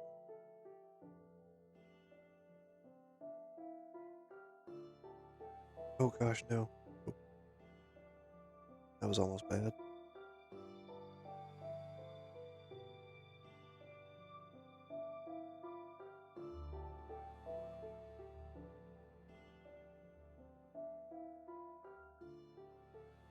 That is not good.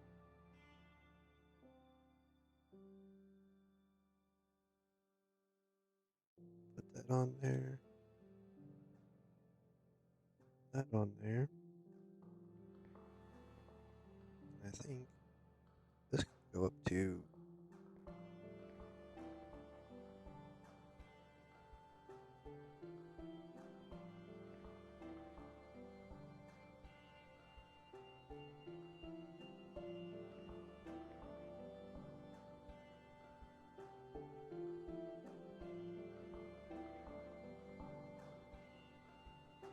That one lower than 10.3 bar.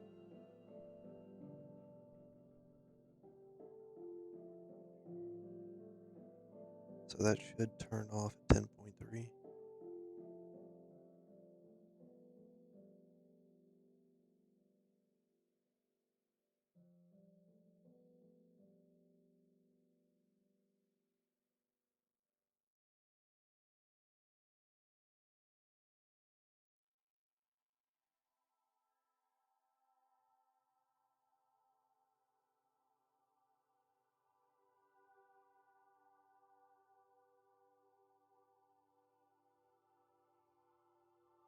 Good.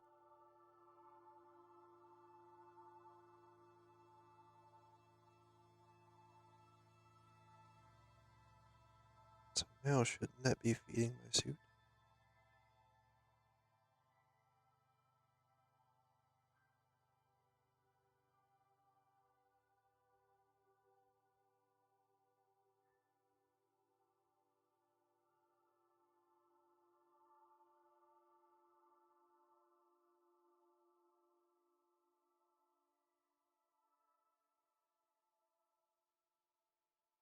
does that work?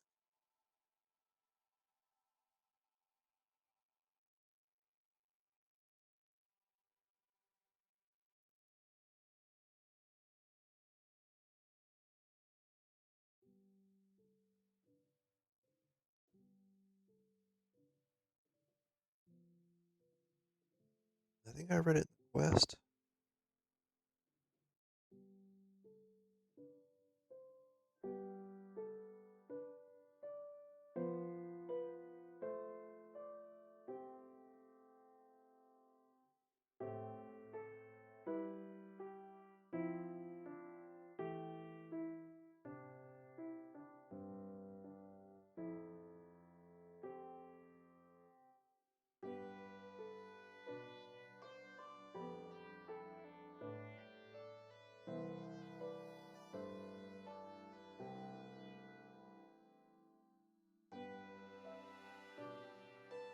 This can be used to keep your chest plate charged.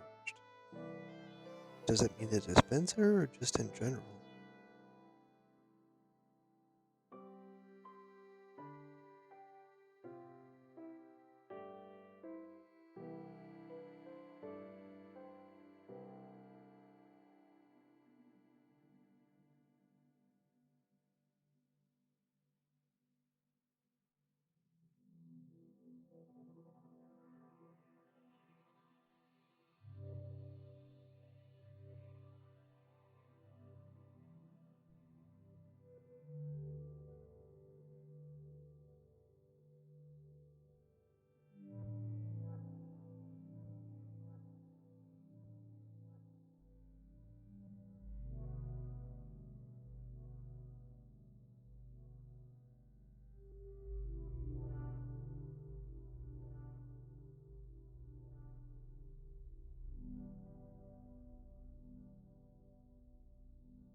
Okay.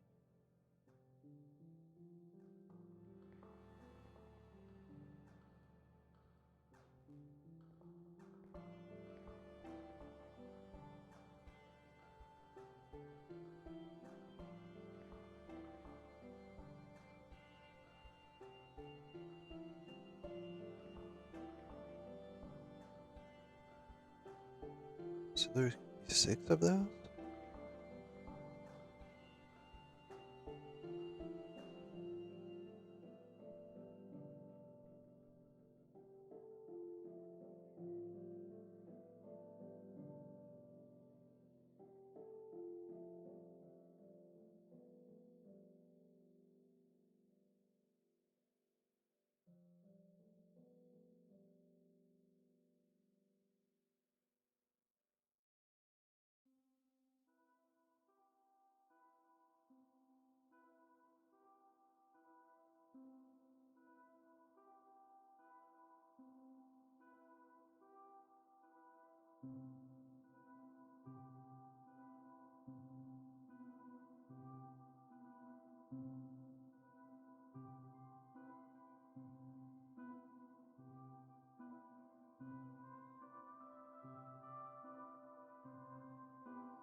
Is it charging?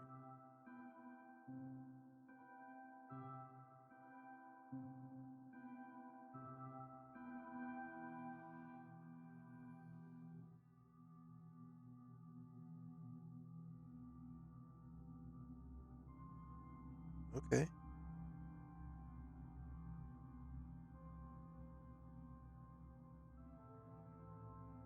This is going down though.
Okay.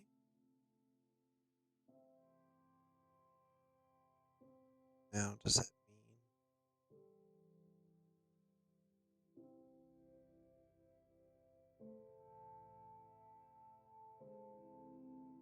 so? Why is this not fully charged then?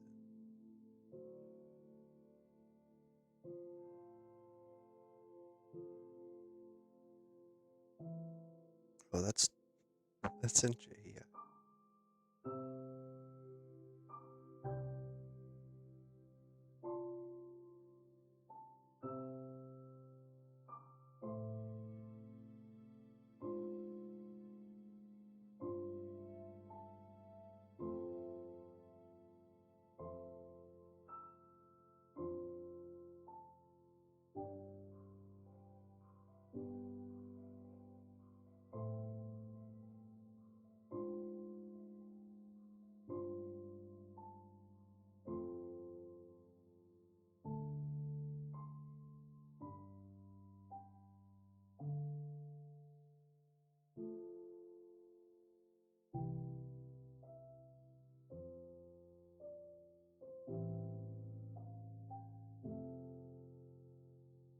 So this is supposed to send my player air.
first, probably go put that dust in the drawer.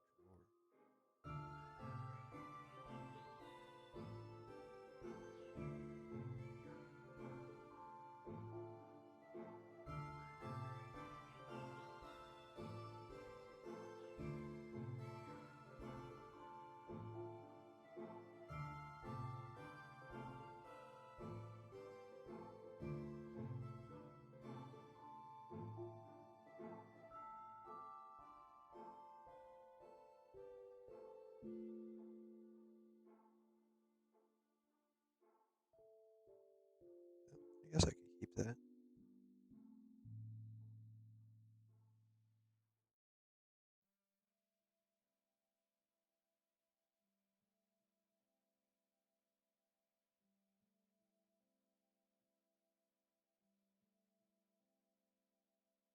That way it doesn't blow up.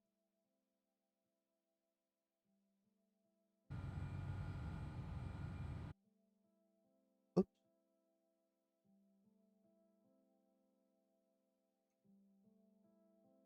After that just happened, I'm considering moving that.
And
Did I do this over here?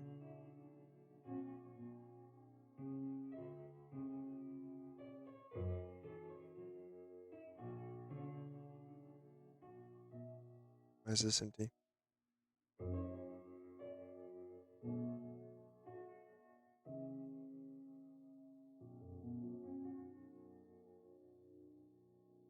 Oh no.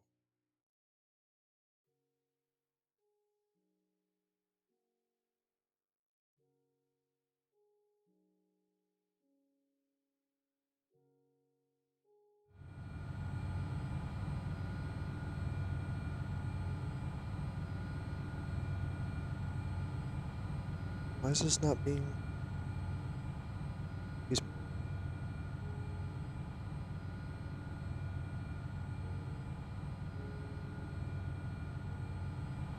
This is not being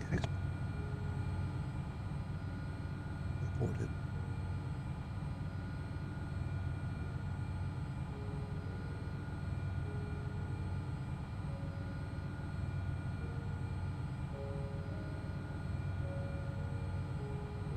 See, it's getting on my nerves.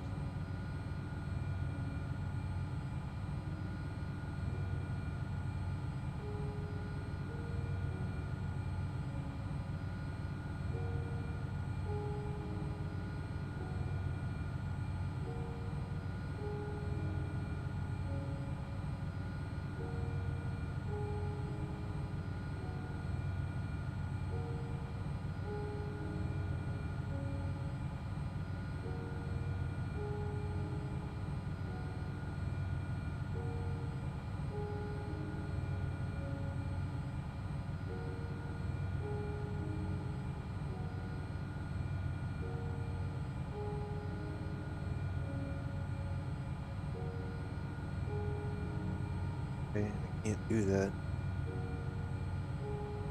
because for some reason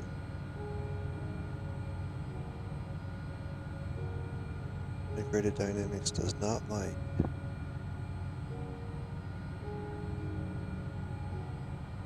being empty with drawers.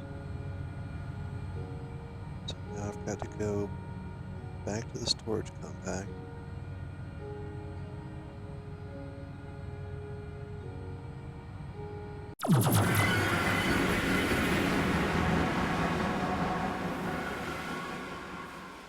Gotta find the one for ethanol that's empty. Probably this one. Nope. There it is.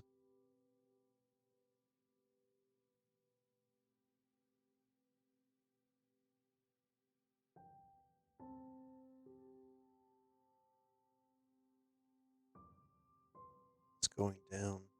Gotta hurry.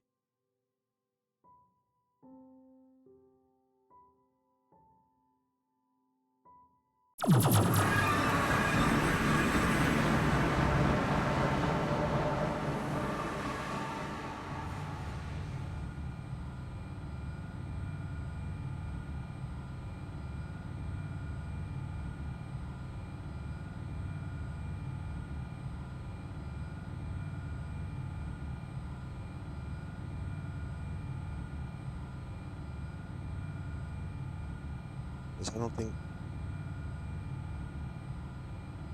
it's being produced fast enough.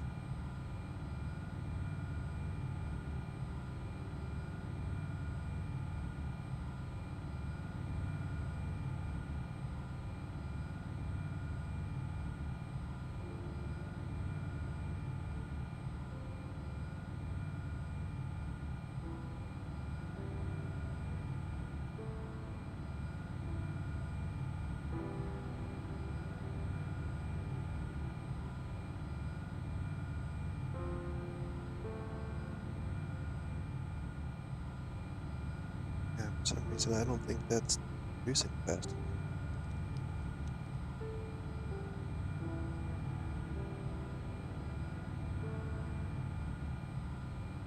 It's still gonna run out.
Still have plenty of vegetable oil.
Right, storage over there.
So that's automatically charging.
I don't know if I want to use that minigun ammo. There's got to be a cheaper one.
says something.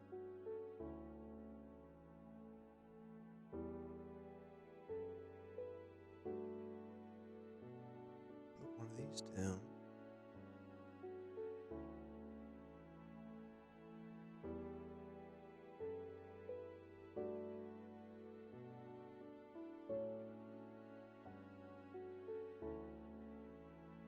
Sweet.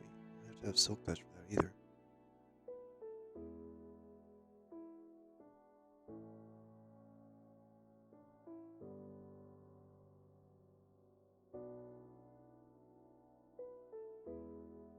Okay. Mangrove roots hold water.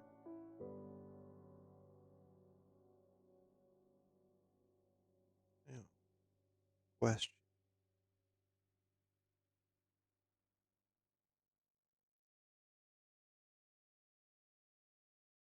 If I put a minecart assembler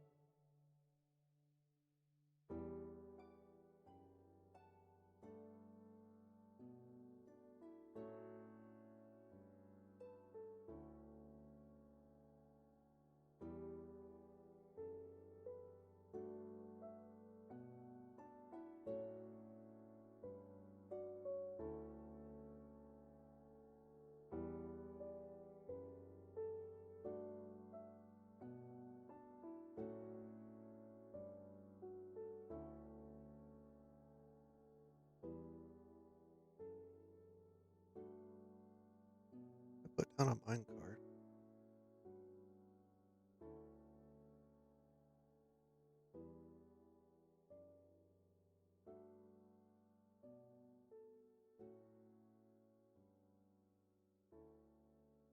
And throw on a lever. Why did that happen?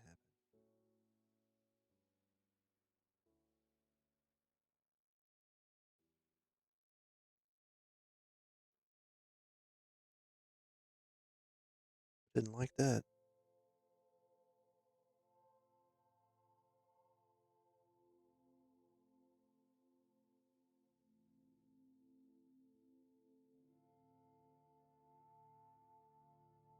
Did not like that at all.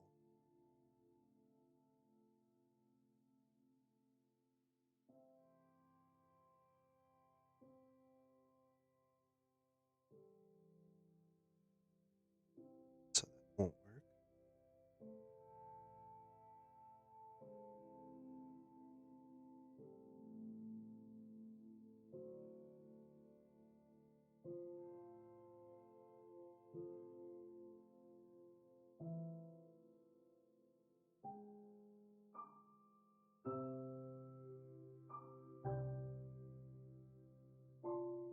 That theory's out.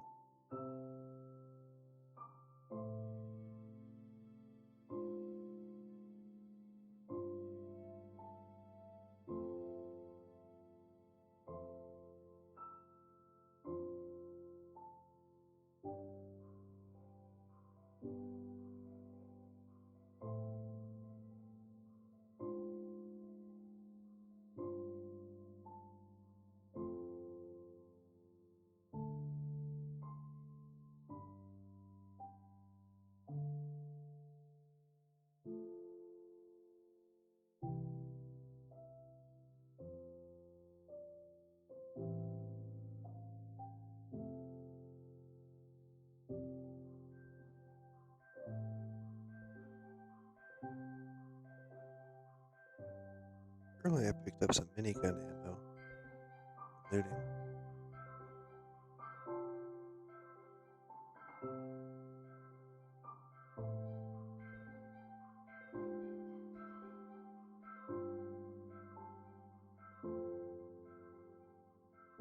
Maybe not.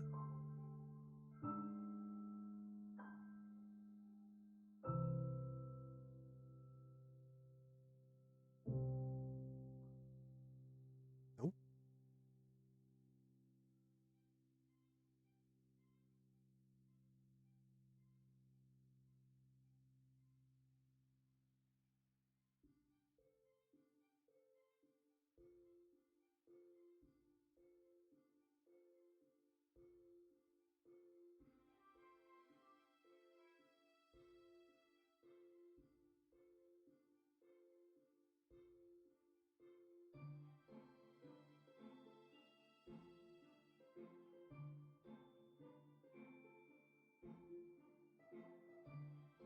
Okay.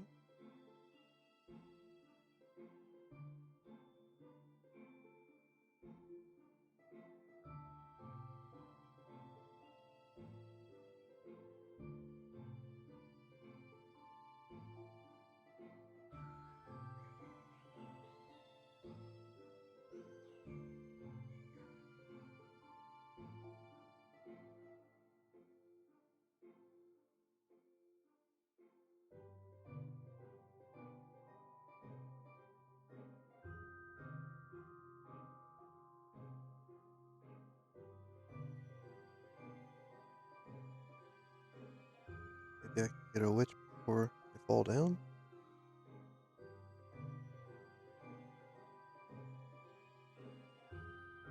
Yeah.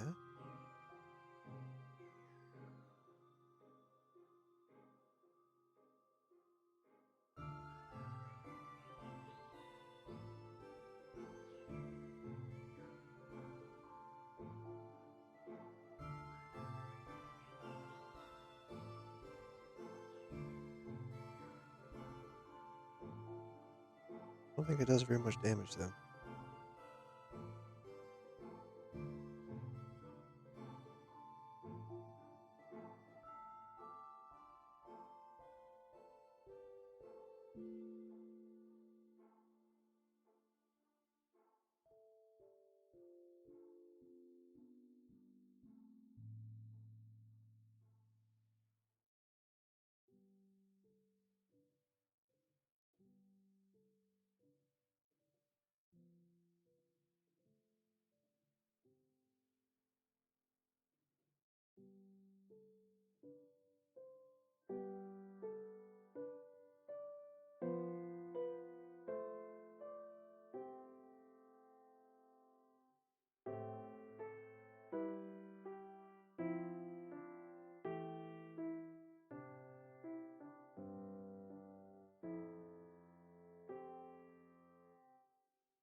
Does that make?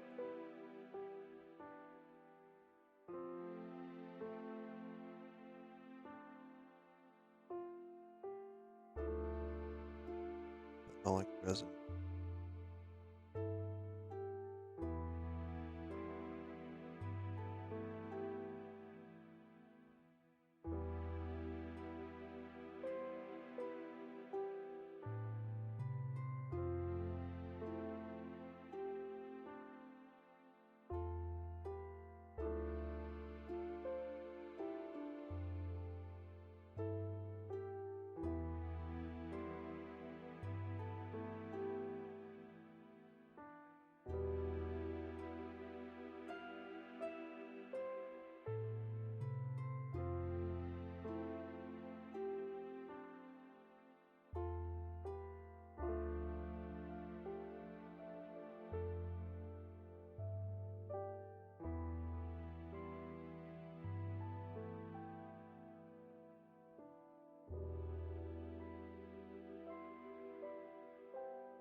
I think I stopped those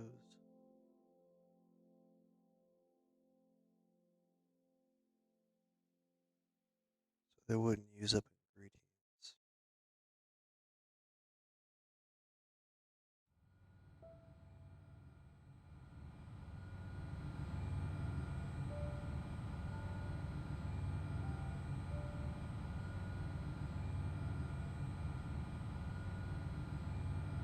Yep, ran out of ethanol again.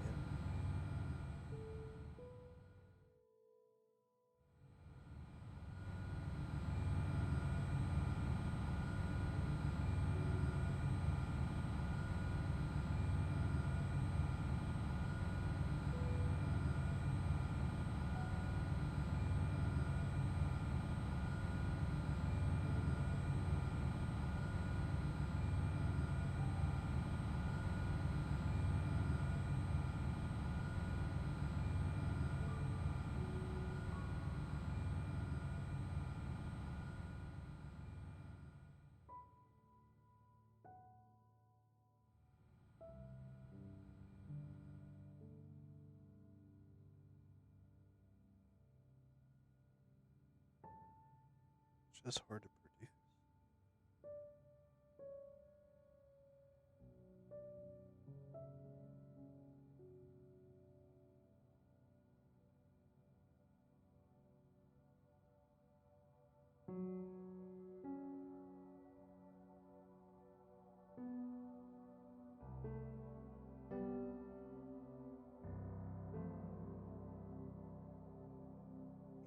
Even yeast culture is hard to get.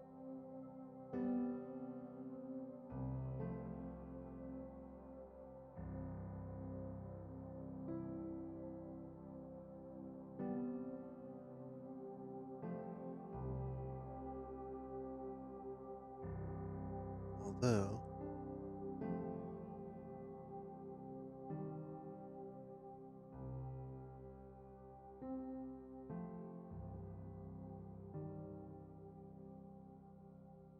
betting this is probably faster.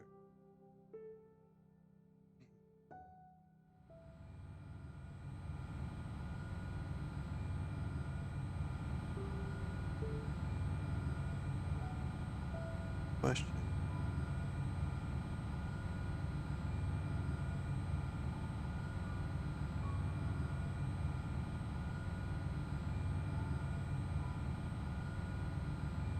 If I put torches,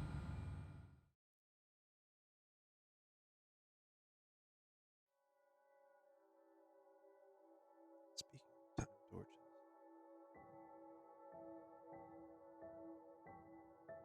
where are they?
Should have 44 of these.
And did I place them down over here? I thought I picked them.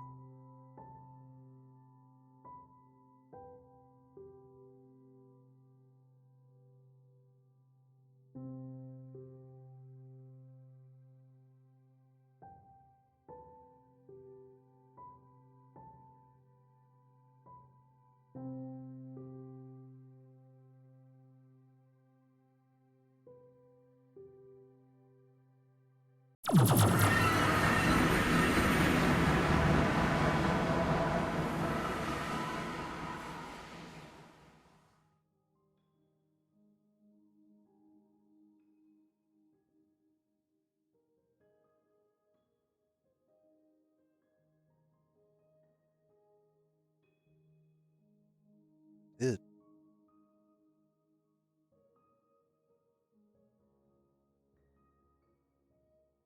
I should have 44 time.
Where I'll put them.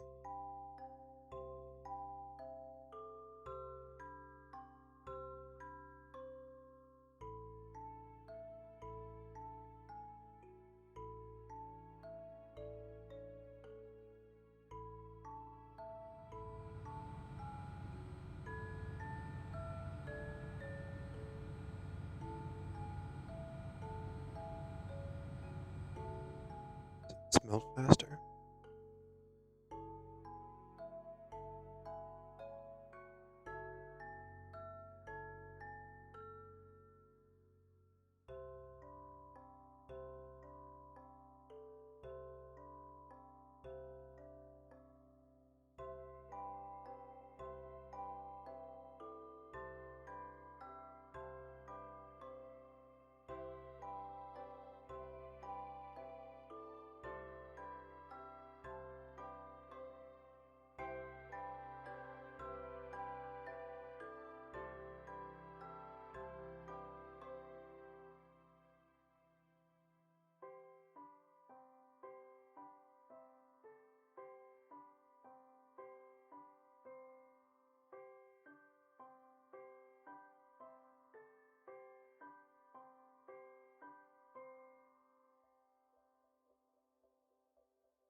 All those weren't easy to make.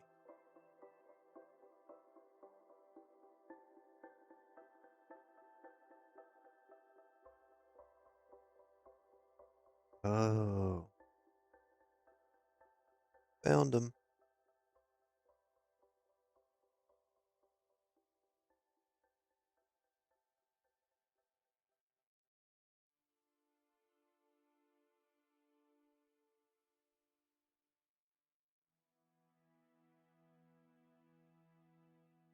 I probably don't need that.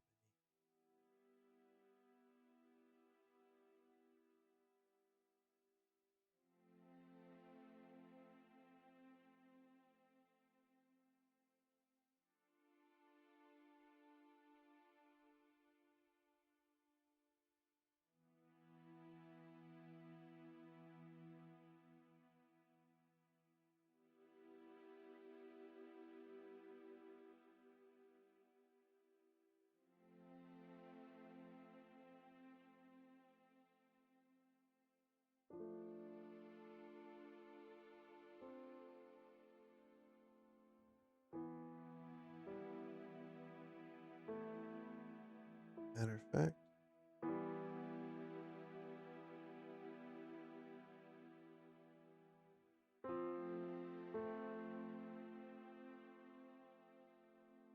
what?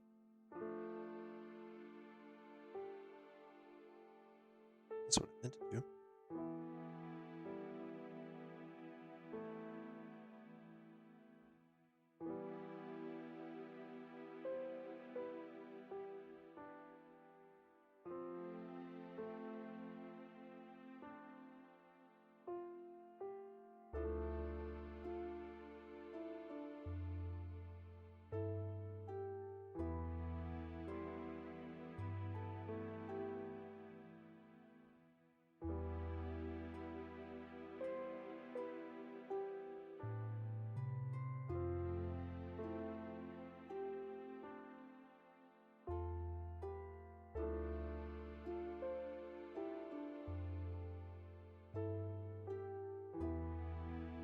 Okay, I think that's gonna about do it for tonight.